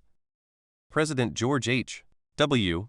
Bush, who had assumed the presidency less than 5 months earlier, was uncomfortable with the long-range consequences of sanctions. Both Bush and his national security advisor, General Brent Scowcroft, had served in the Nixon administration. They had met Deng when they were in office. They remembered how he had preserved the relationship with America against the machinations of the Gang of Four and on behalf of greater scope for the individual. They admired his economic reforms, and they balanced their distaste of the repression against their respect for the way the world had been transformed since the opening to China. They had participated in the conduct of foreign policy when every opponent of the United States could count on Chinese support, when all the nations of Asia feared a China isolated from the world, and when the Soviet Union could conduct a policy of pressure against the West, unrestrained by concerns over its other flanks. President Bush had served in China as head of the American Liaison Office in Beijing 10 years earlier during tense periods. Bush had enough experience to understand that the leaders who had been on the Long March, survived in the caves of Yan'an, and confronted both the United States and the Soviet Union simultaneously in the 1960s would not submit to foreign pressures or the threat of isolation. And what was the objective? To overthrow the Chinese government? To change its structure toward what alternative? How could the process of intervention be ended once it was started? And what would be the costs? Before Tiananmen, America had become familiar with the debate about the role of its diplomacy in promoting democracy. In simplified form, the debate pitted idealists against realists, idealists insisting that domestic systems affect foreign policy and are therefore legitimate items on the diplomatic agenda, realists arguing that such an agenda is beyond any country's capacity and that diplomacy should therefore focus primarily on external policies. The absolutes of moral precept were weighed against the contingencies of deducing foreign policy from the balancing of national interests. The actual distinctions are more subtle. Idealists, when they seek to apply their values, will be driven to consider the world of specific circumstance. Thoughtful realists understand that values are an important component of reality. When decisions are made, the distinction is rarely absolute. Often it comes down to a question of nuance. With respect to China, the issue was not whether America preferred democratic values to prevail. By a vast majority, the American public would have answered in the affirmative, as would have all the participants in the debate on China policy. The issue was what price they would be prepared to pay in concrete terms over what period of time and what their capacity was, in any circumstances, to bring about their desired outcome. Two broad operational policies appeared in the public debate over the tactics of dealing with authoritarian regimes. One group argued for confrontation, urging the United States to resist undemocratic behavior or human rights violations by withholding any benefit America might afford, whatever the price for America. In the extreme, it pressed for change of offending regimes. In the case of China, it insisted on an unambiguous move toward democracy as a condition for any mutual benefit. The contrary view argued that human rights progress is generally better reached by a policy of engagement. Once enough confidence has been established, changes in civil practice can be advocated in the name of common purposes or at least the preservation of a common interest. Which method is appropriate depends in part on circumstances. There are instances of violations of human rights, so egregious that it is impossible to conceive of benefit in a continuing relationship, for example the Khmer Rouge in Cambodia and the genocide in Rwanda.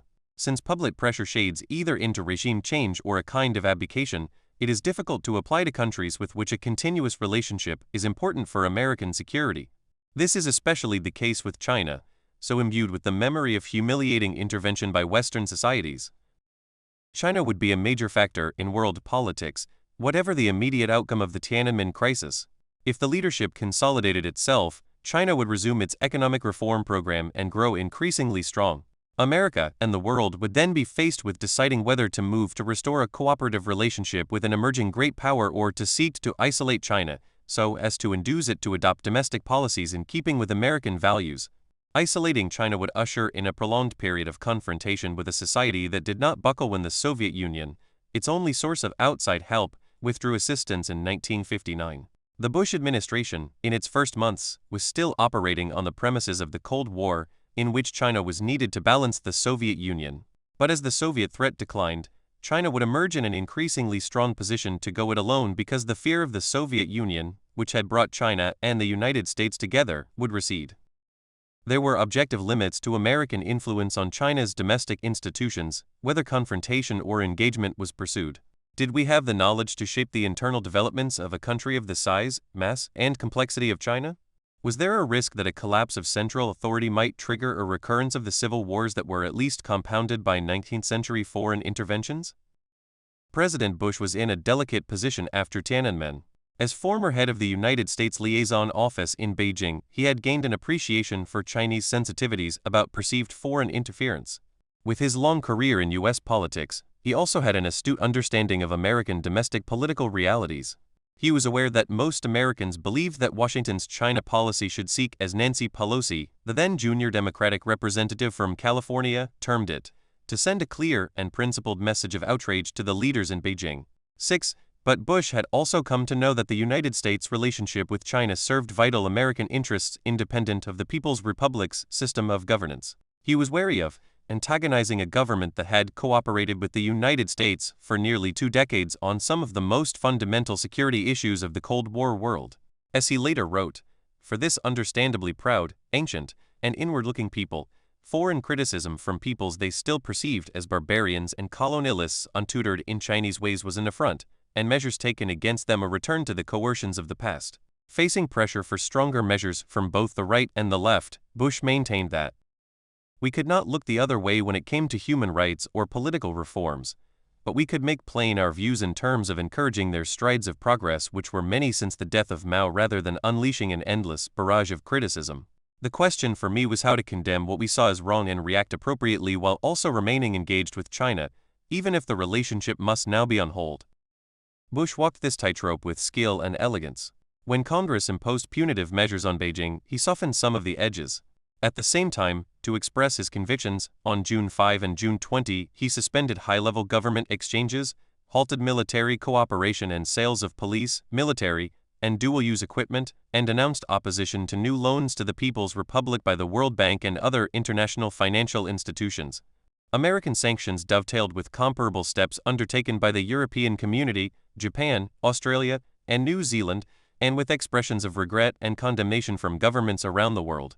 Congress, reflecting popular pressure, pushed for even stronger measures, including legislative sanctions which would be more difficult to lift than administrative sanctions imposed by the president, which were at the chief executive's discretion, and a law automatically extending the visas of all Chinese students currently in the United States.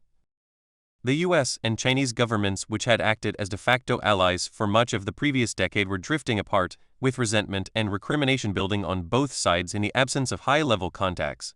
Determined to avoid an irreparable break, Bush appealed to his long-standing relationship with Deng. He drafted a long and personal letter on June 21, addressing Deng as a friend and bypassing the bureaucracy and his own ban on high-level exchanges. In a deft diplomatic performance, Bush expressed his great reverence for Chinese history, culture, and tradition, and avoided any terms that might suggest he was dictating to Deng how to govern China. At the same time, Bush urged China's paramount leader to understand popular outrage in the United States as a natural outgrowth of American idealism. I ask you as well to remember the principles on which my young country was founded. Those principles are democracy and freedom, freedom of speech, freedom of assemblage, freedom from arbitrary authority. It is reverence for those principles which inevitably affects the way Americans view and react to events in other countries. It is not a reaction of arrogance or of a desire to force others to our beliefs, but of simple faith in the enduring value of those principles and their universal applicability. Bush suggested that he himself was operating at the limits of his domestic political influence. I will leave what followed to the history books, but again, with their own eyes the people of the world saw the turmoil and the bloodshed with which the demonstrations were ended. Various countries reacted in various ways. Based on the principles I have described above, the actions that I took as President of the United States could not be avoided. Bush appealed to Deng to exercise compassion because of the effect this would have on the American public and, implicitly, on Bush's own freedom of maneuver. Any statement that could be made from China that drew from earlier statements about peacefully resolving further disputes with protesters would be very well received here. Any clemency that could be shown the student demonstrators would be applauded worldwide. To explore these ideas, Bush proposed sending a high-level emissary to Beijing in total confidence to speak with total candor to you, representing my heartfelt convictions on these matters. Though he had not shied from expressing the differences in perspectives between the two nations, Bush closed with an appeal for a continuation of the existing cooperation. We must not let the aftermath of the tragic recent events undermine a vital relationship patiently built up over the past 17 years. Deng responded to Bush's overt year the next day, welcoming an American envoy to Beijing. It was a measure of the importance Bush attached to the relationship with China and his confidence in Deng that, on July 1, he sent National Security Advisor Brent Scowcroft and Deputy Secretary of State Lawrence Eagleburger to Beijing 3 weeks after the violence in Tiananmen Square. The mission was a closely guarded secret, known only to a handful of high-level officials in Washington, and Ambassador James Lilly, who was recalled from Beijing to be briefed in person about the impending visit. 15 Scowcroft and Eagleburger flew into Beijing in an unmarked C-141 military transport plane. News of their arrival was so tightly held that Chinese Air Defense Forces allegedly called President Yang Shankun to inquire whether they should shoot down the mystery plane. 16 The plane was equipped for refueling in midair to avoid the need for a stopover along the route and carried its own communications equipment so the party could communicate directly with the White House. No flags were displayed at the meetings or banquets, and the visit was not reported in the news. Scowcroft and Eagleburger met with Deng, Premier Li Peng, and Foreign Minister Qian Kitchen. Deng praised Bush and reciprocated his expressions of friendship, but placed the blame for the strain in relations on the United States. This was an earth-shaking event, and it is very unfortunate that the United States is too deeply involved in it. We have been feeling since the outset of these events more than 2 months ago that the various aspects of U.S. foreign policy have actually cornered China. That's the feeling of us here. Because the aim of the counter-revolutionary rebellion was to overthrow the People's Republic of China and our socialist system. If they should succeed in obtaining that aim, the world would be a different one. To be frank, this could even lead to war. Did he mean civil war or war by disgruntled or revenge-seeking neighbors or both? Sino-U.S. relations, Deng warned, are in a very delicate state, and you can even say that they are in a dangerous state. Punitive American policies were leading to the breakup of the relationship, he argued, although he held out hope that it could be preserved. Then, falling back on the traditional stance of defiance, Deng spoke at length of China's imperviousness to outside pressure and its leadership's unique, battle-hardened determination. "We don't care about the sanctions," Deng told the American envoys. "We are not scared by them. Americans," he said, "must understand history. We have won the victory represented by the founding of the People's Republic of China by fighting a 22-year war with the cost of more than 20 million lives, a war fought by the Chinese people under the leadership of the Communist Party. There is no force whatsoever that can substitute for the People's Republic of China represented by the Communist Party of China. This is not an empty word. It is something which has been proven and tested over several decades of experience.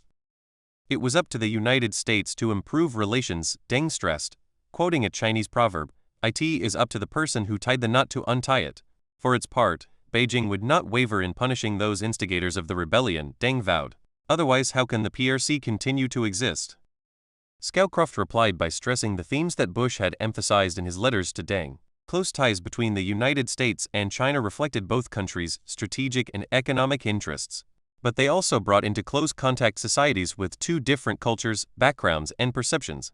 Now Beijing and Washington found themselves in a world in which Chinese domestic practices, broadcast on television, could have a profound effect on American public opinion.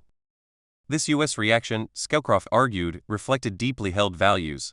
These American values reflect our own beliefs and traditions, which were just as much a part of the diversity between our two societies as Chinese sensitivities regarding foreign interference. What the American people perceived in the demonstrations they saw rightly or wrongly as an expression of values which represent their most cherished beliefs, stemming from the American Revolution. The Chinese government's treatment of demonstrators was, Scowcroft conceded, a wholly internal affair of China. Yet it was an obvious fact that such treatment produced an American popular reaction, which is real and with which the president must cope. Bush believed in the importance of preserving the long-term relationship between the United States and China, but he was obliged to respect the feelings of the American people, which demanded some concrete expression of disapproval from its government. Sensitivity by both sides would be required to navigate the impasse. The difficulty was that both sides were right. Deng felt his regime under siege. Bush and Scowcroft considered America's deepest values challenged. Premier Li Peng and Cain Kitchen stressed similar points, and the two sides parted without reaching any concrete agreement. Scowcroft explained the impasse, as diplomats often do to explain deadlock, as a successful enterprise in keeping open lines of communication. Both sides had been frank and open. We had aired our differences and listened to each other, but we still had a distance to go before we bridged the gap. Matters could not rest there. By the fall of 1989, relations between China and the United States were at their most fraught point since contact had been resumed in 1971. Neither government wanted a break, but neither seemed in a position to avoid it. A break, once it occurred, could develop its own momentum, much as the Sino-Soviet controversy evolved from a series of tactical disputes into a strategic confrontation. America would have lost diplomatic flexibility.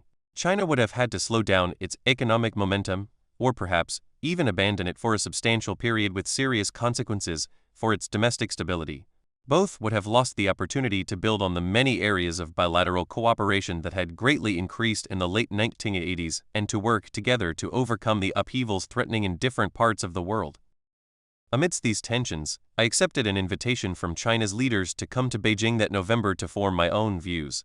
The President and General Scowcroft were told of the planned private visit. Before I left for Beijing, Scowcroft gave me a briefing on the status of our relations with China, a procedure that due to the long history of my involvement with China has been followed also by every other administration. Scowcroft informed me of the discussions with Deng. He gave me no specific message to convey, but if the occasion arose, he hoped I would reinforce the administration's views. I would as usual report my impressions to Washington. Like most Americans, I was shocked by the way the Tiananmen protest was ended. But unlike most Americans, I had had the opportunity to observe the Herculean task Deng had undertaken for a decade and a half to remold his country, moving communists toward acceptance of decentralization and reform, traditional Chinese insularity toward modernity, and a globalized world, a prospect China had often rejected. And I had witnessed his steady efforts to improve Sino-American ties. The China I saw on this occasion had lost the self-assurance of my previous visits. In the Mao period, Chinese leaders represented by Xu had acted with the self-confidence conferred by ideology and a judgment on international affairs seasoned by a historical memory extending over millennia. The China of the early Deng period exhibited an almost naive faith that overcoming the memory of the suffering of the Cultural Revolution would provide the guide toward economic and political progress based on individual initiative. But in the decades since Deng had first promulgated his reform program in 1978, China had experienced, together with the exhilaration of success, some of its penalties. The movement from central planning to more decentralized decision-making turned out to be in constant jeopardy from two directions: the resistance of an entrenched bureaucracy with a vested interest in the status quo, and the pressures from impatient reformers for whom the process was taking too long. Economic decentralization led to demands for pluralism in political decision-making. In that sense, the Chinese upheaval reflected the intractable dilemmas of reform communism. Over Tiananmen, the Chinese leaders had opted for political stability. They had done so hesitantly after nearly 6 weeks of internal controversy. I heard no emotional justification of the events of June 4. They were treated like an unfortunate accident that had descended as if from nowhere. The Chinese leaders, stunned by the reactions of the outside world and their own divisions, were concerned with re-establishing their international standing. Even allowing for China's traditional skill in putting the foreigner on the defensive, my opposite numbers had a genuine difficulty. They could not understand why the United States took umbrage at an event that had injured no American material interests and for which China claimed no validity outside its own territory. Explanations of America's historic commitment to human rights were dismissed, either as a form of Western bullying or as a sign of the unwarranted righteousness of a country that had its own human rights problems. In our conversations, the Chinese leaders pursued their basic strategic objective, which was to restore a working relationship with the United States. In a sense, the conversation returned to the pattern of the early meetings with Xu. Would the two societies find a way to cooperate? And, if so, on what basis? Roles were now reversed. In the early meetings, Chinese leaders emphasized the distinctiveness of communist ideology. Now they sought a rationale for compatible views. Deng established the basic theme, which was that peace in the world depended to a considerable extent on order in China. It is very easy for chaos to come overnight. It will not be easy to maintain order and tranquility. Had the Chinese government not taken resolute steps in Tiananmen, there would have been a civil war in China. And because China has 1/5 of the world's population, instability in China would cause instability in the world, which could even involve the big powers. The interpretation of history expresses the memory of a nation. And for this generation of China's leaders, the traumatic event of China's history was the collapse of central authority in China in the 19th century, which tempted the outside world into invasion, quasi-colonialism, or colonial competition and produced genocidal levels of casualties in civil wars, as in the Taiping Rebellion. The purpose of a stable China, Deng said, was to contribute constructively to a new international order. Relations with the United States were central. This is one thing, Deng said to me, I have to make clear to others after my retirement. The first thing I did after my release from prison was to devote attention to furthering Sino-US relations. It is also my desire to put an end to the recent past, to enable Sino-US relations to return to normal. I hope to tell my friend President Bush that we will see a furthering of Sino-US relations during his term as president. The obstacle, according to Lai Ruihyun party ideologist and considered by analysts as among the liberal element, was that Americans think they understand China better than the Chinese people themselves.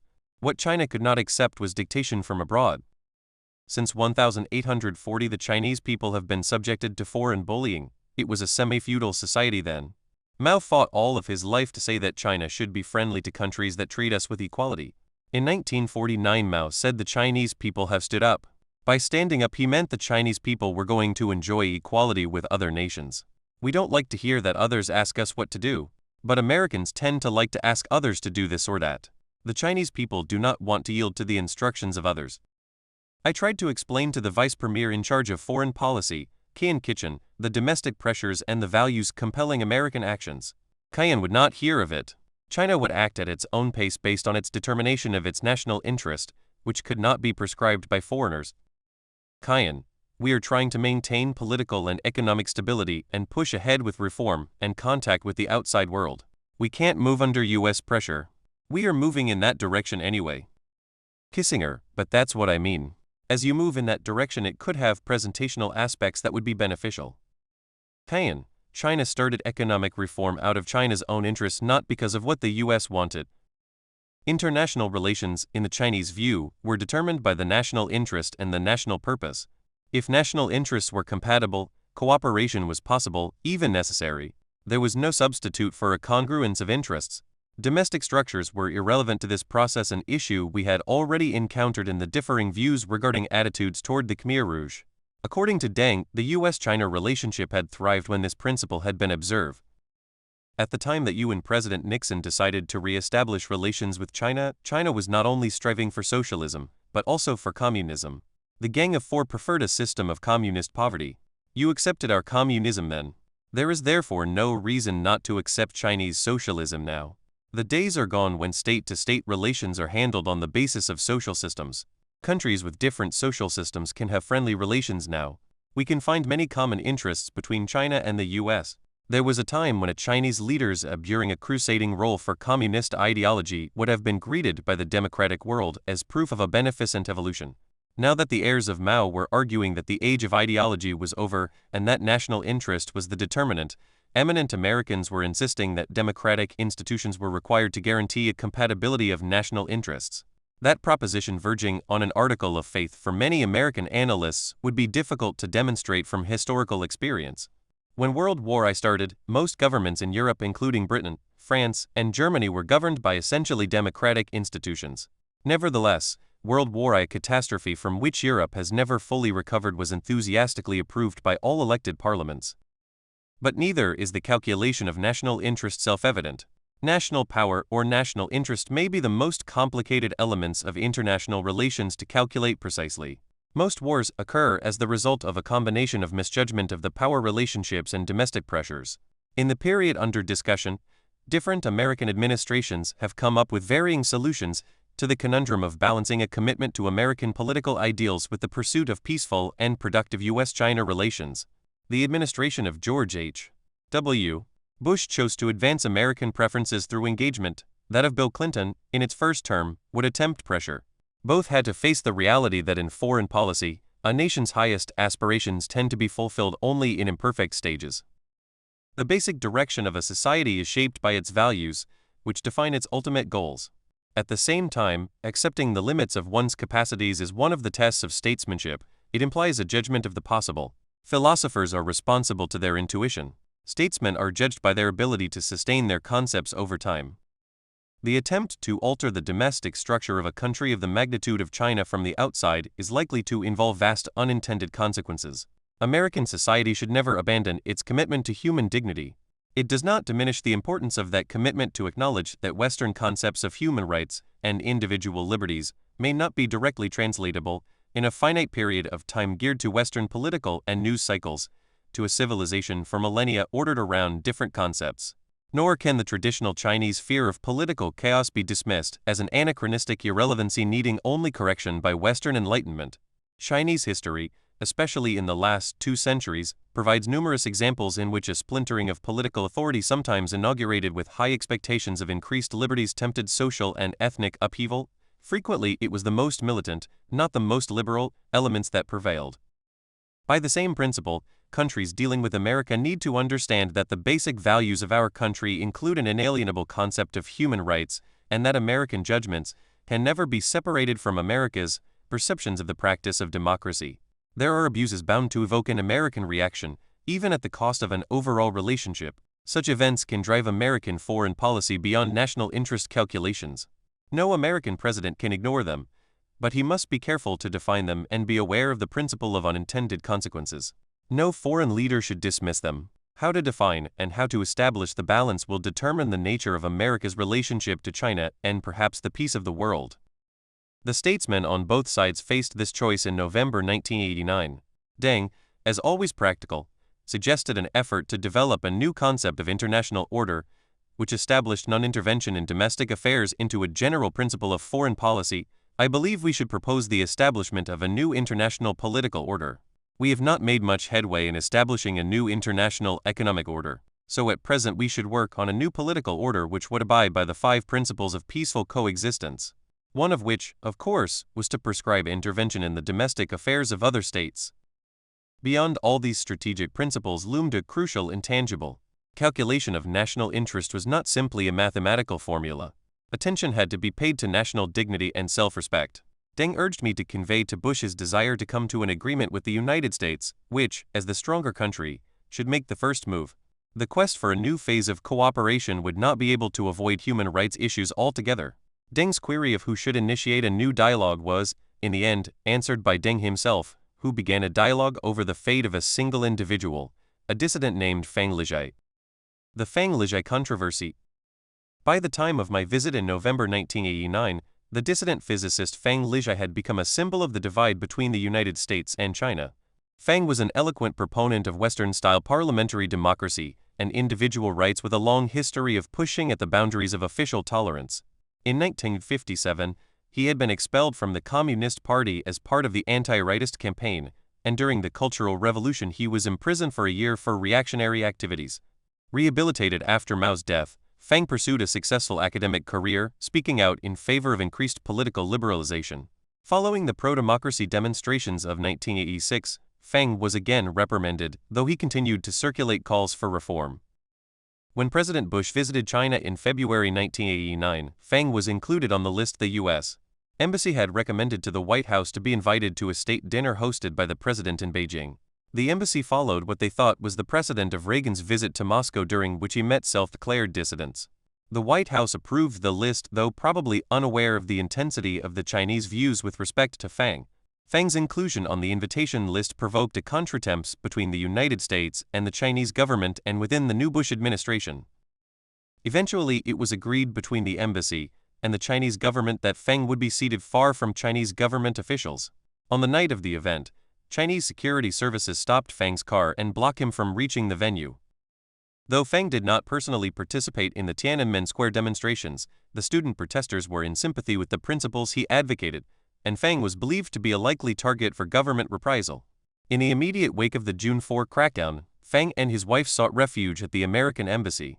Several days later, the Chinese government issued an arrest warrant for Fang and his wife for crimes of counterpropaganda and instigation before and after the recent turmoil. Government publications demanded that the United States turn over the criminal who created this violence or face a deterioration of U.S.-China relations. "We had no choice but to take him in," Bush concluded in his diary, "but it's going to be a real stick in the eye to the Chinese."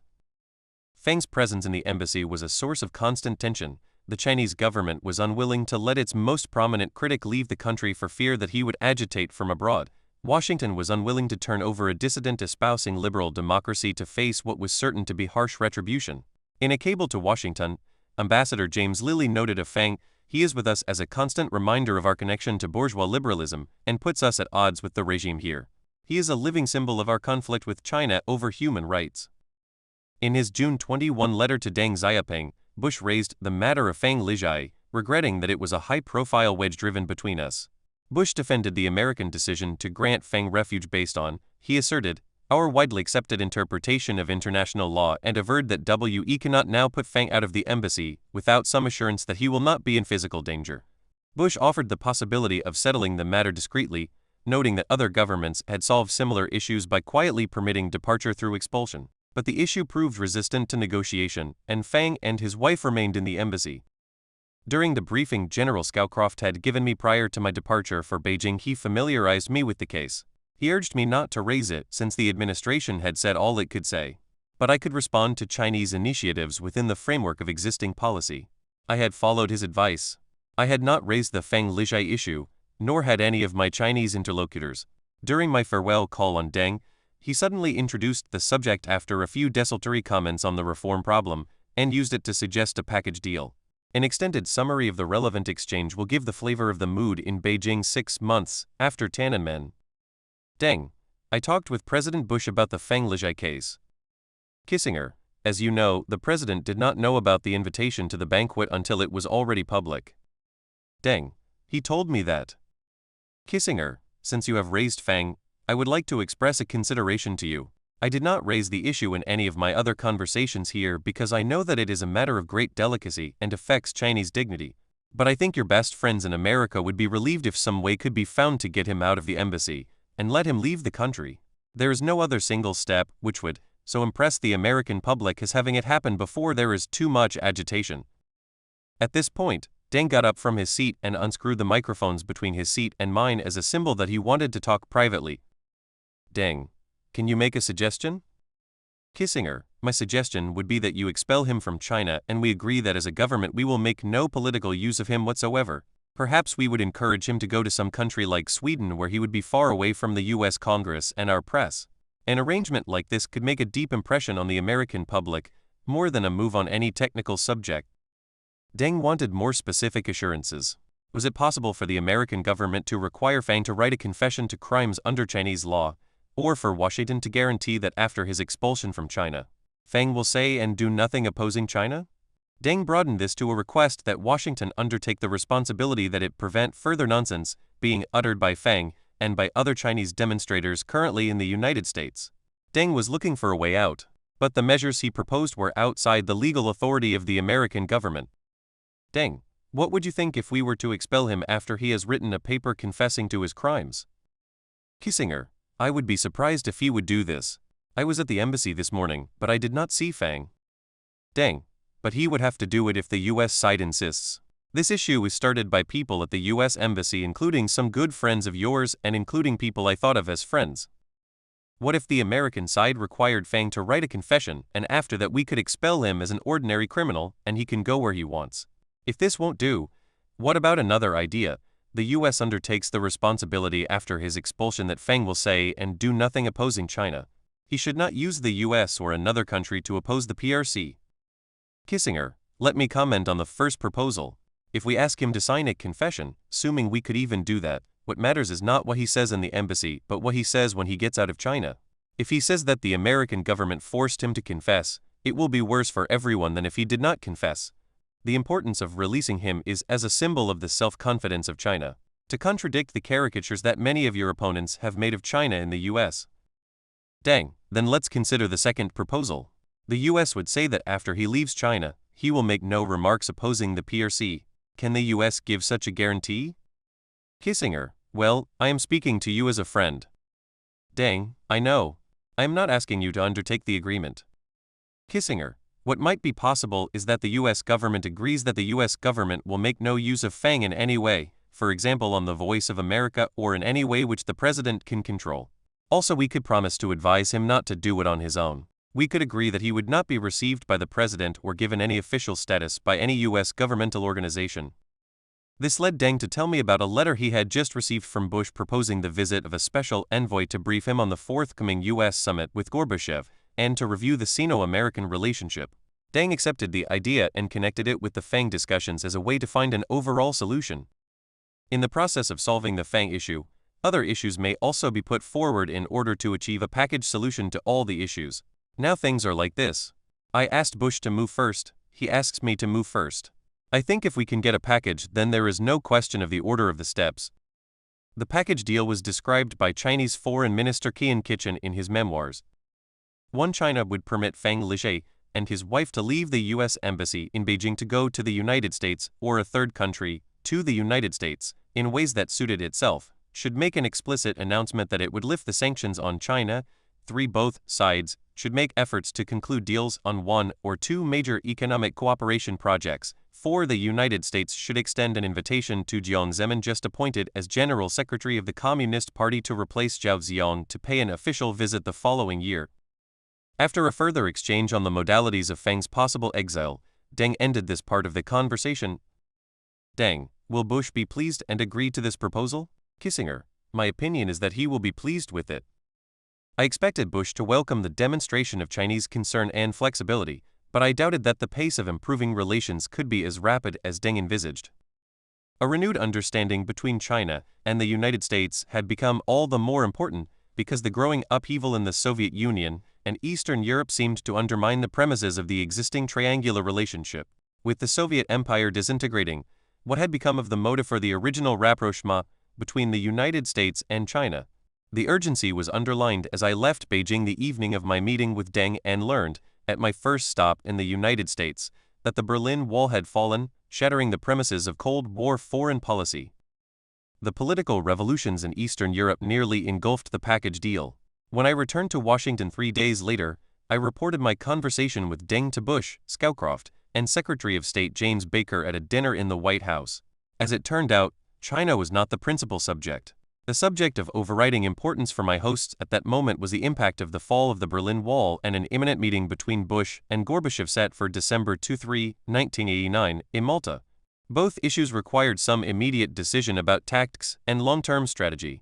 Were we heading for the collapse of the East German satellite where 20 Soviet divisions were still stationed? Would there now be two German states, albeit a non-communist East German one? If unification became the goal, by what diplomacy should it be sought? And what should America's attitude be in foreseeable contingencies? Amidst the drama surrounding the Soviet collapse in Eastern Europe, Deng's package deal could not receive the priority it would have elicited in less tumultuous times. The special mission I discussed with Deng did not take place until mid-December, when Brent Scowcroft and Lorenz Eagleberger visited Beijing for the second time in 6 months. The visit was not secret as the July trip had been, and at this point, still remained, but was intended to be low profile to avoid congressional and media controversy. However, the Chinese side engineered a photo op of Scowcroft toasting Qian kitchen, provoking considerable consternation in the United States. Scowcroft would later recount, as the ritual toasts began at the end of the welcoming dinner given by the foreign minister, the television crews reappeared. It was an awkward situation for me. I could go through with the ceremony and be seen as toasting those the press was labeling the butchers of Tiananmen Square, or refuse to toast and put in jeopardy the whole purpose of the trip. I chose the former and became, to my deep chagrin, an instant celebrity in the most negative sense of the term. The incident demonstrated the conflicting imperatives of the two sides.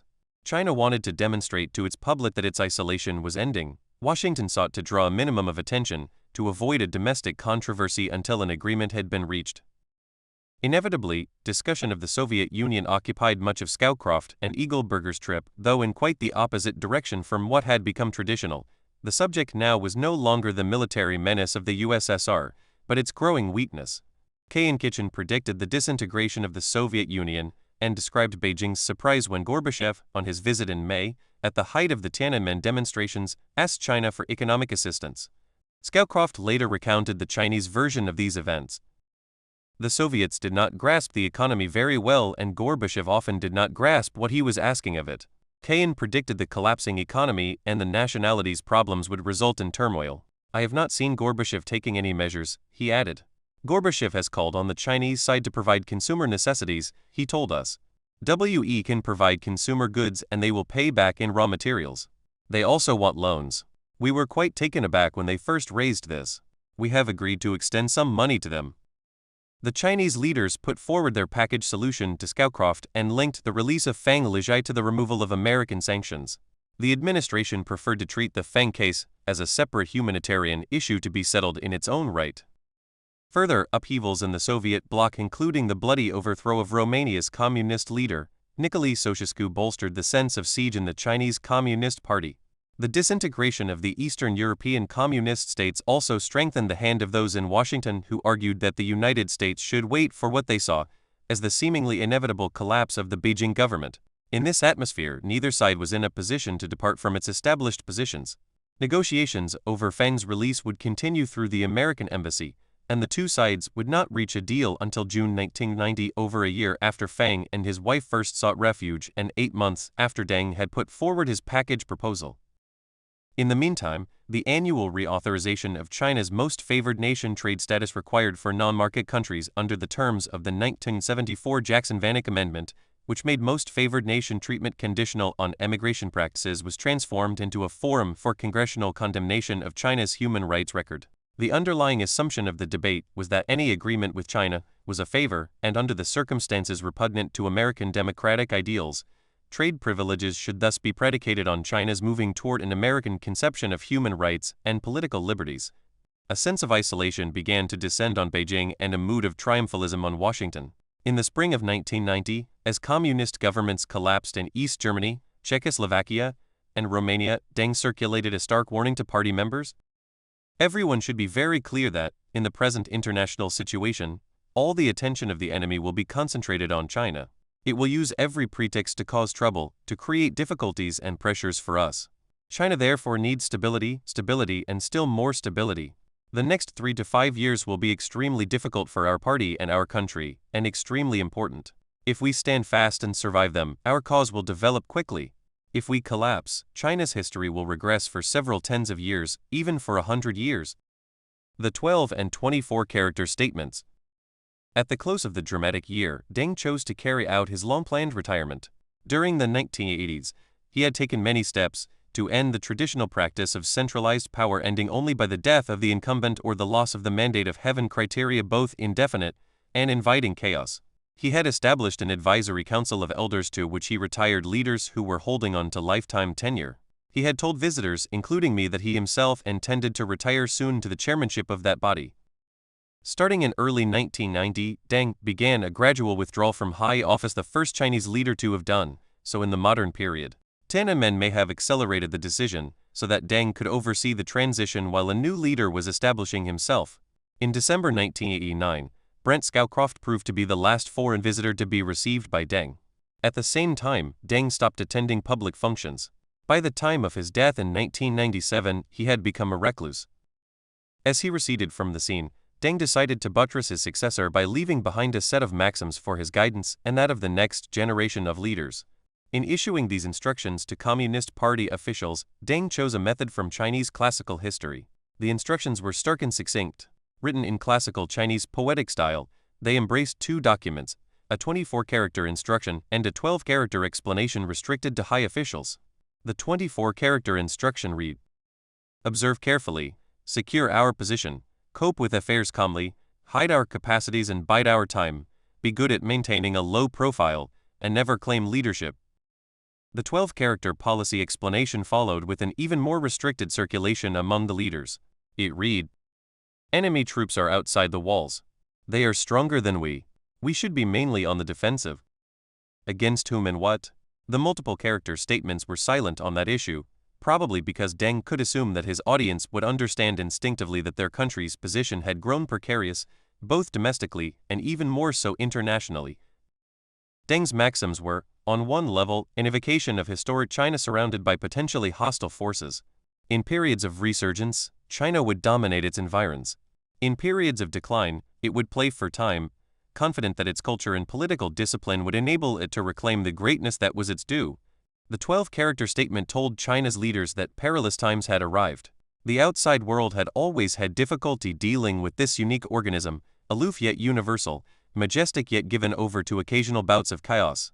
Now the aged leader of an ancient people was giving a last instruction to his society, feeling besieged as it was attempting to reform itself.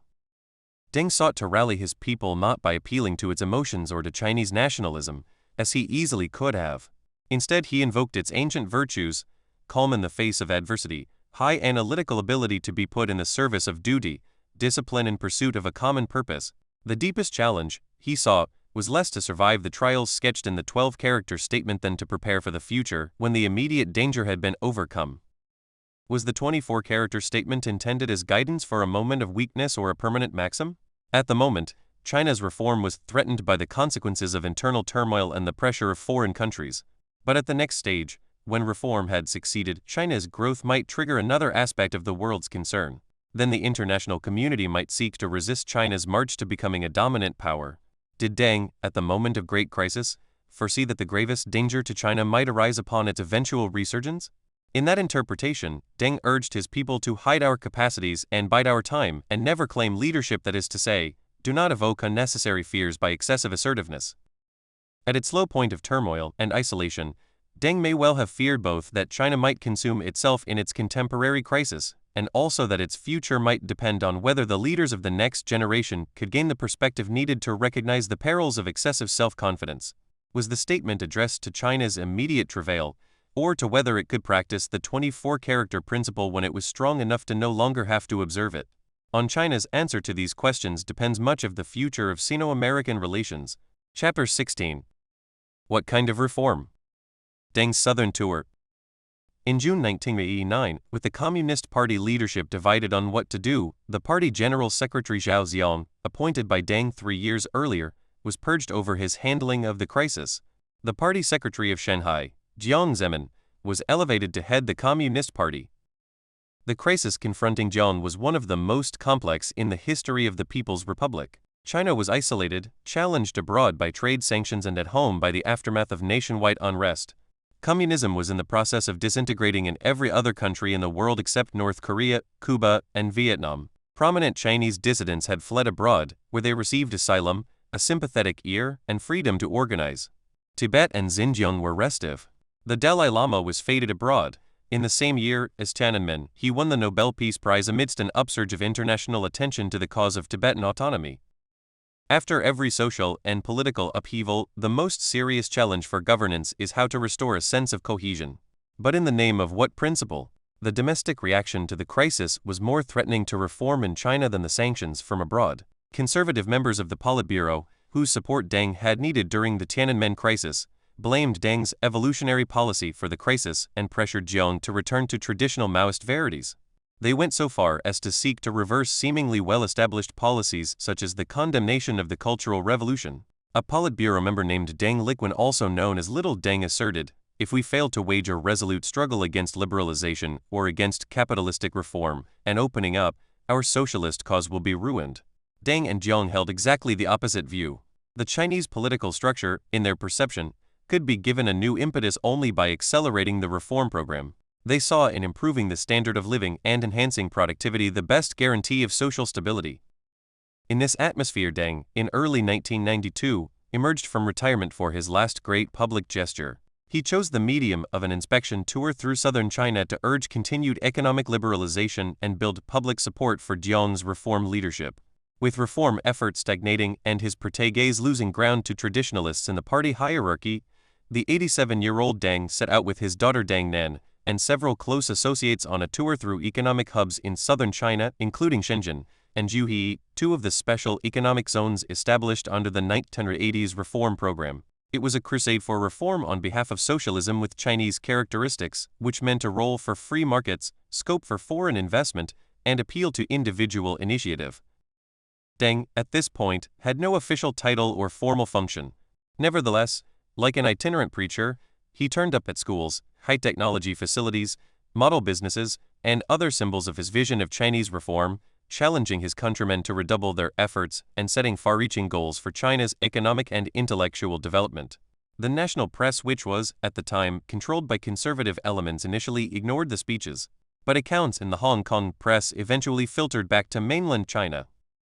In time, Deng's southern tour would take on an almost mythical significance, and his speeches would serve as the blueprint for another 2 decades of Chinese political and economic policy. Even today, billboards in China portray images and quotations from Deng's southern tour, including his famous dictum that development is the absolute principle. Deng set out to vindicate the program of reform against the charge that it was betraying China's socialist heritage. Economic reform and development, he argued, were fundamentally revolutionary acts. Abandoning reform, Deng warned, would lead China down a blind alley. To win the trust and support of the people, the program of economic liberalization must continue for 100 years. Reform and opening up, Deng insisted, had allowed the People's Republic to avoid civil war in 1989. He reiterated his condemnation of the Cultural Revolution, describing it as beyond failure, a kind of civil war. The heir of Mao's China was advocating market principles, risk-taking, private initiative, and the importance of productivity and entrepreneurship. The profit principle, according to Deng, reflected not an alternative theory to Marxism, but an observation of human nature. Government would lose popular support if it punished entrepreneurs for their success. Deng's advice was that China should be bolder, that it should redouble its efforts and dare to experiment. We must not act like women with bound feet. Once we are sure that something should be done, we should dare to experiment and break a new path. Who dares claim that he is 100% sure of success and that he is taking no risks? Deng dismissed criticism that his reforms were leading China down the capitalist road. Rejecting decades of Maoist indoctrination, he invoked his familiar maxim that what mattered was the result, not the doctrine under which it was achieved. Nor should China be afraid of foreign investment. At the current stage, foreign-funded enterprises in China are allowed to make some money in accordance with existing laws and policies. But the government levies taxes on those enterprises, workers get wages from them, and we learn technology and managerial skills. In addition, we can get information from them that will help us open more markets. In the end, Deng attacked the left of the Communist Party, which was in a sense part of his own early history, when he had been Mao's enforcer in creating agricultural communes. At present, we are being affected by both right and left tendencies. But it is the left tendencies that have the deepest roots. In the history of the party, those tendencies have led to dire consequences. Some fine things were destroyed overnight. Prodding his countrymen by appealing to their national pride, Deng challenged China to match the growth rates of neighboring countries. In a sign of how far China has come in less than 20 years since the Southern Tour, Deng, in 1992, extolled the 4 big items it was essential to make available to consumers in the countryside: a bicycle, a sewing machine, a radio, and a wristwatch. China's economy could reach a new stage every few years, he declared, and China would succeed if the Chinese dared to emancipate our minds and act freely in responding to challenges as they arose. Science and technology were the key. Echoing his path-breaking speeches from the 1970s, Deng insisted that intellectuals are part of the working class. In other words, they were eligible for Communist Party membership. In an overt ode to Tiananmen supporters, Deng urged intellectuals who were in exile to return to China. If they possessed specialized knowledge and skills, they would be welcomed regardless of their previous attitudes. They should be told that if they want to make their contributions, it would be better for them to come home. I hope that concerted efforts will be made to accelerate progress in China's scientific, technological, and educational undertakings. We should all love our country and help to develop it. What an extraordinary reversal in the convictions of the octogenarian revolutionary who had helped build, often ruthlessly, the economic system he was now dismantling. When serving in Yan'an with Mao during the Civil War, Deng gave no indication that he would, 50 years later, be traveling around his country, urging reform of the very revolution he had enforced. Until he ran afoul of the Cultural Revolution, he had been one of Mao's principal aides, distinguished by his single-mindedness. Over the decades, a gradual shift had taken place. Deng had come to redefine the criteria of good governance in terms of the well-being and development of the ordinary person. A considerable amount of nationalism was also involved in this dedication to rapid development, even if that required adopting methods prevalent in the previously reviled capitalist world. As one of Deng's children later told the American scholar and head of the National Committee on United States-China Relations David Lampton, in the mid-1970s, my father looked around China's periphery to the small dragon economies Singapore, Hong Kong, Taiwan, and South Korea. They were growing at 8 to 10% per year, and these economies had a considerable technological lead over China. If we were to surpass them and resume our rightful place in the region and ultimately the world, China would have to grow faster than them. In the service of this vision, Deng was advocating many American economic and social principles as part of his reform program. But what he called socialist democracy was vastly different from pluralistic democracy. He remained convinced that, in China, Western political principles would produce chaos and thwart development.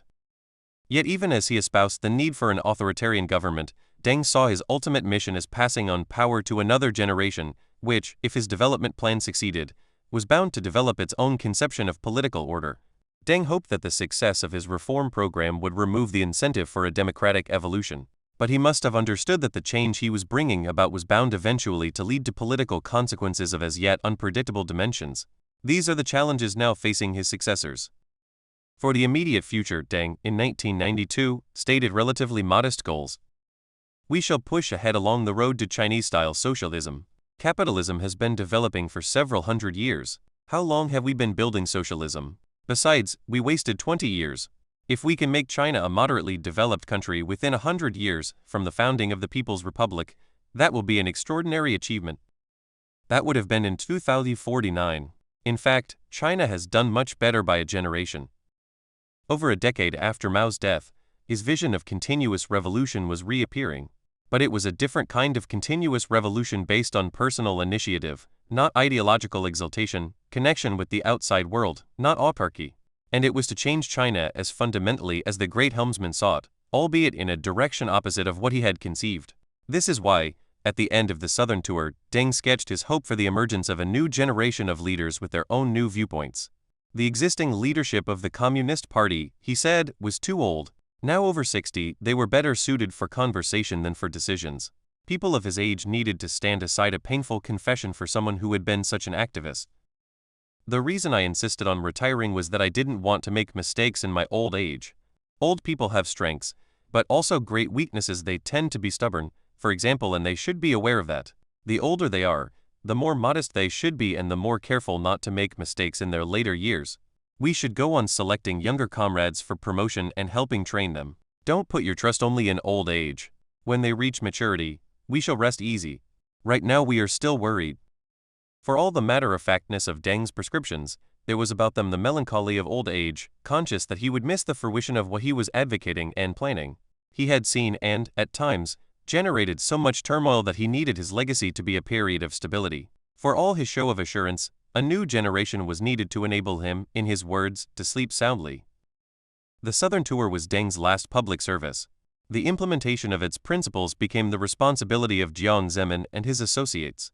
Afterward, Deng retired into increasing inaccessibility. He died in 1997, and by then Jiang had solidified his position. Aided by the extraordinary Premier Zhu Rongji, Jiang carried out the legacy of Deng's Southern Tour with such skill that, by the end of his term in office in 2002, the debate was no longer over whether this was the proper course, but rather over the impact of an emerging, dynamic China on world order and the global economy. Chapter 17. A roller coaster ride toward another reconciliation, the Jiang Zemin era. In the wake of Tiananmen, Sino-US relations found themselves practically back to their starting point. In 1971-72, the United States had sought rapprochement with China, then in the final phases of the Cultural Revolution, convinced that relations with China were central to the establishment of a peaceful international order and transcended America's reservations about China's radical governance. Now the United States had imposed sanctions, and the dissident Fang Lijai was in the sanctuary of the U.S. Embassy in Beijing, and with liberal democratic institutions being embraced across the world, reform of China's domestic structure was turning into a major American policy goal. I had met Jiang Zemin when he served as mayor of Shanghai. I would not have expected him to emerge as the leader who would as he did guide his country from disaster to the stunning explosion of energy and creativity that has marked China's rise.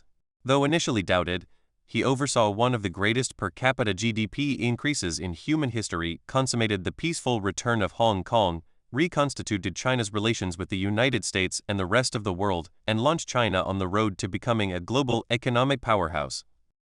Shortly after Jiang's elevation, in November 1989, Deng was at pains to emphasize to me his high regard for the new General Secretary. Deng, you have met the General Secretary Jiang Zemin, and in the future you will have other chances to meet him.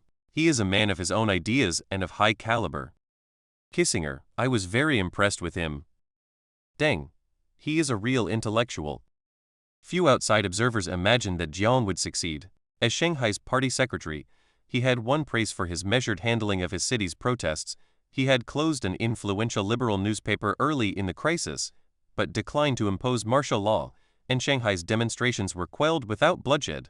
But as General Secretary he was widely assumed to be a transitional figure and may well have been a compromise candidate halfway between the relatively liberal element including the party ideologist, Lai Ruihuan, and the conservative group, such as Lai Peng, the premier. He lacked a significant power base of his own, and in contrast to his predecessors, he did not radiate an aura of command. He was the first Chinese communist leader without revolutionary or military credentials. His leadership, like that of his successors, arose from bureaucratic and economic performance. It was not absolute and required a measure of consensus in the Politburo. He did not, for example, establish his dominance in foreign policy until 1997, 8 years after he became General Secretary. Previous Chinese party leaders had conducted themselves with the aloof aura appropriate to the priesthood of a mixture of the new Marxist materialism and vestiges of China's Confucian tradition. Jiang set a different pattern. Unlike Mao the philosopher king, Zhu the mandarin, or Deng the battle-hardened guardian of the national interest, Jiang behaved more like an affable family member. He was warm and informal. Mao would deal with his interlocutors from Olympian heights, as if they were graduate students undergoing an examination into the adequacy of their philosophical insights. Zhu conducted conversations with the effortless grace and superior intelligence of the Confucian sage. Deng cut through discussions to their practical aspects, treating digressions as a waste of time. Jiang made no claim to philosophical preeminence. He smiled, laughed, told anecdotes, and touched his interlocutors in order to establish a bond. He took pride, sometimes exuberantly so, in his talent for foreign languages and knowledge of Western music. With non-Chinese visitors, he regularly incorporated English or Russian or even Romanian expressions into his presentations to emphasize a point shifting without warning between a rich store of Chinese classical idioms and such American colloquialisms as it takes two to tango. When the occasion allowed it, he might punctuate social meetings and occasionally official ones by bursting into song, either to deflect an uncomfortable point or to emphasize camaraderie. Chinese leaders' dialogues with foreign visitors usually occur in the presence of an entourage of advisors and note-takers who do not speak and very rarely pass notes to their chiefs. Jiang, on the contrary, tended to turn his phalanx into a Greek chorus. He would begin a thought, then throw it to an advisor to conclude in a manner so spontaneous as to leave the impression that one was dealing with a team of which Jiang was the captain. Well-read and highly educated, Jiang sought to draw his interlocutor into the atmosphere of goodwill that seemed to envelop him, at least in dealing with foreigners. He would generate a dialogue in which the views of his opposite number, and even his colleagues, were treated as deserving of the same importance he was claiming for his own. In that sense, Jiang was the least Middle Kingdom type of personality that I have encountered among Chinese leaders. Upon Jiang's elevation to the top ranks of China's national leadership, an internal State Department report described him as urbane, energetic, and occasionally flamboyant, and related an incident in 1987 when he rose from the VIP rostrum at Shanghai National Day festivities to conduct a symphony orchestra in a rousing version of the Internationale, complete with flashing lights and clouds of smoke. During a private visit by Nixon to Beijing in 1989, Jiang had, unannounced, sprung to his feet to recite the Gettysburg Address in English. There was little precedent for this brand of informality with either Chinese or Soviet communist leaders. Many outsiders underestimated Jiang, mistaking his avuncular style for lack of seriousness. The opposite was true. Jiang's bonhomie was designed to define the line, when he drew it, that much more definitively. When he believed his country's vital interests were involved, he could be determined in the mold of his titanic predecessors. Jiang was cosmopolitan enough to understand that China would have to operate within an international system rather than through Middle Kingdom remoteness or dominance. Zhu had understood that as well as had Deng, but Zhu could implement his vision only fragmentally because of Mao's suffocating presence, and Deng's was aborted by Tiananmen. Jiang's affability was the expression of a serious and calculating attempt to build China into a new international order and to restore international confidence, both to help heal China's domestic wounds and to soften its international image. Disarming critics with his occasional flamboyance, Jiang presented an effective face for a government working to break out of international isolation and to spare its system the fate of its Soviet counterpart. In his international goals, Jiang was blessed with one of the most skillful foreign ministers I have known, Qian Kitchen, and a chief economic policymaker of exceptional intelligence and tenacity, the vice premier and eventual premier Zhu Rongji. Both men were unapologetic proponents of the notion that China's prevailing political institutions best served its interests. Both also believed that China's continued development required deepening its links to international institutions and the world economy, including a Western world often vocal in its criticism of Chinese domestic political practices. Following Jiang's course of defiant optimism, Qian and Zhu launched themselves into extensive foreign travel, international conferences, interviews, and diplomatic and economic dialogues, facing often skeptical and critical audiences with determination and good humor. Not all Chinese observers relished the project of engaging with a Western world perceived as dismissive of Chinese realities. Not all Western observers approved of the effort to engage with a China falling short of Western political expectations. Statesmanship needs to be judged by the management of ambiguities, not absolutes. Jiang, Qian, Zhu, and their senior associates managed to navigate their country out of isolation and to restore the fragile links between China and a skeptical Western world. Shortly after his appointment in November 1989, Jiang invited me for a conversation in which he cast events through the lens of returning to traditional diplomacy. He could not understand why China's reaction to a domestic challenge had caused a rupture of relations with the United States. There are no big problems between China and the US except Taiwan, he insisted. We have no border disputes. On the Taiwan issue, the Shanghai Communique established a good formula. China, he stressed, made no claim that its domestic principles were applicable abroad. We do not export revolution, but the social system of each country must be chosen by that country. The socialist system in China comes from our own historical position. In any event, China would continue its economic reforms. So far as China is concerned, the door is always open. We are ready to react to any positive gesture by the US. We have many common interests. But reform would have to be voluntary. It could not be dictated from the outside. Chinese history proves that greater pressure only leads to greater resistance. Since I am a student of natural sciences, I try to interpret things according to laws of natural sciences. China has 1.1 billion people. It is large and has lots of momentum. It is not easy to push it forward. As an old friend, I speak frankly with you. Jiang shared his reflections on the Tiananmen Square crisis. The Chinese government had not been mentally prepared for the event, he explained, and the Politburo had initially been split. There were few heroes in his version of events, not the student leaders, nor the party, whom he described ruefully as ineffective and divided in the face of an unprecedented challenge. When I saw John again nearly a year later, in September 1990, relations with the United States were still tense. The package deal tying our easing of sanctions to the release of Fang Lijia had been slow in implementation. In a sense, the disappointments were not surprising given the definition of the problem. The American advocates of human rights insisted on values they considered universal. The Chinese leaders were making some adjustments based on their perceptions of Chinese interests. The American activists, especially some NGOs, non-governmental organizations, were not inclined to declare their goals fulfilled by partial measures. To them, what Beijing considered concessions implied that their objectives were subject to bargaining and hence not universal. The activists emphasized moral, not political, goals. The Chinese leaders were focused on a continuing political process above all, in ending the immediate tensions and returning to normal relationships. That return to normalcy was exactly what the activists either rejected or sought to make conditional. Lately, a pejorative adjective has been entered into the debate, dismissing traditional diplomacy as transactional. In that view, a constructive long-term relationship with non-democratic states is not sustainable almost by definition. The advocates of this course start from the premise that true and lasting peace presupposes a community of democratic states. This is why both the Ford administration and the Clinton administration 20 years later failed in obtaining a compromise on the implementation of the Jackson-Vanik Amendment from Congress, even when the Soviet Union and China seemed prepared to make concessions. The activists rejected partial steps and argued that persistence would achieve their ultimate goals. Yang raised this issue with me in 1990.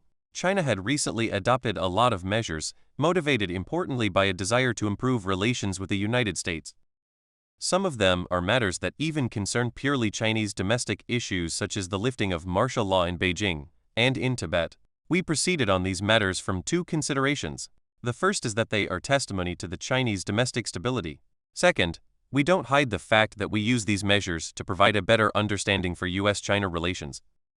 These moves, in John's view, had not been reciprocated. Beijing had fulfilled its side of Deng's proposed package deal, but had been met by escalating demands from Congress. Democratic values and human rights are the core of America's belief in itself. But like all values, they have an absolute character, and this challenges the element of nuance by which foreign policy is generally obliged to operate. If adoption of American principles of governance is made the central condition for progress in all other areas of the relationship, deadlock is inevitable. At that point, both sides are obliged to balance the claims of national security against the imperatives of their principles of governance. Faced with adamant rejection of the principle in Beijing, the Clinton administration chose to modify its position, as we shall see later in this chapter. The problem then returns to the adjustment of priorities between the United States and its interlocutor, in other words, to transactional traditional diplomacy, or else to a showdown. It is a choice that needs to be made and cannot be fudged. I respect those who are prepared to battle for their views of the imperatives of spreading American values. But foreign policy must define means as well as objectives, and if the means employed grow beyond the tolerance of the international framework or of a relationship considered essential for national security, a choice must be made. What we must not do is to minimize the nature of the choice.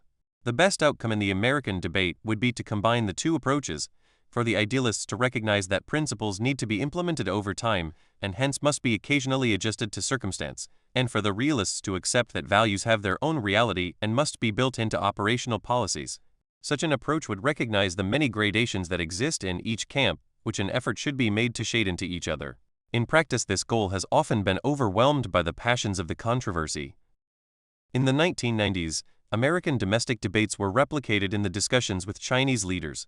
40 years after the victory of communism in their country, China's leaders would argue on behalf of an international order that rejected the projection of values across borders, once a hallowed principle of communist policy, while the United States would insist on the universal applicability of its values to be achieved by pressure and incentives, that is, by intervention in another country's domestic politics. There was no little irony in the fact that Mao's heir would lecture me about the nature of an international system based on sovereign states about which I, after all, had written several decades earlier. Dion used my 1990 visit for precisely such a discourse. He and other Chinese leaders kept insisting on what would have been conventional wisdom as late as 5 years earlier, that China and the United States should work together on a new international order based on principles comparable to those of the traditional European state system since 1648. In other words, domestic arrangements were beyond the scope of foreign policy. Relations between states were governed by principles of national interest. That proposition was exactly what the new political dispensation in the West was jettisoning. The new concept insisted that the world was entering a post-sovereign era in which international norms of human rights would prevail over the traditional prerogatives of sovereign governments. By contrast, Jiang and his associates sought a multipolar world that accepted China's brand of hybrid socialism and people's democracy, and in which the United States treated China on equal terms as a great power. During my next visit to Beijing in September 1991, Jiang returned to the theme of the maxims of traditional diplomacy. The national interest overrode the reaction to China's domestic conduct.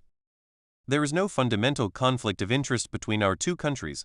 There is no reason not to bring relations back to normal. If there can be mutual respect, and if we refrain from interference in internal affairs, and if we can conduct our relations on the basis of equality and mutual benefit, then we can find a common interest. With Cold War rivalries ebbing, Jiang argued that in today's situation ideological factors are not important in state relations. Jiang used my September 1990 visit to convey that he had taken over all of Deng's functions. This had not yet become obvious, since the precise internal arrangements of the Beijing power structure are always opaque. Deng Xiaoping knows of your visit. He expresses his welcome to you through me and expresses his greetings to you. Second, he mentioned the letter which President Bush has written to him, and in this respect he made 2 points. First, he has requested me as General Secretary to extend his greetings through you to President Bush. Second, after his retirement last year he has entrusted all of the administration of these affairs to me as General Secretary. I do not intend to write a letter in response to President Bush's letter to Deng Xiaoping, but what I am saying to you, although I put it in my words, conforms to the thinking and spirit of what Deng wants to say. What Jiang asked me to convey was that China had conceded enough, and now the onus was on Washington to improve relations. So far as China is concerned, Jiang said, it has always cherished the friendship between our two countries. Now, Jiang declared, China was finished with concessions. The Chinese side has done enough. We have exerted ourselves and we have done the best we can. Jiang repeated the by now traditional theme of Mao and Deng, China's imperviousness to pressure and its fearsome resistance to any hint of foreign bullying. And he argued that Beijing, like Washington, faced political pressure from its people. Another point, we hope the U.S. side takes note of this fact. If China takes unilateral steps without corresponding U.S. moves that would go beyond the tolerance of the Chinese people, China and the disintegrating Soviet Union. An undercurrent of all the discussions was the disintegration of the Soviet Union. Mikhail Gorbachev had been in Beijing at the beginning of the Tiananmen crisis, but even while China was being rent by domestic controversy, the basis of Soviet rule was collapsing in real time on television screens all across the world as if in slow motion. Gorbachev's dilemmas were even more vexing than Beijing's. The Chinese controversies were about how the Communist Party should govern. The Soviet disputes were about whether the Communist Party should govern at all. By giving political reform glasnost priority over economic restructuring perestroika, Gorbachev had made inevitable a controversy over the legitimacy of communist rule. Gorbachev had recognized the pervasive stagnation, but lacked the imagination or skill to break through its built-in rigidities.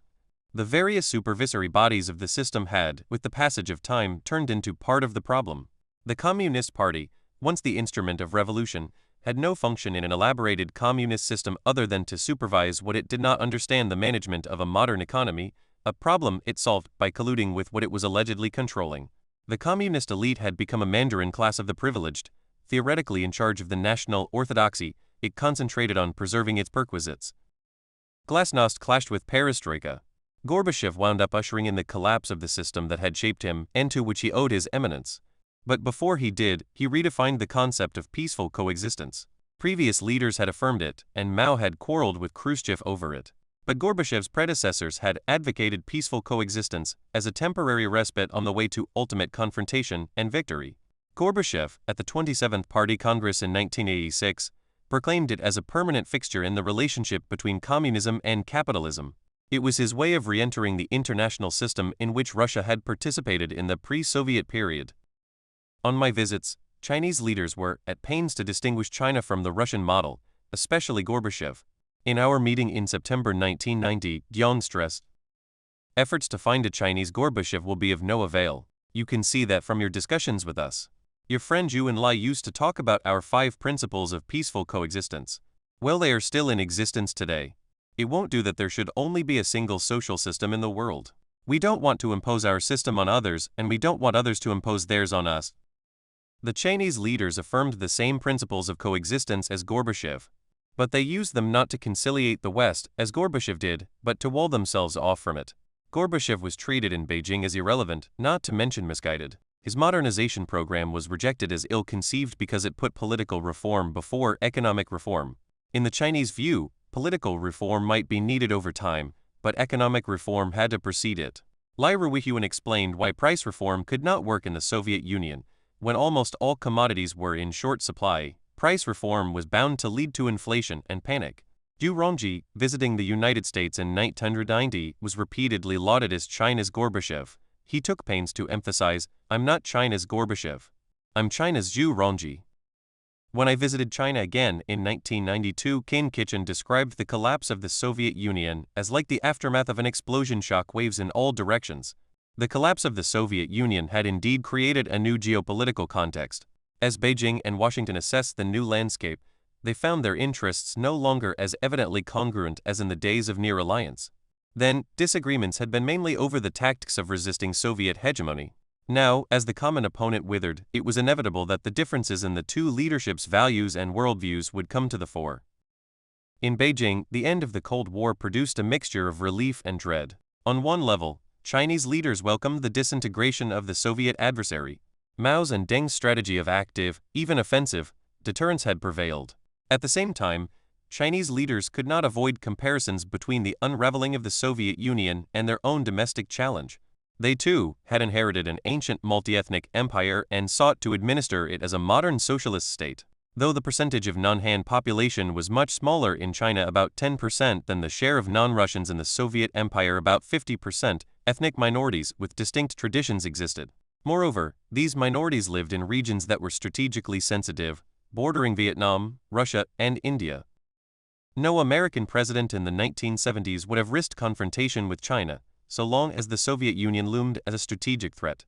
On the American side, however, the disintegration of the Soviet Union was seen as representing a kind of permanent and universal triumph of democratic values.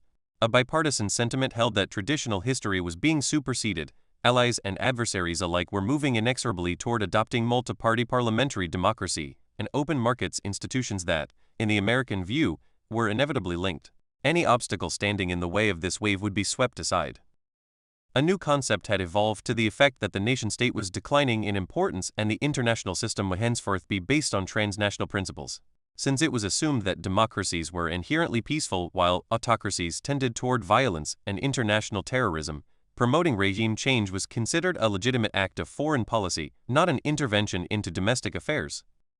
China's leaders rejected the American prediction of the universal triumph of Western liberal democracy, but they also understood that their reform program needed America's cooperation.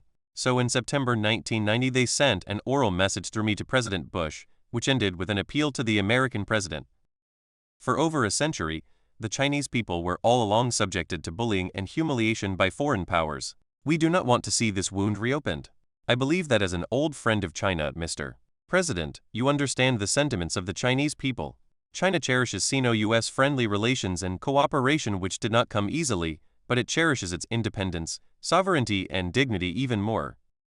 Against the new background, there is all the more need for Sino-US relations to return to normal without delay. I am sure that you can find a way leading to that goal, and we will make the necessary response to any positive actions that you may take in the interest of better Sino-US relations. To reinforce what Jiang had told me personally, Chinese Foreign Ministry officials gave me a written message to transmit to President Bush. Unsigned, it was described as a written oral communication more formal than a conversation, less explicit than an official note. In addition, the Vice Minister of Foreign Affairs escorting me to the airport handed me written replies to clarifying questions I had raised during the meeting with Jiang. Like the message, they had already been conveyed at the meeting, they were given to me in writing for emphasis. Question: what is the significance of Deng not answering the president's letter? Answer: Deng retired last year. He already sent the president an oral message saying that all administrative authority over such affairs has been given to Jiang. Question: why is the answer oral rather than written? Answer: Deng has read the letter. But since he entrusted these matters to Jiang, he asked Jiang to reply. We wanted to give Dr. Kissinger the opportunity to convey an oral message to the president because of the role Dr. Kissing or played in favor of US-Chinese relations? Question: Is Deng aware of the content of your reply? Answer: Of course. Question: When you mention US failure to take corresponding measures, what do you have in mind? Answer: Biggest problem is continued US sanctions on China. Would be best if the president could lift them or even lift de facto. Also, the US has a decisive say in World Bank loans. Another point concerns high-level visits, which was part of the package. Question: Would you be willing to consider another package deal? Answer: It is illogical since the first package never materialized. President George H.W. Bush believed from personal experience that to carry out a policy of intervention in the most populous nation and the state with the longest continuous history of self-government was inadvisable. Prepared to intervene in special circumstances and on behalf of individuals or specific groups, he thought an across-the-board confrontation over China's domestic structure would jeopardize a relationship vital to American national security. In response to Jiang's oral message, Bush made an exception to the ban on high-level visits to China and encouraged his Secretary of State, James Baker, to visit Beijing for consultations. Relations steadied for a brief interval, but when the Clinton administration came into office 18 months later, they returned, for most of the new administration's first term, to a roller coaster ride. The Clinton administration and China policy. On the campaign trail in September 1992, Bill Clinton had challenged China's governmental principles and criticized the Bush administration for coddling Beijing in the wake of Tiananmen. China cannot withstand forever the forces of democratic change, Clinton argued. One day it will go the way of communist regimes in Eastern Europe and the former Soviet Union. The United States must do what it can to encourage that process. After Clinton took office in 1993, he adopted enlargement of democracies as a principal foreign policy objective. The goal was, he proclaimed to the UN General Assembly in September 1993, to expand and strengthen the world's community of market-based democracies and to enlarge the circle of nations that live under those free institutions until humanity achieved a world of thriving democracies that cooperate with each other and live in peace. The new administration's aggressive human rights posture was not intended as a strategy for weakening China or gaining a strategic edge for the United States. It reflected a general concept of world order in which China was expected to participate as a respected member. From the Clinton administration's point of view, it was a sincere attempt to support practices that the president and his advisors believed would serve China well. In Beijing, however, the American pressures, which were reinforced by other Western democracies, were seen as a design to keep China weak by interfering in its domestic issues in the manner of the 19th century colonialists. The Chinese leaders interpreted the new administration's pronouncements as a capitalist attempt to overthrow communist governments all over the world. They harbored a deep suspicion that, with the Soviet Union disintegrating, the United States might do as Mao had predicted, turn from the destruction of one communist giant to poke its finger in the back of the other. In his confirmation hearings as Secretary of State, Warren Christopher phrased the goal of transforming China in more limited terms, that the United States would seek to facilitate a peaceful evolution of China from communism to democracy by encouraging the forces of economic and political liberalization in that great country. But Christopher's reference to peaceful evolution revived, whether intentionally or not, the term used by John Foster Dulles to project the eventual collapse of communist states. In Beijing, it signaled not a hopeful trend, but perceived Western designs to convert China to capitalist democracy without recourse to war. Neither Clinton's nor Christopher's statements were regarded as controversial in the United States. Both were anathema in Beijing. Having thrown down the gauntlet without perhaps fully recognizing the magnitude of its challenge, the Clinton administration proclaimed that it was ready to engage China on a broad range of issues. These included the conditions of China's domestic reform and its integration with the broader world economy. That the Chinese leaders might have qualms about entering into a dialogue with the same high American officials who had just called for the replacement of their political system was apparently not considered an insuperable obstacle. The fate of this initiative illustrates the complexities and ambiguities of such a policy. Chinese leaders no longer made any claim to represent a unique revolutionary truth available for export. Instead, they espoused the essentially defensive aim of working toward a world not overtly hostile to their system of governance or territorial integrity and buying time to develop their economy and work out their domestic problems at their own pace. It was a foreign policy posture arguably closer to Bismarck's than Mao's, incremental, defensive, and based on building dams against unfavorable historical tides. But even as tides were shifting, Chinese leaders projected a fiery sense of independence. They masked their concern by missing no opportunity to proclaim that they would resist outside pressure to the utmost. As Jiang insisted to me in 1991, we never submit to pressure. This is very important spoken in English. It is a philosophical principle. Nor did China's leaders accept the interpretation of the end of the Cold War as ushering in a period of America as a hyperpower. In a 1991 conversation, Kane Kitchen cautioned that the new international order could not remain unipolar indefinitely, and that China would work toward a multipolar world, which meant that it would work to counter American preeminence. He cited demographic realities, including a somewhat threatening reference to China's massive population advantage, to bolster his point. We believe it is impossible that such a unipolar world would come into existence. Some people seem to believe that after the end of the Gulf War and the Cold War, the US can do anything. I don't think that is correct. In the Muslim world there are over 1 billion people. China has a population of 1.1 billion. The population of South Asia is over 1 billion. The population of China is more than the populations of the US, the Soviet Union, Europe, and Japan combined. So it is still a diverse world. Premier Li Peng delivered possibly the most frank assessment of the human rights issue. In reply to my delineation of 3 policy areas in need of improvement: human rights, weapons technology transfer, and trade, he stated in December 1992, "With regard to the 3 areas you mentioned, we can talk about human rights, but because of major differences between us, I doubt major progress is possible. The concept of human rights involves traditions and moral and philosophical values. These are different in China than in the West. We believe that the Chinese people should have more democratic rights and play a more important role in domestic politics, but this should be done in a way acceptable to the Chinese people." Coming from a representative of the conservative wing of the Chinese leadership, Li Peng's affirmation of the need for progress toward democratic rights was unprecedented. But so was the frankness with which he delineated the limits of Chinese flexibility. Naturally, in issues like human rights, we can do some things. We can have discussions, and without compromising our principles, we can take flexible measures. But we cannot reach a full agreement with the West. It would shake the basis of our society. A signature China initiative of Clinton's first term brought matters to a head: the administration's attempts to condition China's most favored nation trade status on improvements in China's human rights record. Most favored nation is a somewhat misleading phrase. Since a significant majority of countries enjoy the status, it is less a special mark of favor than an affirmation that a country enjoys normal trade privileges. The concept of MFN conditionality presented its moral purpose as a typically American pragmatic concept of rewards and penalties, or carrots and sticks.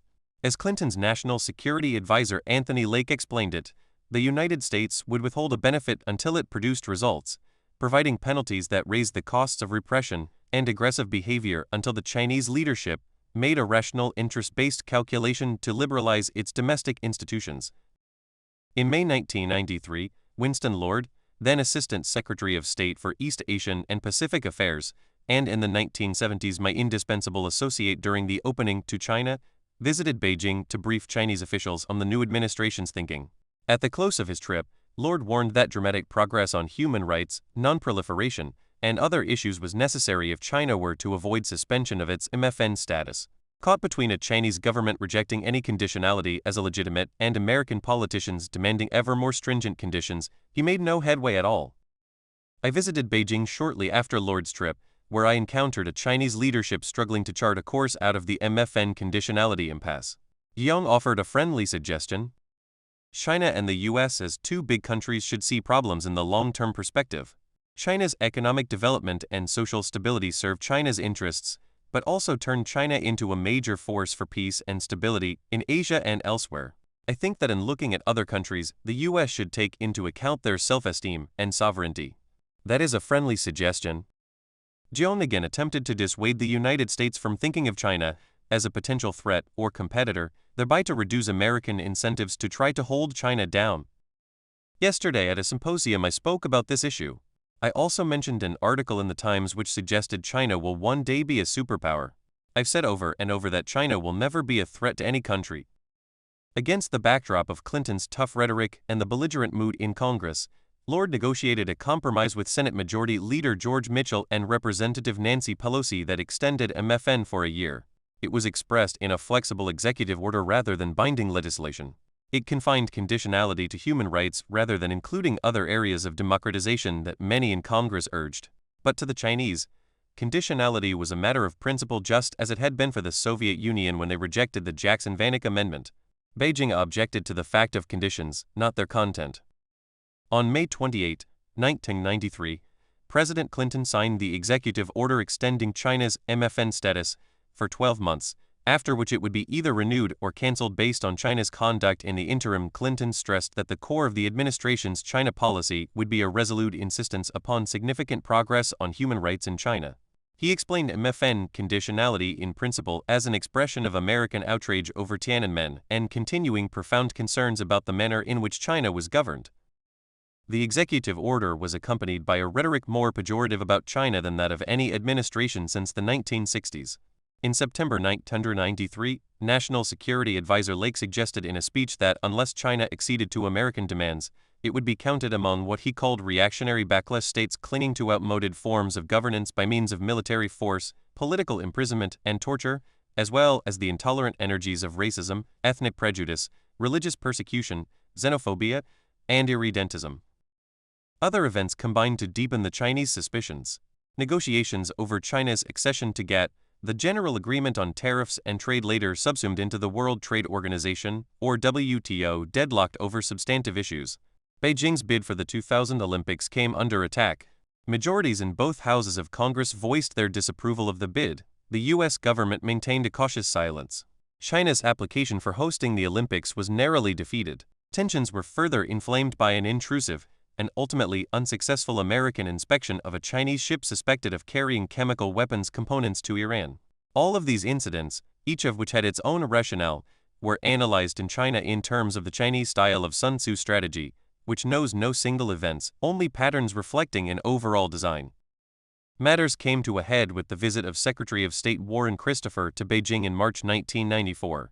The purpose of Christopher's visit, he later recounted, was to achieve a resolution of the MFN issue by the time the deadline for the one-year extension of MFN would expire in June, and to underscore to the Chinese that under the president's policy they had only limited time to mend their human rights record. If they wanted to keep their low-tariff trading privileges, there had to be significant progress, and soon. Chinese officials had suggested that the timing of the visit was inopportune. Christopher was scheduled to arrive the day of the opening of the annual session of China's legislature, the National People's Congress. The presence of an American Secretary of State challenging the Chinese government on human rights issues promised either to overshadow the body's deliberations or to tempt Chinese officials to take the offensive to prove their imperviousness to outside pressure. It was, Christopher later conceded, a perfect forum for them to demonstrate that they intended to stand up to America. And so they did. The result was one of the most pointedly hostile diplomatic encounters since the U.S.-China rapprochement. Lord, who accompanied Christopher, described Christopher's session with Lai Peng as the most brutal diplomatic meeting he'd ever attended, and he had been at my side during all the negotiations with the North Vietnamese. Christopher related in his memoirs the reaction of Lai Peng, who held that China's human rights policy was none of our business, noting that the United States had plenty of human rights problems of its own that needed attention. To ensure that I had not failed to appreciate the depth of their unhappiness, the Chinese abruptly cancelled my meeting later in the day with President Jiang Zemin. These tensions, which seemed to undo 2 decades of creative China policy, led to a split in the administration between the economic departments and the political departments charged with pressing the human rights issues. Faced with Chinese resistance and American domestic pressures from companies doing business in China, the administration began to find itself in the demeaning position of pleading with Beijing in the final weeks before the MFN deadline to make enough modest concessions to justify extending MFN. Shortly after Christopher's return, and with the self-imposed deadline for MFN renewal at hand, the administration quietly abandoned its policy of conditionality. On May 26, 1994, Clinton announced that the policy's usefulness had been exhausted and that China's MFN status would be extended for another year essentially without conditions. He pledged to pursue human rights progress by other means, such as support for NGOs in China and encouraging best business practices. Clinton, it must be repeated, throughout had every intention to support the policies that had sustained relations with China for 5 administrations of both parties. But as a recently elected president, he was also sensitive to domestic American opinion, more so than to the intangibles of the Chinese approach to foreign policy. He put forward conditionality out of conviction and, above all, because he sought to protect China policy from the swelling congressional onslaught that was attempting to deny MFN to China altogether. Clinton believed that the Chinese owed the U.S. administration human rights concessions in return for restoring high-level contacts and putting forward MFN. But the Chinese considered that they were entitled to the same unconditional high-level contacts and trade terms extended to them by all other nations. They did not view the removal of a unilateral threat as a concession, and they were extraordinarily touchy regarding any hint of intervention in their domestic affairs. So long as human rights remained the principal subject of the Sino-American dialogue, deadlock was inevitable. This experience should be studied carefully by advocates of a confrontational policy in our day. During the remainder of his first term, Clinton toned down the confrontational tactics and emphasized constructive engagement. Lord assembled America's Asian ambassadors in Hawaii to discuss a comprehensive Asia policy balancing the administration's human rights goals with its geopolitical imperatives. Beijing committed itself to renewed dialogue, essential for the success of China's reform program and membership in the WTO. Clinton, as George H.W. Bush had before him, sympathized with the concerns of the advocates for democratic change and human rights. But like all his predecessors and successors, he came to appreciate the strength of Chinese leaders' convictions and their tenacity in the face of public challenge. Relations between China and the United States rapidly mended. A long-sought visit by Jiang to Washington took place in 1997 and was reciprocated by an 8-day visit by Clinton to Beijing in 1998. Both presidents performed ebulliently. Extended communiques were published. They established consultative institutions, dealt with a host of technical issues, and ended the atmosphere of confrontation of nearly a decade. What the relationship lacked was a defining shared purpose such as had united Beijing and Washington in resistance to Soviet hegemonism. American leaders could not remain oblivious to the various pressures regarding human rights that were generated by their own domestic politics and convictions. The Chinese leaders continued to see American policy as at least partially designed to keep China from reaching great power status. In a 1995 conversation, Li Peng sounded a theme of reassurance, which amounted to calming presumed American fears over what objectives a resurgent China might seek. Here is no need for some people to worry about the rapid development. China will take 30 years to catch up with the medium-level countries. Our population is too big. The United States, in turn, made regular pledges that it had not changed its policy to containment. The implication of both assurances was that each side had the capability of implementing what it reassured the other about and was in part restraining itself. Reassurance thus merged with threat. The Third Taiwan Strait Crisis. The tensions surrounding the granting of most favored nation status were in the process of being overcome when the issue of Taiwan reemerged. Within the framework of the tacit bargain undergirding the three communiques on which the normalization of relations had been based, Taiwan had established a vibrant economy and democratic institutions. It had joined the Asian Development Bank and APEC Asian Pacific Economic Cooperation and participated in the Olympic Games with Beijing's acquiescence. For its part, Beijing had put forward, beginning in the 1980s, proposals for unification in which Taiwan was to be given total internal autonomy. So long as Taiwan accepted its status as a special administrative region of the People's Republic, the same legal status that Hong Kong and Macau were to have, Beijing pledged, it would be permitted to retain its own distinct political institutions and even its own armed forces. Taipei's reaction to these proposals was circumspect, but it benefited from the People's Republic's economic transformation and became increasingly economically interdependent with it. Following the loosening of restrictions on bilateral trade and investment in the late 1980s, many Taiwanese companies shifted production to the mainland.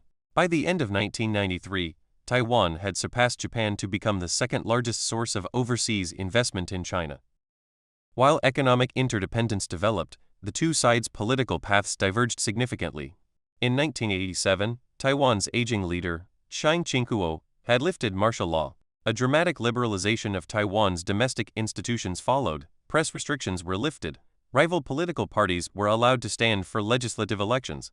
In 1994, a constitutional amendment laid the groundwork for the direct election of the Taiwanese president by universal suffrage. New voices in Taiwan's political arena that had had their activities circumscribed by the martial law era restrictions now began advocating a distinct Taiwanese national identity and potentially formal independence.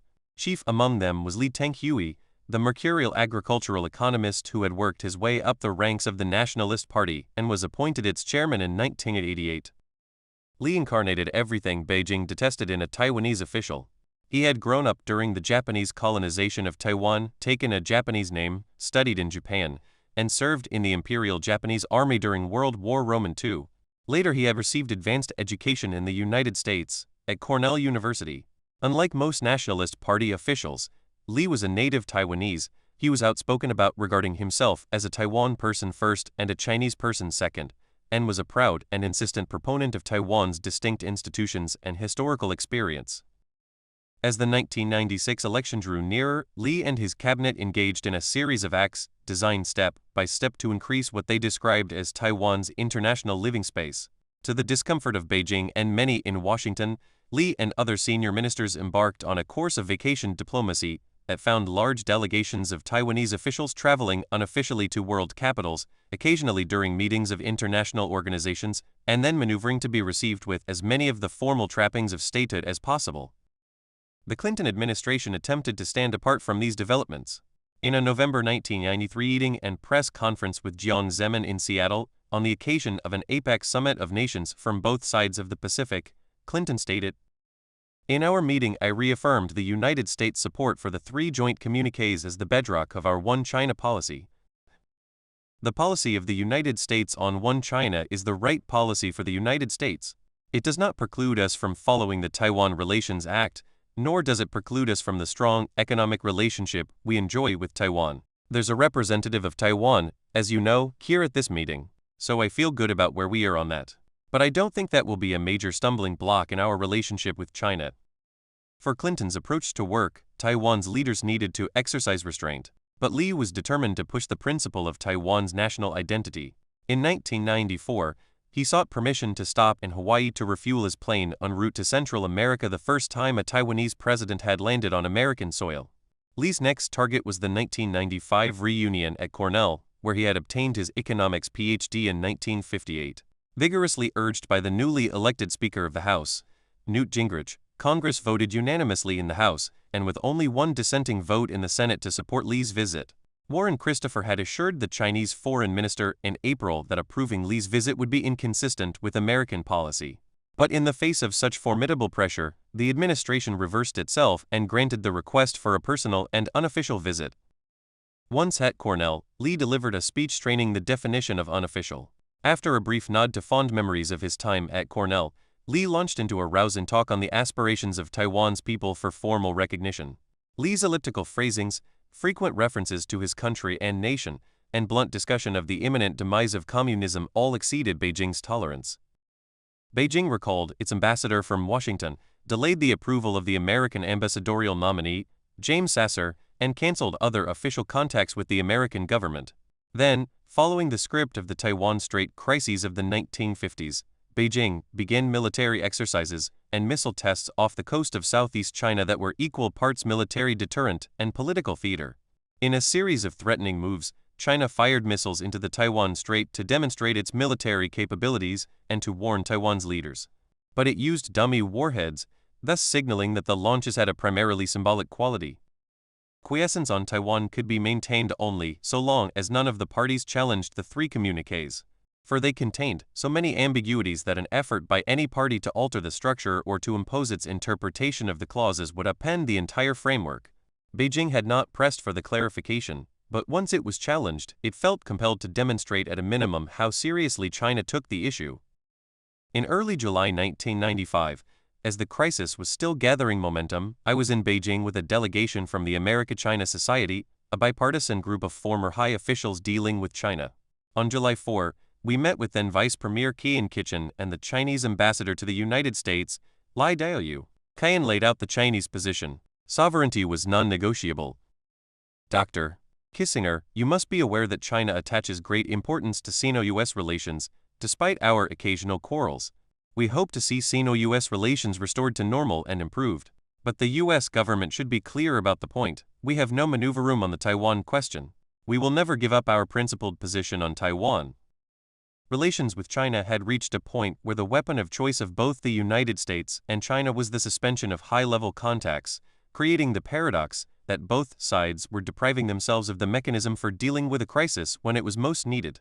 After the disintegration of the Soviet Union, each side proclaimed friendship with the other less to pursue a common strategic objective then to find a way to symbolize cooperation at that moment, in defiance of its actuality.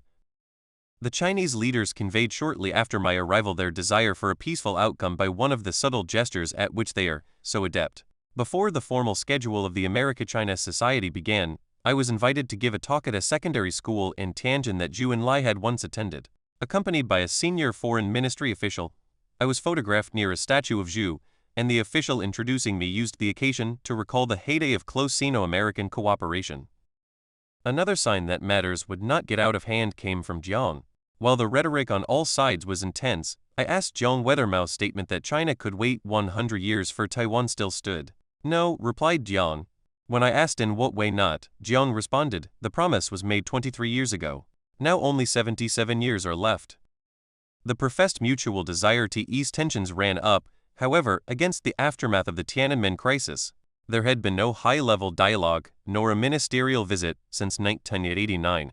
The only high-level discussion for 6 years had been at the sidelines of international meetings or at the UN. Paradoxically, in the aftermath of military maneuvers in the Taiwan Strait, the immediate issue resolved itself into a partly procedural problem of how a meeting between leaders could be arranged. Ever since Tiananmen, the Chinese had sought an invitation for a presidential visit to Washington. Both Presidents Bush and Clinton had evaded the prospect. It rankled. The Chinese, too, were refusing high-level contacts until assurances were given to forestall a repetition of the visit to America by the Taiwanese president.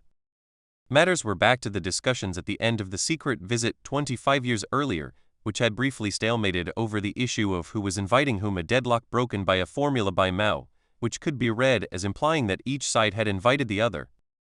A solution of sorts was found when Secretary of State Christopher and the Chinese foreign minister met on the occasion of an ASEAN meeting in Brunei, obviating the need of determining who had made the first move. Secretary Christopher conveyed an assurance, including a still classified presidential letter defining American intentions regarding visits to America by Taiwanese senior officials, and an invitation for a meeting of Jiang with the president. The summit between Jiang and Clinton materialized in October, though not in a manner that took full account of China's amour propre. It was not a state visit nor in Washington. Rather, it was scheduled for New York in the context of the 50th anniversary celebration of the United Nations. Clinton met with Jiang at Lincoln Center as part of a series of similar meetings with the most important leaders attending the UN session. A Washington visit by a Chinese president in the aftermath of Chinese military exercises in the Taiwan Strait would have encountered too hostile a reception. In this atmosphere of inconclusive ambivalence, of veiled overtures and tempered withdrawals, Taiwan's parliamentary elections, scheduled for December 2, 1995, raised the temperature again. Beijing began a new round of military exercises off the Fujian coast, with air, naval, and ground forces conducting joint maneuvers to simulate an amphibious landing on hostile territory. This was accompanied by an equally aggressive campaign of psychological warfare. The date before the December legislative election, the PLA announced a further round of exercises to take place in March 1996, just prior to the Taiwanese presidential election. As the election approached, missile tests bracketing Taiwan hit points just off key port cities in the island's northeast and southwest. The United States responded with the most significant American show of force directed at China since the 1971 rapprochement, sending 2 aircraft carrier battle groups with the carrier Nimitz through the Taiwan Strait on the pretext of avoiding bad weather. At the same time, walking a narrow passage, Washington assured China that it was not changing its One China policy and warned Taiwan not to engage in provocative acts. Approaching the precipice, both Washington and Beijing recoiled, realizing that they had no war aims over which to fight or terms to impose which would alter the overriding reality, which was in Madeleine Albright's description that China is in its own category too big to ignore, too repressive to embrace, difficult to influence, and very, very proud. For its part, America was too powerful to be coerced and too committed to constructive relations with China to need to be. A superpower America, a dynamic China, a globalized world, and the gradual shift of the center of gravity of world affairs from the Atlantic Ocean to the Pacific required a peaceful and cooperative relationship. In the wake of the crisis, relations between China and the United States improved markedly. As relations began to approach previous highs, yet another crisis shook the relationship as suddenly as a thunderclap at the end of a summer day. During the Kosovo War, at what was otherwise a high point in U.S.-Chinese relations, in May 1999, an American B-2 bomber originating in Missouri destroyed the Chinese embassy in Belgrade. A firestorm of protests swept over China. Students and the government seemed united in their outrage at what was assumed to be another demonstration of American disrespect for China's sovereignty. Jiang spoke of deliberate provocation. He elaborated with defiance, revealing a latent disquiet. The great People's Republic of China will never be bullied, the great Chinese nation will never be humiliated, and the great Chinese people will never be conquered. As soon as Secretary of State Madeleine Albright was informed, she asked the Deputy Chairman of the Joint Chiefs of Staff to accompany her to the Chinese embassy in Washington, though it was the middle of the night, to express the regrets of the U.S. government. Jiang felt obliged by the public mood, however, to express his own outrage, but then to use that expression to restrain his public, a pattern similar to that of American presidents on the human rights issue. Chinese indignation was matched on the American side by arguments that China needed to be faced down. Both viewpoints reflected serious convictions and illustrated the potential for confrontation in a relationship in which both sides were drawn by the nature of modern foreign policy into tensions with each other around the world. The governments on both sides remained committed to the need for cooperation, but they could not control all the ways the countries impinged on each other. It is the unsolved challenge of Chinese-American relations. China's resurgence and Jiang's reflections. In the midst of the periodic crises recounted above, the 1990s witnessed a period of stunning economic growth in China, and with it a transformation of the country's broader world role. In the 1980s, China's reform and opening up had remained partly a vision. Its effects were noticeable, but their depth and longevity were open to debate. Within China itself, the direction was still contested. In the wake of Tiananmen, some of the country's academic and political elites advocated an inward turn and a scaling back of China's economic links with the West, a trend Deng ultimately felt obliged to challenge through his southern tour. When Jiang assumed national office, a largely unreformed sector of state-owned enterprises on the Soviet model still constituted over 50% of the economy. 27 China's links to the world trade system were tentative and partial. Foreign companies still were skeptical about investing in China. Chinese companies rarely ventured abroad. By the end of the decade, what had once seemed an improbable prospect had become a reality. Throughout the decade, China grew at a rate of no lower than 7% per year, and often in the double digits, continuing an increase in per capita GDP that ranks as one of the most sustained and powerful in history. 28. By the end of the 1990s, average income was approximately 3 times what it had been in 1978. In urban areas, the income level rose even more dramatically to roughly 5 times the 1978 level. 29. Throughout these changes, China's trade with neighboring countries was burgeoning, and it played an increasingly central regional economic role. It tamed a period of dangerously escalating inflation in the early 1990s, implementing capital controls and a fiscal austerity program that were later credited with sparing China the worst of the Asian financial crisis in 1997-98. Standing, for the first time, as a bulwark of economic growth and stability in a time of economic crisis, China found itself in an unaccustomed role. Once the recipient of foreign, often Western, economic policy prescriptions, it was now increasingly an independent proponent of its own solutions and a source of emergency assistance to other economies in crisis. By 2001, China's new status was cemented with a successful application to host the 2008 Olympics in Beijing, and the conclusion of negotiations making China a member of the WTO. Fueling this transformation was a recalibration of China's domestic political philosophy. Traveling further along the reformist road Deng had first charted, Jiang undertook to broaden the concept of communism by opening it from an exclusive class-based elite to a wider spectrum of society. He spelled out his philosophy, which became known as the Three Represents, at the 16th Party Congress in 2002, the last Congress he would attend as president on the eve of the first peaceful transfer of power in China's modern history.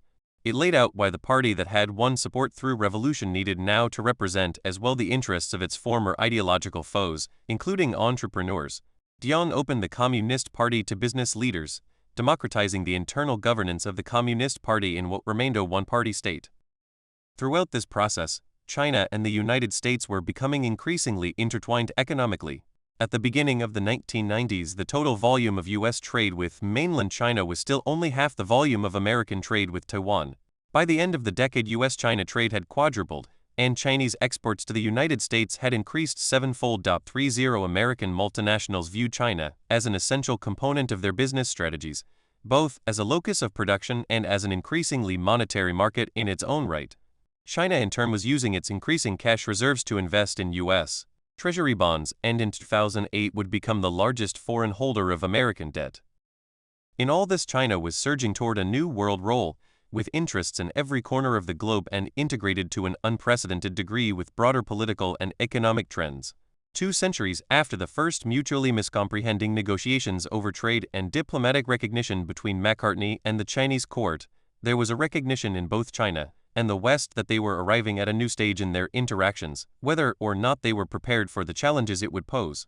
As China's then Vice Premier Zhu Rongji observed in 1997, never before in history has China had such frequent exchanges and communications with the rest of the world. 31. In earlier eras such as Macartney's or even the Cold War era, a Chinese world and a Western world had interacted in limited instances and at a stately pace. Now modern technology and economic interdependence made it impossible, for better or for worse, to manage relations in such a measured manner. As a result, the two sides confronted a somewhat paradoxical situation in which they had vastly more opportunities for mutual understanding, but, at the same time, new opportunities to impinge on each other's sensitivities. A globalized world had brought them together, but also risked more frequent and rapid exacerbation of tensions in times of crisis. As his period in office moved toward its conclusion, Jiang expressed his recognition of this danger in a personal, almost sentimental, way not generally found in the aloof, conceptual, self-contained manner of the Chinese leadership. The occasion was a meeting in 2001 with some members of the America-China Society. Jiang was in the last year of his 12-year tenure, but already seized by the nostalgia of those who were leaving activity in which, by definition, every action made a difference for a world in which they will soon be largely spectators.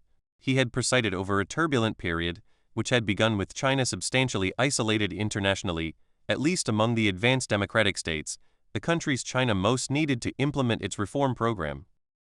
Jiang had surmounted these challenges. Political cooperation with America had been re-established. The reform program was accelerating and producing the extraordinary growth rate that would, within another decade, turn China into a financial and economic global power. A decade that began in turbulence and doubt had turned into a period of extraordinary achievement. In all of China's extravagant history, there was no precedent for how to participate in a global order, whether in concert with or opposition to another superpower.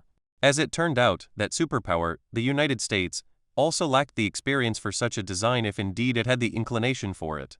A new international order was bound to emerge, whether by design or by default. Its nature and the measures for bringing it about were the unsolved challenges for both countries. They would interact, either as partners or as adversaries. Their contemporary leaders professed partnership, but neither had yet managed to define it or build shelters against the possible storms ahead. Now Jiang was encountering a new century and a different generation of American leaders. The United States had a new president, the son of George H.W. Bush, who had been in office when Jiang was elevated so unexpectedly by events no one could have foreseen. The relationship with the new president started with another unsought military clash. On April 1, 2001, an American reconnaissance plane flying along the Chinese coast just outside Chinese territorial waters was being tailed by a Chinese military aircraft, which then crashed into it near Hainan Island off China's southern coast. Neither Jiang nor Bush permitted the incident to torpedo the relationship. 2 days later, Jiang left on a long-planned trip to South America, signaling that he, as head of the Central Military Commission, did not expect crisis action.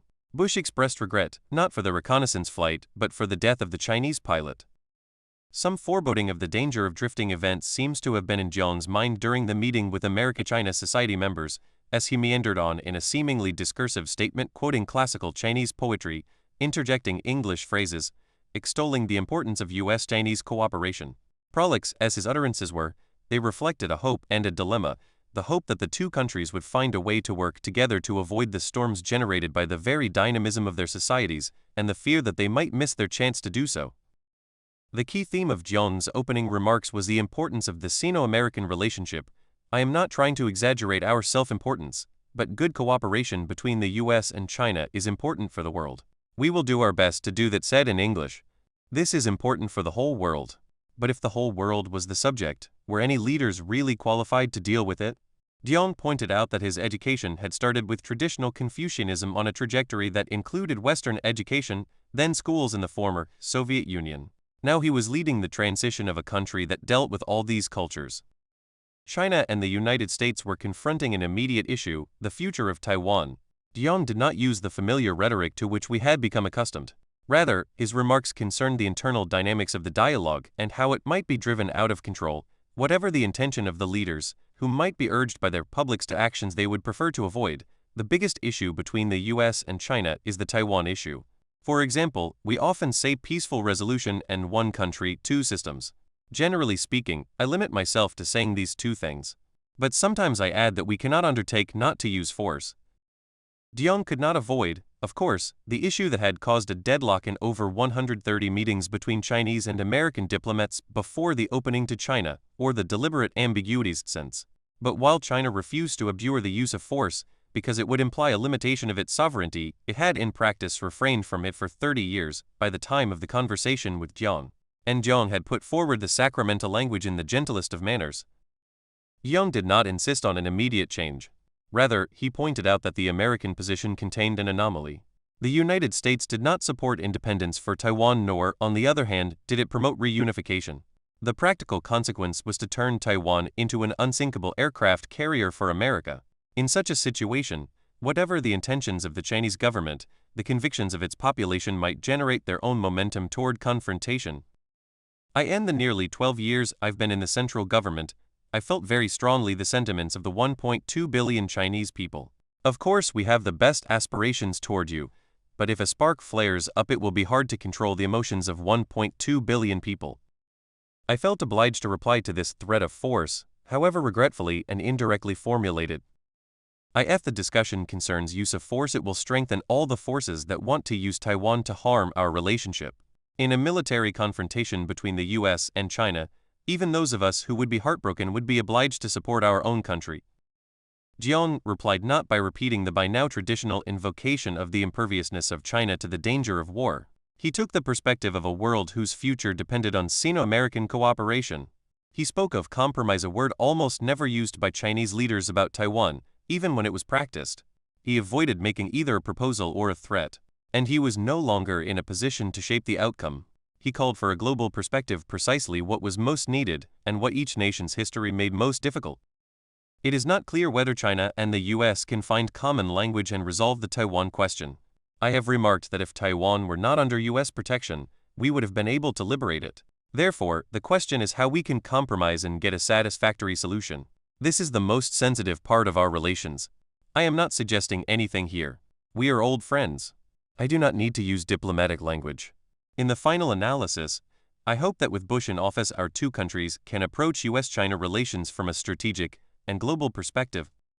The Chinese leaders I had previously met had a long-range perspective, but it drew a great deal from lessons of the past. They also were in the process of undertaking great projects with significance for a distant future, but they rarely described the shape of the middle-term future, assuming that its character would emerge from the vast efforts in which they were involved. Jiang asked for something less dramatic but perhaps even deeper. At the end of his presidency, he addressed the need to redefine the philosophical framework of each side. Mao had urged ideological rigor even while making tactical maneuvers. Jiang seemed to be saying that each side should realize that if they were to cooperate genuinely, they needed to understand the modifications they were obliged to make in their traditional attitudes. He urged each side to re-examine its own internal doctrines and be open to reinterpreting them, including socialism. The world should be a rich, colorful, diversified place. For example, in China in 1978 we made a decision for reform and opening up.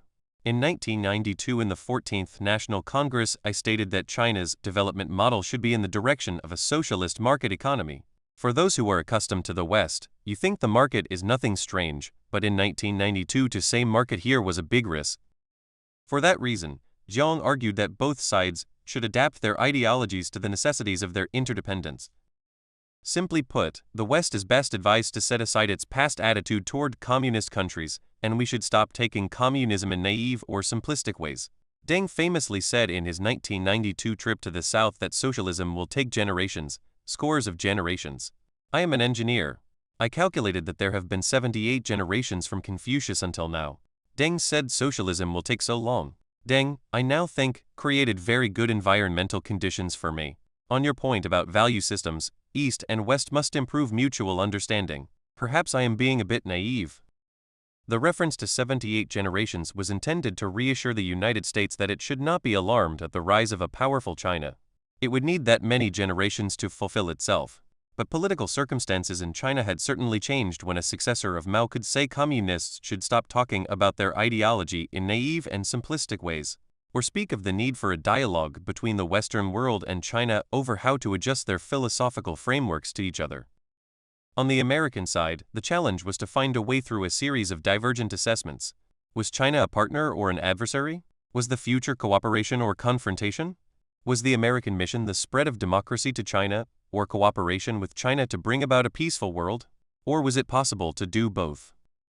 Both sides have been obliged ever since to overcome their internal ambivalences and to define the ultimate nature of their relationship. Chapter 18. The New Millennium. The end of the Jiang Zemin presidency marked a turning point in Sino-American relations. Jiang was the last president with whom the principal subject of the Sino-American dialogue was the relationship itself. After that, both sides merged if not their convictions then their practice into a pattern of cooperative coexistence. China and the United States no longer had a common adversary, but neither had they yet developed a joint concept of world order.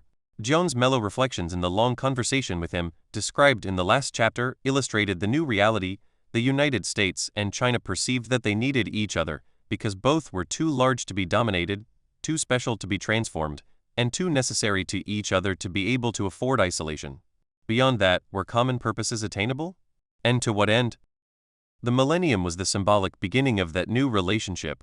A new generation of leaders had come into office in China and the United States. On the Chinese side, a fourth generation headed by President Hu Jintao and Premier Wen Jiabao. On the American side, administrations led by Presidents George W. Bush and, beginning in 2009, Barack Obama. Both sides had an ambivalent attitude toward the turmoil of the decades that preceded them. Hu and Wen brought an unprecedented perspective to the task of managing China's development and defining its world role. They represented the first generation of top officials without personal experience of the revolution, the first leaders in the communist period to take office through constitutional processes, and the first to assume positions of national responsibility in a China unambiguously emerging as a great power. Both men had direct experience of their country's fragility and its complex domestic challenges. As young cotters during the 1960s, Hu and Wen were among the last students to receive formal higher education before the chaos of the Cultural Revolution closed the universities. Educated at Tsinghua University in Beijing, a hub of Red Guard activity, Hu stayed at the university as a political counselor and research assistant, able to observe the chaos of the warring factions and, on occasion, becoming their target as allegedly too individualistic. When Mao decided to put an end to Red Guard depredations by sending the young generation to the countryside, Hu nevertheless shared their fate. He was dispatched to Gansu province, one of China's more desolate and rebellious regions, to work at a hydraulic power plant. When a recent graduate of the Beijing Institute of Geology received a similar assignment and was sent to work on mineralogical projects in Gansu, where he would remain for more than a decade. There in the far northwestern reaches of their turmoil-stricken country, Hu and Wen undertook a slow climb up the internal ranks of the Communist Party hierarchy. Hu rose to the position of secretary of the Communist Youth League for Gansu province. Wen became the deputy director of the Provincial Geological Bureau. In an era of upheaval and revolutionary fervor, both men distinguished themselves by their steadiness and competency. For Hu, the next advancement took place at the Central Party School in Beijing, where, in 1982, he came to the attention of Hu Yaobang, then General Secretary of the party. It led to a rapid promotion to the position of Party Secretary for Guizhou, in China's remote southwest. At 43, Hu Jintao was the youngest provincial party secretary in Communist Party history. His experience in Guizhou, a poor province with a substantial number of minorities, prepared Hu for his next assignment in 1988 as party secretary for the autonomous region of Tibet. Wen, meanwhile, was transferred to Beijing, where he served in a series of positions of increasing responsibility in the Communist Party's Central Committee. He established himself as a trusted top aide to three successive Chinese leaders, Hu Yaobang, Zhao Ziong, and, later, Jiang Zemin. Both Hu and Wen had close personal experience with China's 1989 unrest in Tibet, where he arrived in December 1988, just as a major Tibetan uprising was unfolding. Wen in Beijing, where as deputy to Zhao Ziong he was at the General Secretary's side during his last forlorn expedition among the students in Tiananmen Square. Thus by the time they assumed the top national leadership posts in 2002-2003, Hu and Wen had gained a distinctive perspective on China's resurgence. Trained in its rugged, unstable frontiers and serving at a middle level during Tiananmen, they were conscious of the complexity of China's domestic challenges. Coming to power during a long period of sustained domestic growth and in the wake of China's entry into the international economic order, they assumed the helm of a China undeniably arriving as a world power, with interests in every corner of the globe. Deng had called a truce in the Maoist war on Chinese tradition and allowed the Chinese to reconnect with their historic strengths. But as other Chinese leaders occasionally hinted, the Deng era was an attempt to make up for lost time. There was in this period a sense of special exertion and a subtext of almost innocent embarrassment at China's missteps. Jiang projected unshakable confidence and bonhomie, but he assumed the helm of a China still recovering from domestic crisis and endeavoring to regain its international standing. It was at the turn of the century that the efforts of the Deng and Jiang periods were coming to fruition. Who and when presided over a country that no longer felt constrained by the sense of apprenticeship to Western technology and institutions. The China they governed was confident enough to reject, and even on occasion subtly mock, American lectures on reform. It was now in a position to conduct its foreign policy not based on its long-term potential or its ultimate strategic role, but in terms of its actual power. Power to what end? Beijing's initial approach to the new era was largely incremental and conservative. Jiang and Zhu had negotiated China's entry into the World Trade Organization and full participation in the international economic order. China under Hu and when aspired first of all to normalcy and stability.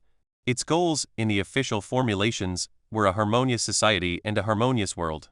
Its domestic agenda centered on continued economic development and the preservation of social harmony within a vast population experiencing both unprecedented prosperity and unaccustomed levels of inequality. Its foreign policy avoided dramatic moves, and its chief policymakers responded circumspectly to appeals from abroad for China to play a more visible international leadership role. China's foreign policy aimed primarily for a peaceful international environment including good relations with the United States and access to raw materials to ensure continued economic growth, and it retained a special interest in the developing world, a legacy of Mao's Three Worlds theory even as it moved into the rank of economic superpower. As Mao had feared, the Chinese DNA had reasserted itself, confronting the new challenges of the 21st century, and in a world where Leninism had collapsed, who and when turned to traditional wisdom. They described their reform aspirations not in terms of the utopian visions of Mao's continuous revolution, but by the goal of building a Ziyang moderately well-off society, a term with distinctly Confucian connotations. 3. They oversaw a revival of the study of Confucius in Chinese schools and a celebration of his legacy in popular culture. And they enlisted Confucius as a source of Chinese soft power on the world stage in the official Confucius Institutes established in cities worldwide, and in the 2008 Beijing Olympics opening ceremony, which featured a contingent of traditional Confucian scholars. In a dramatic symbolic move, in January 2011, China marked the rehabilitation of the ancient moral philosopher by installing a statue of Confucius at the center of the Chinese capital, Tiananmen Square, within sight of Mao's mausoleum, the only other personality so honored. The new American administration signified a comparable change of generations. Both Hu and Bush were the first presidents who had been bystanders at their nation's traumatic experiences of the 1960s. For China, the Cultural Revolution; for the United States, the Vietnam War. Hu drew the conclusion that social harmony should be a guideline of his presidency. Bush came into office in the aftermath of the collapse of the Soviet Union amidst an American triumphalism that believed America capable of reshaping the world in its image. The younger Bush did not hesitate to conduct foreign policy under the banner of America's deepest values. He spoke passionately about individual liberties and religious freedom, including on his visits to China. Bush's freedom agenda projected what seemed improbably fast evolutions for non-Western societies. Nevertheless, in the practice of his diplomacy, Bush overcame the historic ambivalence between America's missionary and pragmatic approaches. He did so not through a theoretical construct, but by means of a sensible balance of strategic priorities. He left no doubt about America's commitment to democratic institutions and human rights. At the same time, he paid attention to the national security element without which moral purpose operates in a vacuum. Though criticized in the American debate for his alleged espousal of unilateralism, Bush, in dealing with China, Japan, and India simultaneously, countries that based their policy on national interest calculations, managed to improve relations with each, a model for a constructive Asian policy for the United States. In Bush's presidency, U.S.-China relations were the matter-of-fact dealings of two major powers. Neither side supposed the other shared all of its aims. On some issues, like domestic governance, their goals were not compatible. Still, they found their interests intersecting in enough areas to confirm the emerging sense of partnership. Washington, and Beijing inched closer to each other's positions on Taiwan in 2003, after Taiwan's President Chen Shui-bian proposed a referendum on applying for UN representation under the name Taiwan. Since such a move would have been a violation of American undertakings in the three communiques, Bush administration officials conveyed their opposition to Taipei. During Wen Jiabao's December 2003 visit to Washington, Bush reaffirmed the three communiques and added that Washington opposes any unilateral decision by China or Taiwan to change the status quo. He suggested that a referendum raising Taiwan's political status would not find support in the United States. Wen responded with a notably forthcoming formulation on the desirability of peaceful reunification. Our fundamental policy on the settlement of the question of Taiwan is peaceful reunification, and one country, two systems. We would do our utmost with utmost sincerity to bring about national unity and peaceful reunification through peaceful means. One of the reasons for renewed cooperation was the attacks of September 11, which redirected America's primary strategic focus away from East Asia to the Middle East and Southwest Asia, with wars in Iraq and Afghanistan and a program to combat terrorist networks. China, no longer a revolutionary challenger of the international order and concerned about the impact of global terrorism within its own minority regions, especially Xinjiang, was quick to condemn the 9/11 attacks and offer intelligence and diplomatic support. In the lead-up to the Iraq War, it was notably less confrontational against the United States and the United Nations than some of America's European allies were. On a perhaps more fundamental level, however, the period began a process of divergence in Chinese and American assessments of how to deal with terrorism. China remained an agnostic bystander to the American projection of power across the Muslim world and above all to the Bush administration's proclamation of ambitious goals of democratic transformation. Beijing retained its characteristic willingness to adjust to changes in alignments of power and in the composition of foreign governments without passing a moral judgment. Its main concerns were continued access to oil from the Middle East, and after the fall of the Taliban, protection of Chinese investments in Afghanistan's mineral resources. With these interests generally fulfilled, China did not contest American efforts in Iraq and Afghanistan, and may well have welcomed them in part because they represented a diversion of American military capabilities from East Asia. The range of interaction between China and the United States signified the re-establishment of a central role for China in regional and world affairs. China's quest for equal partnership was no longer the outsized claim of a vulnerable country, it was increasingly a reality backed by financial and economic capacities. At the same time, impelled by new security challenges and changing economic realities, and not least a new alignment of relative political and economic influence between them, both countries were engaged in searching debates about their domestic purposes, their world roles, and ultimately their relation to each other. Differences in perspective. As the new century progressed, two trends emerged, in some respects working against each other. On many issues, Sino-American relations evolved in a largely cooperative manner. At the same time, differences rooted in history and geopolitical orientation began to be apparent. Economic issues and the proliferation of weapons of mass destruction are good examples. Economic issues. When China was a minor player in the world economy, the exchange rate for its currency was not an issue. Even during the 1980s and 1990s, it would have seemed improbable that the value of the yuan would become a daily point of dispute in American political debate and media analysis.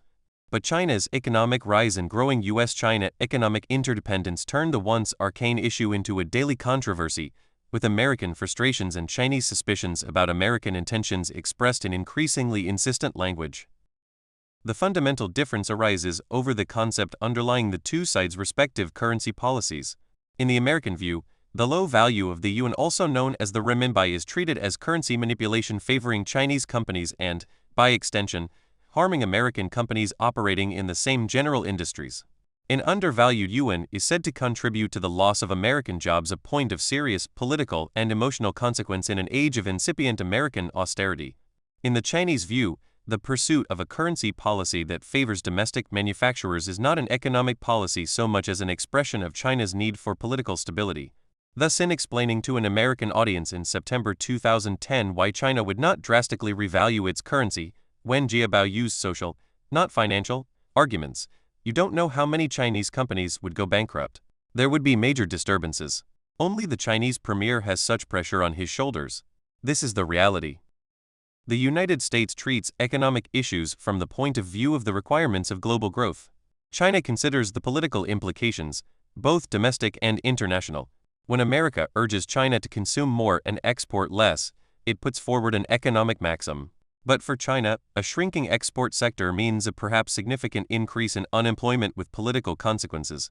Ironically, from the long-range point of view, were China to adopt the American conventional wisdom, it might reduce its incentives for ties with America, because it would be less dependent on exports and foster the development of an Asian bloc, because it would imply enhanced economic ties with neighboring countries.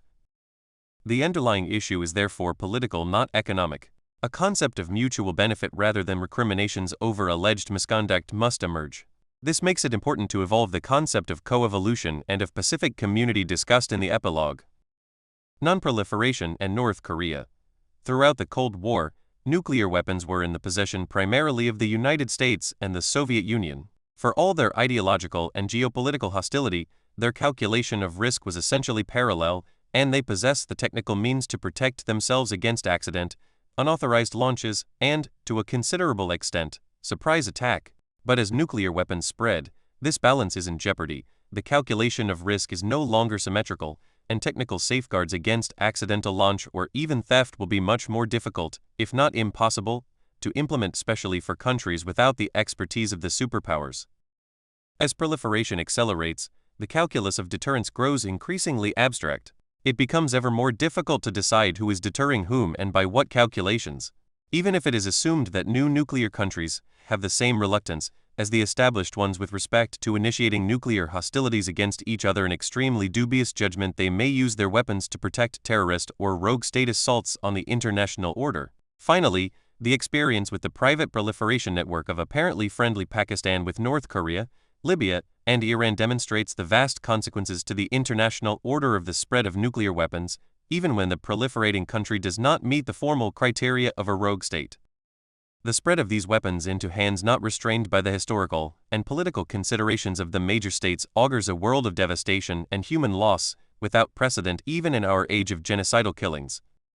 It is ironic that nuclear proliferation in North Korea should emerge on the agenda of the dialogue between Washington and Beijing, for it is over Korea that the United States and the People's Republic of China first encountered each other on the battlefield 60 years ago. In 1950, the just-established People's Republic went to war with the United States because it saw in a permanent American military presence on its border with Korea a threat to Chinese long-term security. 60 years later, the commitment of North Korea to a military nuclear program has created a new challenge, recreating some of the same geopolitical issues.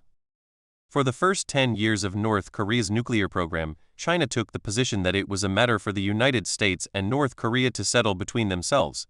Because North Korea felt threatened primarily by the United States, so the Chinese argument went, it was chiefly up to the United States to provide it with the requisite sense of security to substitute for nuclear weapons. With the passage of time, it became obvious that nuclear proliferation into North Korea would sooner or later affect China's security. If North Korea were to be accepted as a nuclear power, it is highly likely that Japan and South Korea and possibly other Asian countries such as Vietnam and Indonesia would ultimately also join the nuclear club, altering the strategic landscape of Asia. China's leaders oppose such an outcome, but equally, China fears a catastrophic collapse of North Korea, since that could recreate at its borders the very conditions it fought to prevent 60 years ago. The internal structure of the Korean regime compounds the problem. Though it proclaims itself to be a communist state, its actual authority is in the hands of a single family. In 2011, at this writing, the head of the ruling family is in the process of devolving his power to a 27-year-old son with no previous experience of even communist management, much less international relations. The possibility of an implosion from unpredictable or unknowable elements is ever present. Affected countries might then feel obliged to protect their vital interests by unilateral measures. By that time, it would be too late or perhaps too complicated to coordinate action. To prevent such an outcome must be an essential part of a Sino-American dialogue and of the six-party talks involving the United States, China, Russia, Japan, and the two Koreas. How to define strategic opportunity. In the pursuit of dealing with a growing list of issues, Beijing and Washington during the 2000s searched for an overall framework to define their relationship. The effort was symbolized by the inauguration of the U.S.-China Senior Dialogue, and the U.S.-China Strategic Economic Dialogue, now merged into one strategic and economic dialogue, during George W. Bush's second term. This was in part an attempt to revitalize the spirit of candid exchange on conceptual issues that prevailed between Washington and Beijing during the 1970s, as described in earlier chapters. In China, the search for an organizing principle for the era took the form of a government-endorsed analysis that the first 20 years of the 21st century represented a distinct strategic opportunity period for China. The concept reflected both a recognition of China's progress and potential for strategic gains, and paradoxically an apprehension about its continuing vulnerabilities. Hu Jintao gave voice to this theory at a November 2003 meeting of the Communist Party Central Committee's Political Bureau, where he suggested that a unique convergence of domestic and international trends put China in the position to advance its development by leaps and bounds.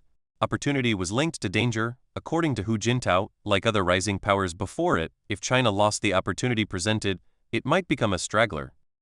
Wen affirmed the same assessment in a 2007 article, in which he warned that opportunities are rare and fleeting, and recalled that China had missed an earlier opportunity period because of major mistakes, especially the 10-year catastrophe of the Great Cultural Revolution. The first fifth of the new century was an opportunity period which we must tightly grasp and in which we can get much accomplished. Making good use of this window, when assessed, would be of extreme importance and significance for China's development goals. What did China have the strategic opportunity to accomplish?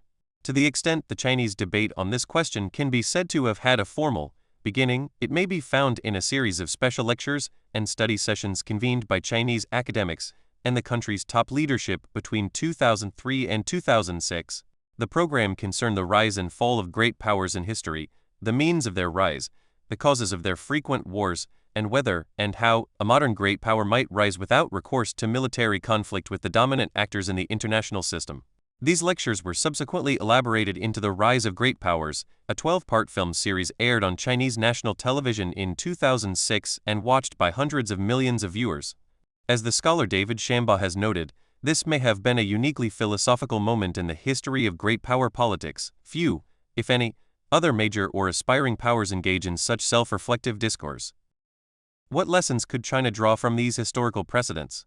In one of the first and most comprehensive attempts at an answer, Beijing sought to allay foreign apprehensions over its growing power by articulating the proposition of China's peaceful rise. A 2005 Foreign Affairs article by the influential Chinese policy figure Zhang Bijian served as a quasi-official policy statement. Zhang offered the assurance that China had adopted a strategy to transcend the traditional ways for great powers to emerge. China sought a new international political and economic order, but it was one that can be achieved through incremental reforms and the democratization of international relations. China, Zhang wrote, would not follow the path of Germany leading up to World War I or those of Germany and Japan leading up to World War II, when these countries violently plundered resources and pursued hegemony. Neither will China follow the path of the great powers vying for global domination during the Cold War. Washington's response was to articulate the concept of China as a responsible stakeholder in the international system, abiding by its norms and limits and shouldering additional responsibilities in line with its rising capabilities. In a 2005 speech at the National Committee on United States-China Relations, Robert Zoellick, then Deputy Secretary of State, put forward this American response to Zhang's article. While Chinese leaders may have hesitated to grant the implication that they had ever been any responsible stakeholder, Zoellick's speech amounted to an invitation to China to become a privileged member and shaper of the international system. Almost concurrently, Hu Jintao delivered a speech at the United Nations General Assembly entitled Build Towards a Harmonious World of Lasting Peace and Common Prosperity, on the same theme as Zhang Bijian's article. Hu reaffirmed the importance of the United Nations system as a framework for international security and development and outlined what China stands for, while reiterating that China favored the trend toward democratization of world affairs in practice. Of course, a relative diminution of American power in the direction of a multipolar world. Hu insisted that China would pursue its goals peacefully and within the framework of the UN system. China will, as always, abide by the purposes and principles of the UN Charter, actively participate in international affairs and fulfill its international obligations, and work with other countries in building towards a new international political and economic order that is fair and rational. The Chinese nation loves peace. China's development, instead of hurting or threatening anyone, can only serve peace, stability, and common prosperity in the world. The peaceful rise and harmonious world theories evoked the principles of the classical era that had secured China's greatness, gradualist, harmonizing with trends and eschewing open conflict, organized as much around moral claims to a harmonious world order as actual physical or territorial domination. They also described a route to great power status, plausibly attractive to a generation of leadership that had come of age during the social collapse of the Cultural Revolution that knew its legitimacy now depended in part on delivering China's people a measure of wealth and comfort and a respite from the previous century's upheavals and privations.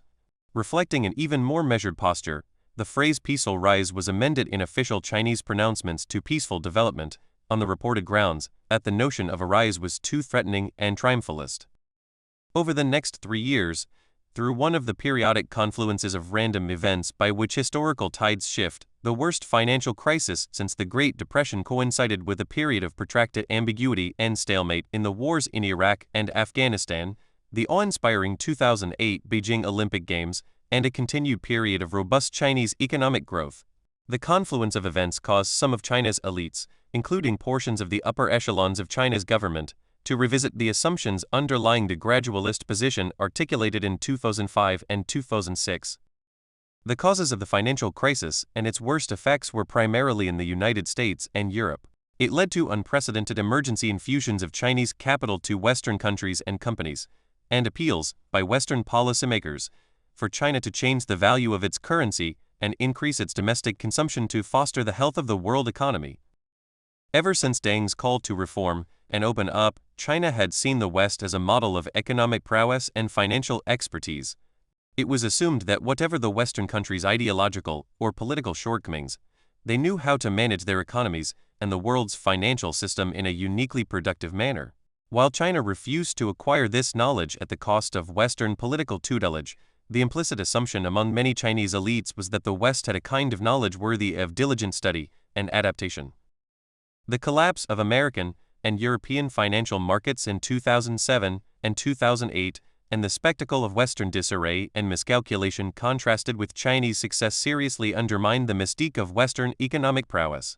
It prompted a new tide of opinion in China among the vocal younger generation of students and internet users, and quite possibly in portions of the political and military leadership to the effect that a fundamental shift in the structure of the international system was taking place. The symbolic culmination of this period was the drama of the Beijing Olympics, which took place just as the economic crisis was beginning to tear at the West. Not purely a sporting event, the Games were conceived as an expression of China's resurgence. The opening ceremony was symbolic. The lights in the vast stadium were darkened. At exactly 8 minutes after 8 o'clock China time, on the 8th day of the 8th month of the year, taking advantage of the auspicious number that had caused that day to be selected for the opening, 2,000 drums broke the silence with one huge sound and continued playing for 10 minutes, as if to say, "We have arrived. We are a fact of life, no longer to be ignored or trifled with, but prepared to contribute our civilization to the world." After that, the global audience saw an hour of tableau on themes of China's civilization. China's period of weakness and underachievement, one might call it China's long 19th century, was officially drawn to a close. Beijing was once again a center of the world, its civilization the focus of awe and admiration. At a conference of the World Forum on China Studies held in Shanghai in the aftermath of the Olympics, Zheng Bijin, the author of the Peaceful Rise concept, told a Western reporter that China had at last overcome the legacy of the Opium War and China's century of struggles with foreign intrusion, and that it was now engaged in a historic process of national renewal. The reforms initiated by Deng Xiaoping, Zheng said, had allowed China to solve the riddle of the century, developing rapidly and lifting millions out of poverty. As it emerged as a major power, China would rely on the attraction of its model of development, and relations with other countries would be open, non-exclusive and harmonious, aiming to mutually open up the route to world development. The cultivation of harmony did not preclude the pursuit of strategic advantage. At a July 2009 conference of Chinese diplomats, Hu Jintao delivered a major speech assessing the new trends. He affirmed that the first 20 years of the 21st century were still a strategic opportunity period for China. This much, he said, had not changed. But in the wake of the financial crisis and other seismic shifts, Hu suggested that the shoe was now in flux. In light of the complex and deep changes now underway, there have been some new changes in the opportunities and challenges we are facing. The opportunities ahead would be important. The challenges would be severe. If China guarded against potential pitfalls and managed its affairs diligently, the period of upheaval might be turned to its advantage. Since entering the new century and the new stage, internationally there has been a series of major events of a comprehensive and strategic nature, which have had a significant and far-reaching influence on all aspects of the international political and economic situation.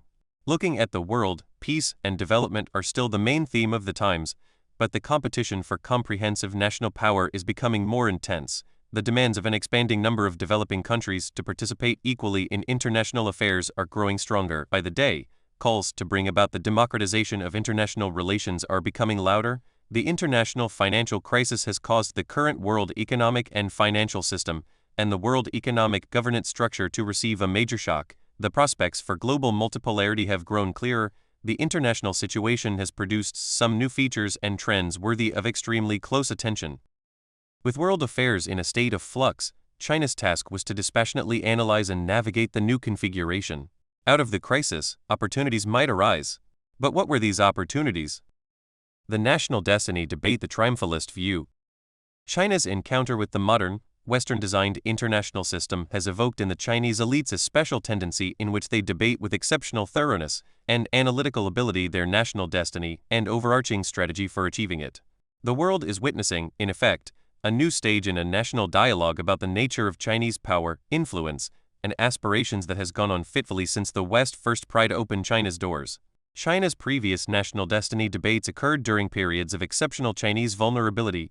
The current debate is occasioned not by China's peril but by its strength. After an uncertain and sometimes harrowing journey, China is finally arriving at the vision cherished by reformers and revolutionaries over the past 2 centuries, a prosperous China wielding modern military capacities while preserving its distinctive values. The previous stages of the national destiny debate asked whether China should reach outward for knowledge to rectify its weakness or turn inward, away from an impure if technologically stronger world. The current stage of the debate is based on the recognition that the great project of self-strengthening has succeeded and China is catching up with the West.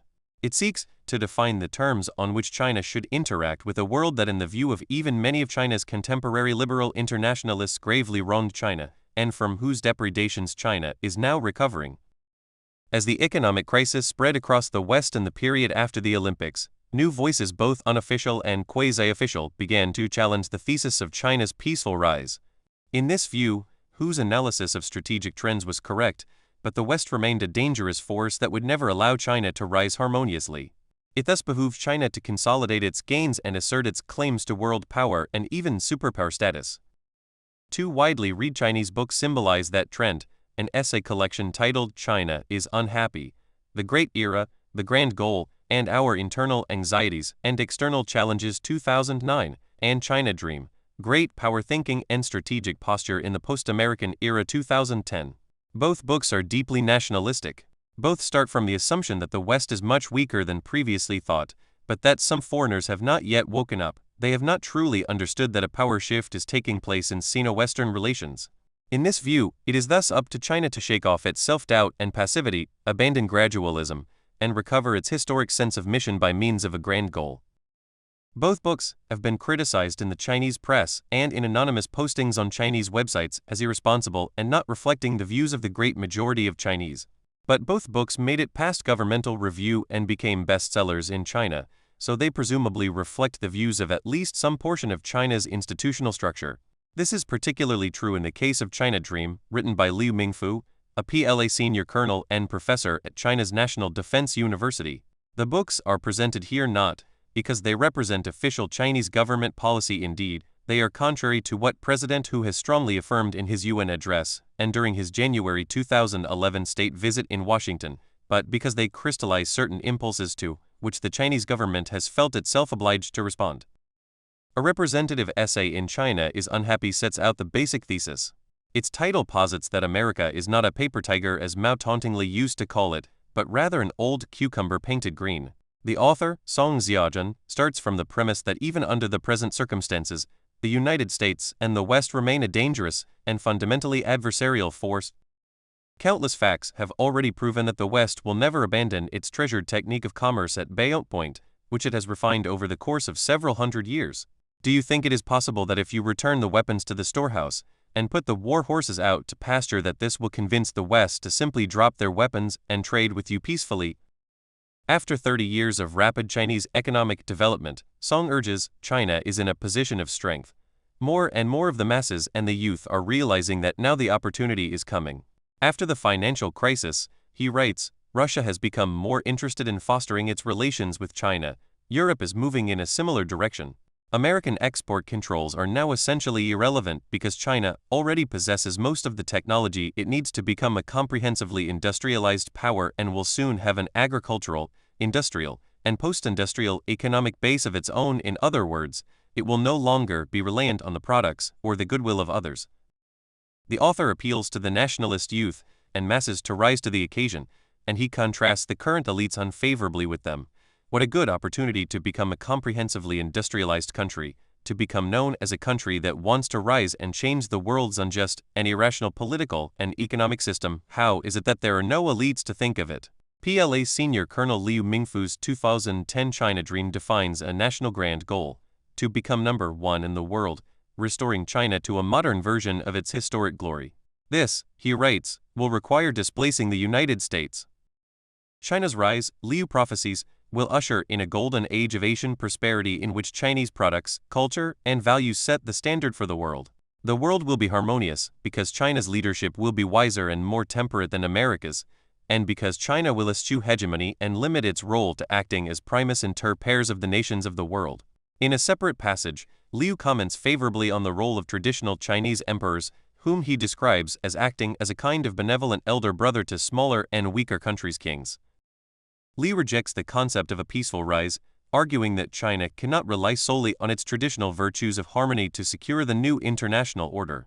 Due to the competitive and amoral nature of great power politics, he writes, China's rise and a peaceful world can be safeguarded only if China nurtures a martial spirit and amasses military force sufficient to deter or, if necessary, defeat its adversaries.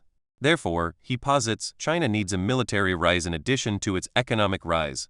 It must be prepared, both militarily and psychologically, to struggle and prevail in a contest for strategic preeminence. The publication of these books coincided with a series of crises and tensions in the South China Sea, with Japan, and over the borders of India, in such close succession and of a sufficiently common character as to prompt speculation whether the episodes were the product of a deliberate policy. Though in each case there is a version of events in which China is the wronged party, the crises themselves constitute a stage in the ongoing Chinese debate about China's regional and world role. The books discussed here, including the criticisms of China's supposedly passive elites, could not have been published or become a national cause célèbre had the elites prohibited publication. Was this one ministry's way of influencing policy? Does it reflect the attitudes of the generation too young to have lived through the Cultural Revolution as adults? Did the leadership allow the debate to drift as a kind of psychological gambit, so that the world would understand China's internal pressures and begin to take account of them?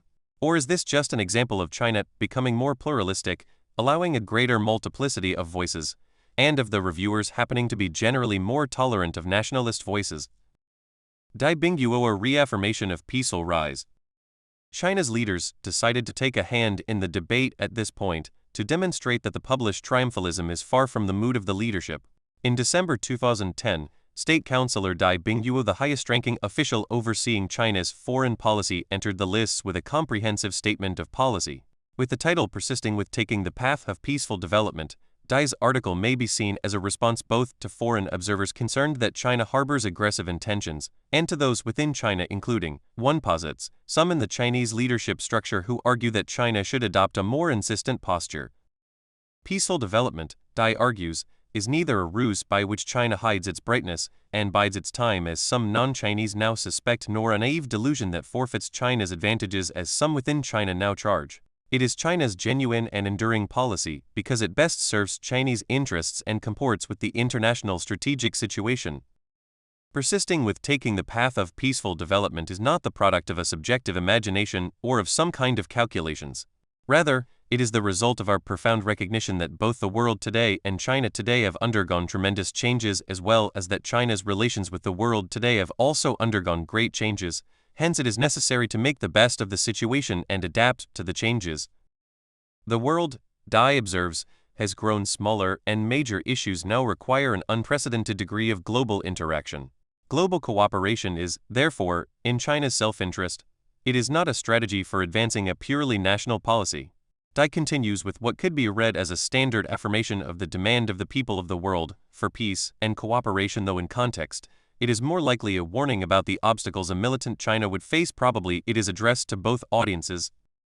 Because of economic globalization and the in-depth development of informatization, as well as the rapid advances in science and technology, the world has become increasingly smaller and has turned into a global village.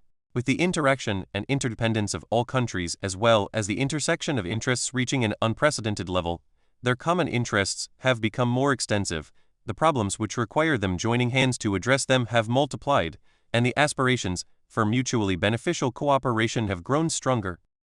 China, he writes, can thrive in such a situation because it is broadly integrated into the world. In the past 30 years, it has grown by linking its talents and resources to a broader international system, not as a tactical device, but as a means of fulfilling the necessities of the contemporary period. Contemporary China is undergoing broad and profound changes. Following more than 30 years of reform and opening up, we have shifted from class struggle as the key to economic construction as the central task as we comprehensively carry out the cause of socialist modernization. We have shifted from engaging in a planned economy to promoting reform in all aspects as we build a socialist market economic system. We have shifted from a state of isolation and one-sided emphasis on self-reliance to opening up to the outside world and development of international cooperation. These earth-shaking changes require that China abandon the vestiges of Mao's doctrine of absolute self-reliance, which would isolate China. If China fails to correctly analyze the situation and, as Dai insists, very satisfactorily manage our relations with the external world, then the chances offered by the current strategic opportunity period may likely be lost. China, Dai emphasizes, is a member of the big international family.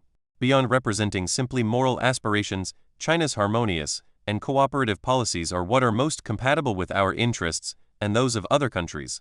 Lingering beneath the surface of this analysis, though never stated directly, is the recognition that China has a host of neighbors with significant military and economic capacities of their own, and that China's relations with almost all of them have deteriorated over the past 1 to 2 years, a trend the Chinese leadership is seeking to reverse. With leaders of any country describing their strategies, a tactical element can never be excluded, as there was with the amendment of the phrase peaceful rise to the blander peaceful development. In Dai's article, he specifically addresses foreign skepticism that his arguments may be largely tactical. Internationally, there are some people who say, China has a saying, hide one's capabilities and bide one's time and endeavor to achieve something. So they speculate that China's declaration of taking a path of peaceful development is a secret conspiracy carried out under circumstances in which it is still not powerful. But this, Dai writes, is groundless suspicion. This statement was first made by Comrade Deng Xiaoping in the late 1980s, early 1990s. Its main connotation is, China should remain humble and cautious as well as refrain from taking the lead, from waving the flag, from seeking expansion, and from claiming hegemony. This is consistent with the idea of taking the path of peaceful development. Peaceful development, Dai stresses, is a task for many generations. The importance of the task is underscored by the suffering of generations past. China does not want revolution, it does not want war or revenge, it simply wants the Chinese people to bid farewell to poverty and enjoy a better life, and for China to become, in contrast to the taunting rejectionism of Mao, the most responsible, the most civilized, and the most law-abiding and orderly member of the international community. Of course, however much grander goals might be disclaimed, countries in the region, those that have seen the waxing and waning of previous Chinese empires, some of them stretching further than the current political borders of the People's Republic of China, find such disclaimers difficult to reconcile with China's growing power and historical record. Will a country that, for most of its modern period, which in China starts 2,000 years ago, regarded itself as the pinnacle of civilization, and that for nearly 2 centuries has regarded its uniquely moral world leadership position to have been usurped by the rapaciousness of Western and Japanese colonial powers, be content to limit its strategic goals to building a moderately prosperous society in all aspects? It must, Dai answers. China is not in a position to be arrogant and boastful because it still faces tremendous challenges domestically. The gross domestic product of China, no matter how large in absolute numbers, has to be spread over a population of 1.3 billion, of whom 150 million live below the poverty line. Therefore, the economic and social problems that we encounter can be said to be the biggest and thorniest issues in the world, hence we are not in a position to be arrogant and boastful. Dai rejects claims that China will seek to dominate Asia, or to displace the United States as the world's preeminent power as pure myths that contradict China's historical record and its current policies. He includes a striking invitation from Deng Xiaoping, so contrary to China's usual insistence on self-reliance to the effect that the world would be allowed to supervise China to confirm it would never seek hegemony. Comrade Deng Xiaoping once stated, "If one day China should seek to claim hegemony in the world, then the people of the world should oppose, and even fight against it. On this point, the international community can supervise us." This is a powerful and eloquent statement. Having spent many hours over a decade with this thoughtful and responsible leader, I do not question his sincerity or intent. Still, granting that Dai, and their colleagues are stating in full candor their perspective for the next stage in Chinese policy, it is difficult to imagine that this will be the last word on China's world role, or that it will remain uncontested. A new generation of younger Chinese and rising party and PLA elites will come into office in 2012, the first generation since the early 19th century to have grown up in a China that is at peace and politically unified, that did not experience the Cultural Revolution, and whose economic performance outstrips that of most of the rest of the world. The fifth generation of Chinese leaders since the creation of the People's Republic, they will, as did their predecessors, distill their experiences into a view of the world and a vision of national greatness. It is on the dialogue with this generation that American strategic thinking needs to occupy itself. By the time the Obama administration took office, relations had fallen into a distinct pattern.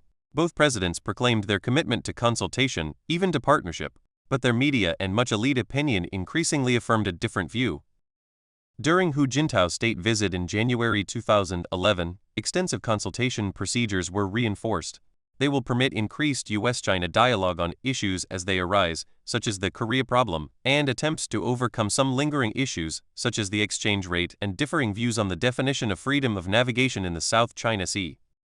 What remains to be dealt with is to move from crisis management to a definition of common goals, from the solution of strategic controversies to their avoidance. Is it possible to evolve a genuine partnership and a world order based on cooperation? Can China and the United States develop genuine strategic trust? Epilogue. Does history repeat itself? The Crow Memorandum. A number of commentators, including some in China, have revisited the example of the 20th century Anglo-German rivalry as an augury of what may await the United States and China in the 21st century. There are surely strategic comparisons to be made.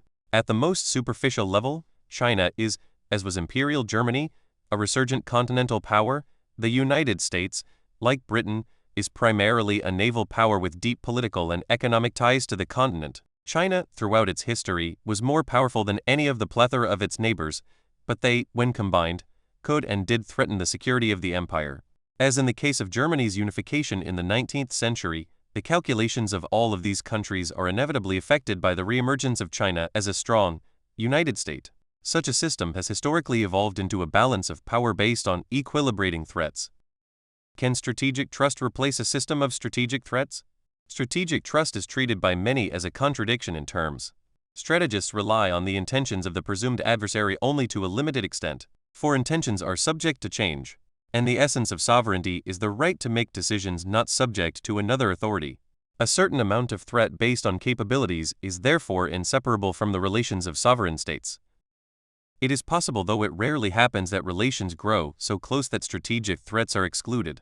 In relations between the states bordering the North Atlantic, strategic confrontations are not conceivable. The military establishments are not directed against each other. Strategic threats are perceived as arising outside the Atlantic region, to be dealt with in an alliance framework. Disputes between the North Atlantic states tend to focus on divergent assessments of international issues and the means of dealing with them. Even at their most bitter, they retain the character of an interfamily dispute. Soft power and multilateral diplomacy are the dominant tools of foreign policy, and for some Western European states, military action is all but excluded as a legitimate instrument of state policy. In Asia, by contrast, the states consider themselves in potential confrontation with their neighbors. It is not that they necessarily plan on war, they simply do not exclude it.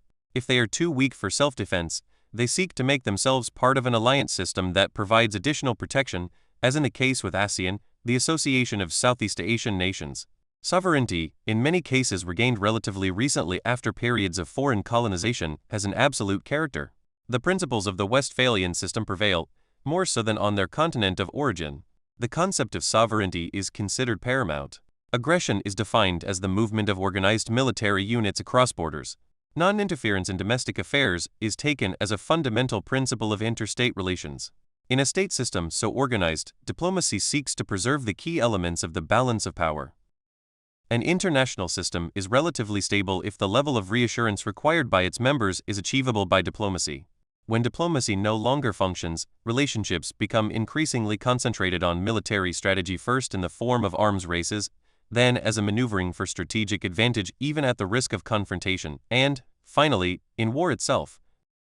A classic example of a self-propelling international mechanism is European diplomacy prior to World War I, at a time when world policy was European policy because much of the world was in colonial status. By the second half of the 19th century, Europe had been without a major war since the Napoleonic period had ended in 1815. The European states were in rough strategic equilibrium. The conflicts between them did not involve their existence. No state considered another an irreconcilable enemy. This made shifting alliances feasible. No state was considered powerful enough to establish hegemony over the others. Any such effort triggered a coalition against it. The unification of Germany in 1871 brought about a structural change. Until that time, Central Europe contained, it is hard to imagine today, 39 sovereign states of varying size. Only Prussia and Austria could be considered major powers within the European equilibrium. The multiple small states were organized within Germany in an institution that operated like the United Nations in the contemporary world, the so-called German Confederation. Like the United Nations, the German Confederation found it difficult to take initiatives, but occasionally came together for joint action against what was perceived as overwhelming danger. Too divided for aggression, yet sufficiently strong for defense, the German Confederation made a major contribution to the European equilibrium. But equilibrium was not what motivated the changes of the 19th century in Europe.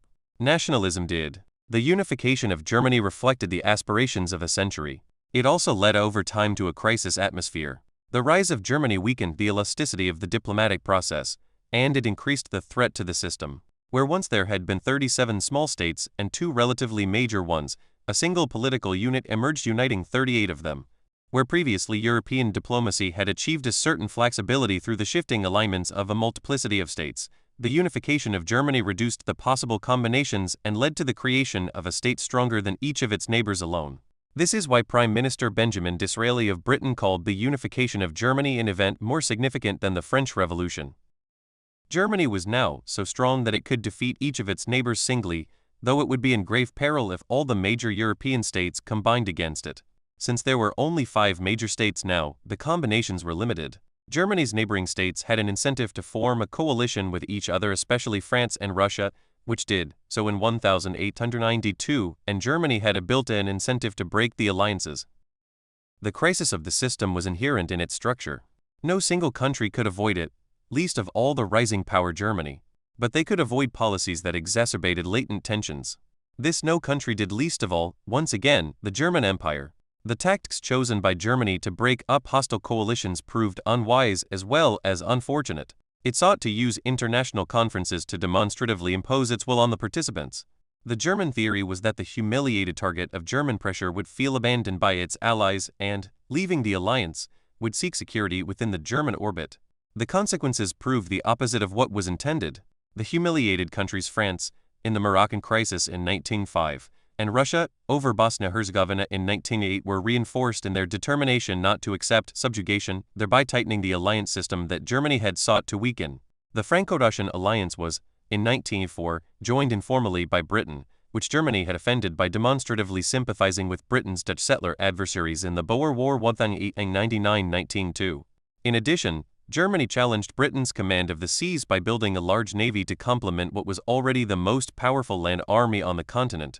Europe had slipped into, in effect, a bipolar system with no diplomatic flexibility. Foreign policy had become a zero-sum game. Will history repeat itself? No doubt were the United States and China to fall into strategic conflict, a situation comparable to the pre-World War I European structure could develop in Asia, with the formation of blocs pitted against each other and with each seeking to undermine or at least limit the other's influence and reach. But before we surrender to the presumed mechanism of history, let us consider how the United Kingdom and German rivalry actually operated.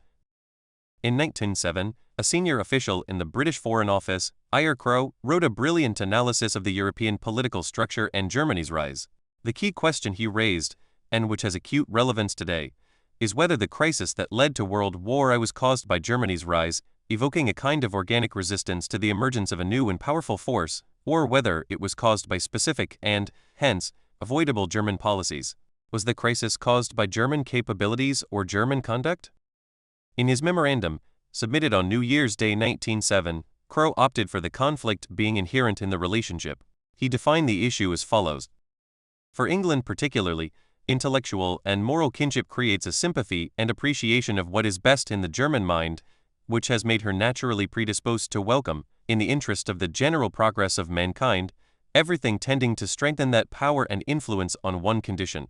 There must be respect for the individualities of other nations, equally valuable coadjutors, in their way, in the work of human progress, equally entitled to full elbow room in which to contribute, in freedom, to the evolution of a higher civilization.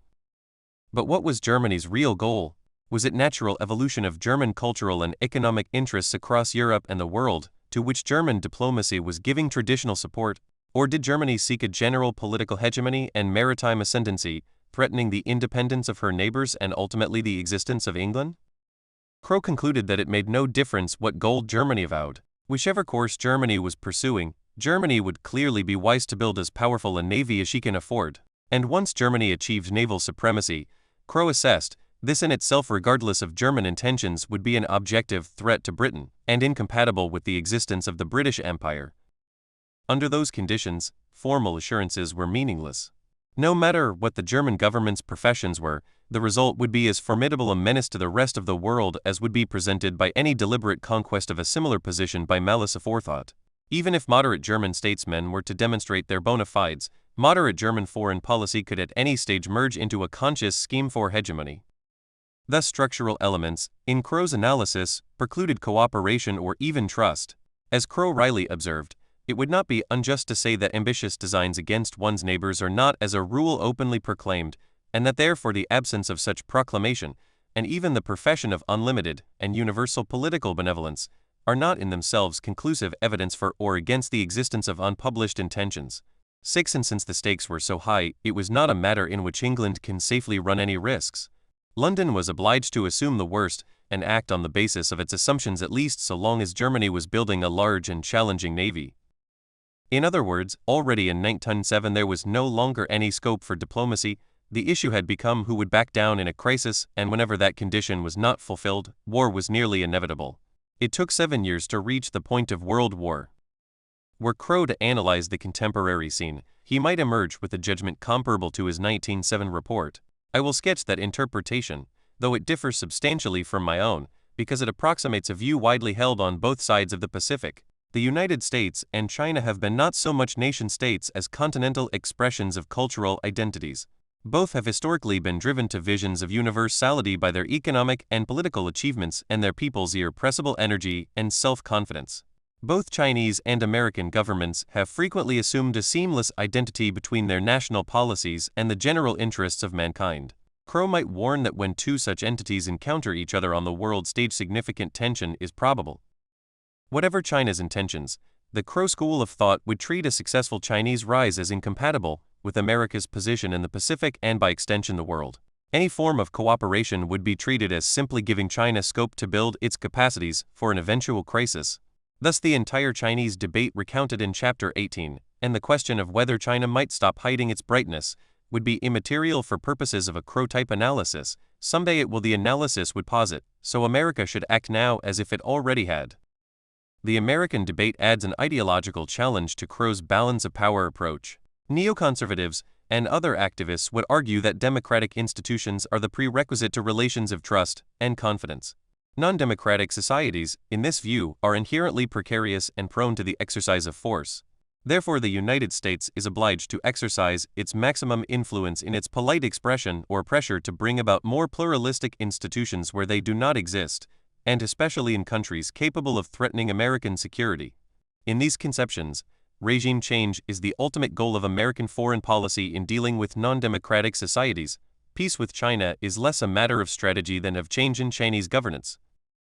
Nor is the analysis, interpreting international affairs as an unavoidable struggle for strategic preeminence, confined to Western strategists. Chinese triumphalists apply almost identical reasoning. The principal difference is that their perspective is that of the rising power, while Crow represented the United Kingdom, defending its patrimony as a status quo country. An example of this genre is Colonel Liu Mingfu's China Dream, discussed in Chapter 18. In Liu's view, no matter how much China commits itself to a peaceful rise, conflict is inherent in U.S.-China relations. The relationship between China and the United States will be a marathon contest and the duel of the century. 8. Moreover, the competition is essentially zero-sum. The only alternative to total success is humiliating failure. If China in the 21st century cannot become world number one, cannot become the top power, then inevitably it will become a straggler that is cast aside. Neither the American version of the Crow Memorandum nor the more triumphalist Chinese analyses have been endorsed by either government, but they provide a subtext of much current thought.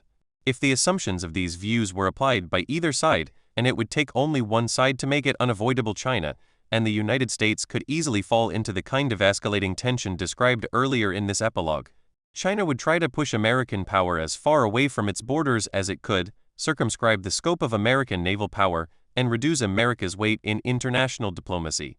The United States would try to organize China's many neighbors into a counterweight to Chinese dominance. Both sides would emphasize their ideological differences. The interaction would be even more complicated because the notions of deterrence and preemption are not symmetrical between these two sides. The United States is more focused on overwhelming military power, China on decisive psychological impact. Sooner or later, one side or the other would miscalculate. Once such a pattern has congealed, it becomes increasingly difficult to overcome. The competing camps achieve identity by their definition of themselves. The essence of what Crow described, and the Chinese triumphalists, and some American neoconservatives embrace, is its seeming automaticity. Once the pattern was created and the alliances were formed, no escape was possible from its self-imposed requirements, especially not from its internal assumptions.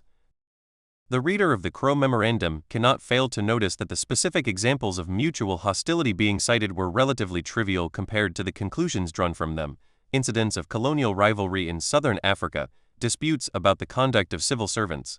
It was not what either side had already done that drove the rivalry, it was what it might do. Events had turned into symbols, symbols developed their own momentum. There was nothing left to settle because the system of alliances confronting each other had no margin of adjustment.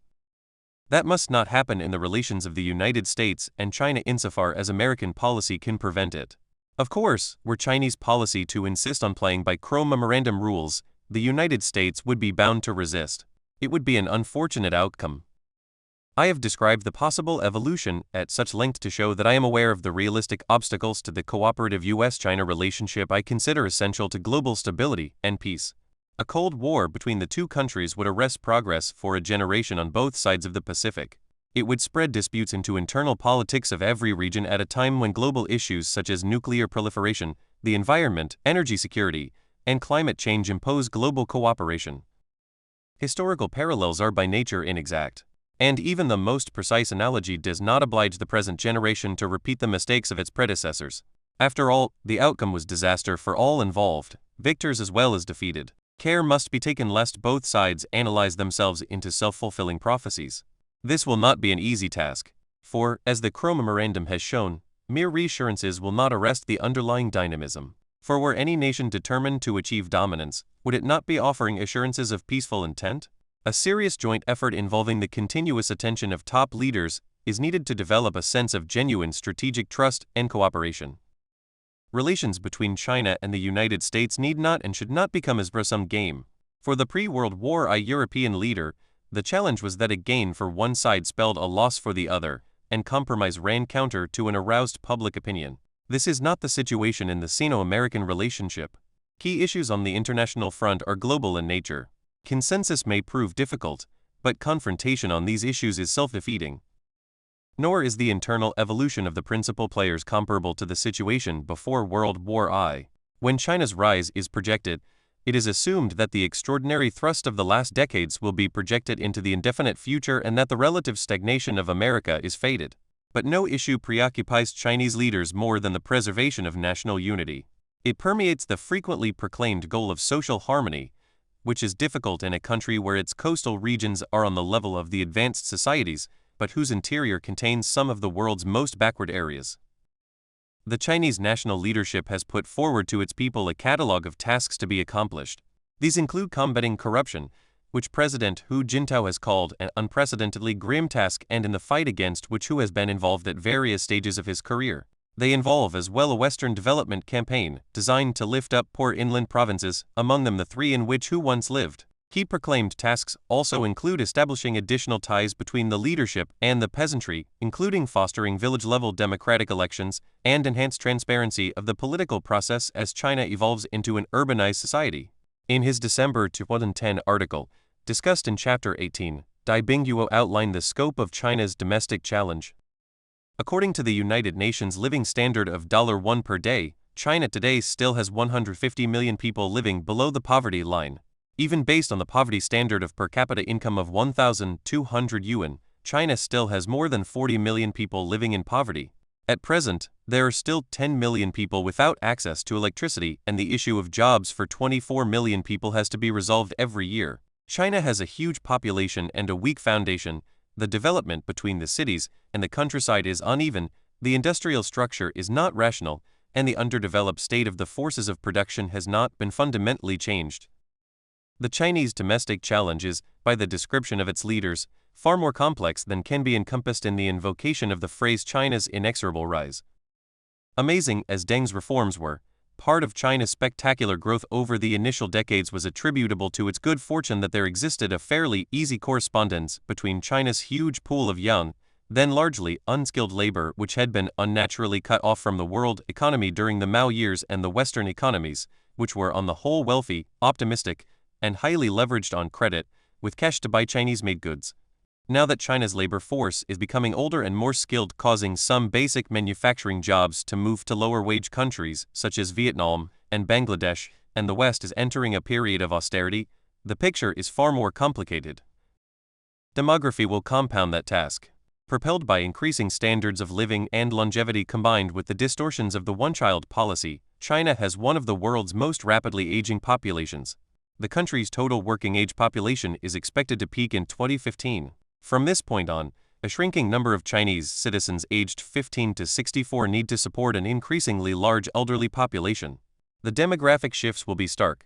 By 2030, the number of rural workers between the ages of 20 and 29 is estimated to be half its current level. By 2050, one-half of China's population is projected to be 45 or older, with a full quarter of China's population roughly equivalent to the entire current population of the United States 65 and older. A country facing such large domestic tasks is not going to throw itself easily, much less automatically, into strategic confrontation or a quest for world domination. The existence of weapons of mass destruction and modern military technologies of unknowable ultimate consequences define a key distinction from the pre-World War I period. The leaders who started that war had no understanding of the consequences of the weapons at their disposal. Contemporary leaders can have no illusions about the destructive potential they are capable of unleashing. The crucial competition between the United States and China is more likely to be economic and social than military. If present trends in the two countries' economic growth, fiscal health, infrastructure spending, and educational infrastructure continue, a gap in development and in third-party perceptions of relative influence may take hold, particularly in the Asia-Pacific region. But this is a prospect it is in the capacity of the United States to arrest or perhaps reverse by its own efforts. The United States bears the responsibility to retain its competitiveness and its world role. It should do this for its own traditional convictions rather than as a contest with China. Building competitiveness is a largely American project, which we should not ask China to solve for us. China, fulfilling its own interpretation of its national destiny, will continue to develop its economy and pursue a broad range of interests in Asia and beyond. This is not a prospect that dictates the confrontations that led to the First World War. It suggests an evolution in many aspects of which China and the United States cooperate as much as they compete. The issue of human rights will find its place in the total range of interaction. The United States cannot be true to itself without affirming its commitment to basic principles of human dignity and popular participation in government. Given the nature of modern technology, these principles will not be confined by national borders. But experience has shown that to seek to impose them by confrontation is likely to be self-defeating, especially in a country with such a historical vision of itself as China. A succession of American administrations, including the first 2 years of Obama's, has substantially balanced long-term moral convictions with case-to-case adaptations to requirements of national security. The basic approach discussed in previous chapters remains valid, How to achieve the necessary balance is the challenge for each new generation of leaders on both sides. The question ultimately comes down to what the United States and China can realistically ask of each other. An explicit American project to organize Asia on the basis of containing China or creating a bloc of democratic states for an ideological crusade is unlikely to succeed, in part because China is an indispensable trading partner for most of its neighbors. By the same token, a Chinese attempt to exclude America from Asian economic and security affairs will similarly meet serious resistance from almost all other Asian states, which fear the consequences of a region dominated by a single power. The appropriate label for the Sino-American relationship is less partnership than coevolution. It means that both countries pursue their domestic imperatives, cooperating where possible, and adjust their relations to minimize conflict. Neither side endorses all the aims of the other or presumes a total identity of interests, but both sides seek to identify and develop complementary interests. The United States and China owe it to their people and to global well-being to make the attempt. Each is too big to be dominated by the other. Therefore, neither is capable of defining terms for victory in a war or in a Cold War type of conflict. They need to ask themselves the question apparently never formally posed at the time of the Crow Memorandum: where will a conflict take us? Was there a lack of vision on all sides, which turned the operation of the equilibrium into a mechanical process, without assessing where the world would be if the maneuvering colossi missed a maneuver and collided? Which of the leaders who operated the international system that led to the First World War would not have recoiled had he known what the world would look like at its end? Toward a Pacific community. Such an effort at coevolution must deal with three levels of relationships. The first concerns problems that arise in the normal interactions of major power centers. The consultation system evolved over 3 decades has proved largely adequate to that task. Common interests such as trade ties and diplomatic cooperation on discrete issues are pursued professionally. Crises, when they arise, are generally resolved by discussion. The second level would be to attempt to elevate familiar crisis discussions into a more comprehensive framework that eliminates the underlying causes of the tensions. A good example would be to deal with the Korea problem as part of an overall concept for Northeast Asia. If North Korea manages to maintain its nuclear capability through the inability of the negotiating parties to bring matters to a head, the proliferation of nuclear weapons throughout Northeast Asia and the Middle East becomes likely. Has the time come to take the next step and deal with the Korea proliferation issue in the context of an agreed peaceful order for Northeast Asia? An even more fundamental vision would move the world to a third level of interaction, one that the leaders prior to the catastrophes of the First World War never reached. The argument that China and the United States are condemned to collision assumes that they deal with each other as competing blocs across the Pacific, but this is the road to disaster for both sides.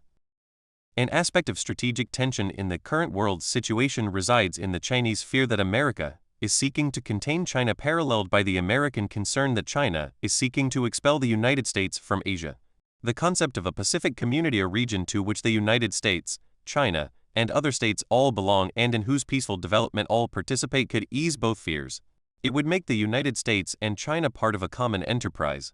Shared purposes and the elaboration of them would replace strategic uneasiness to some extent. It would enable other major countries such as Japan, Indonesia, Vietnam, India, and Australia to participate in the construction of a system perceived as joint rather than polarized between Chinese and American blocs.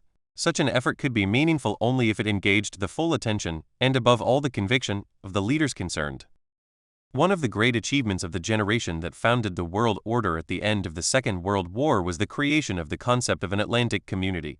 Could a similar concept replace or at least mitigate the potential tensions between the United States and China? It would reflect the reality that the United States is an Asian power, and that many Asian powers demand it, and it responds to China's aspiration to a global role.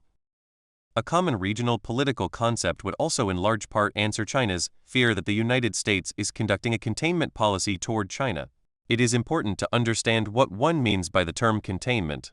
Countries on China's borders with substantial resources, such as India, Japan, Vietnam, and Russia, represent realities not created by American policy. China has lived with these countries throughout its history. When Secretary of State Hillary Clinton rejected the notion of containing China, she meant an Americanized effort aimed at creating a strategic bloc on an anti-Chinese basis.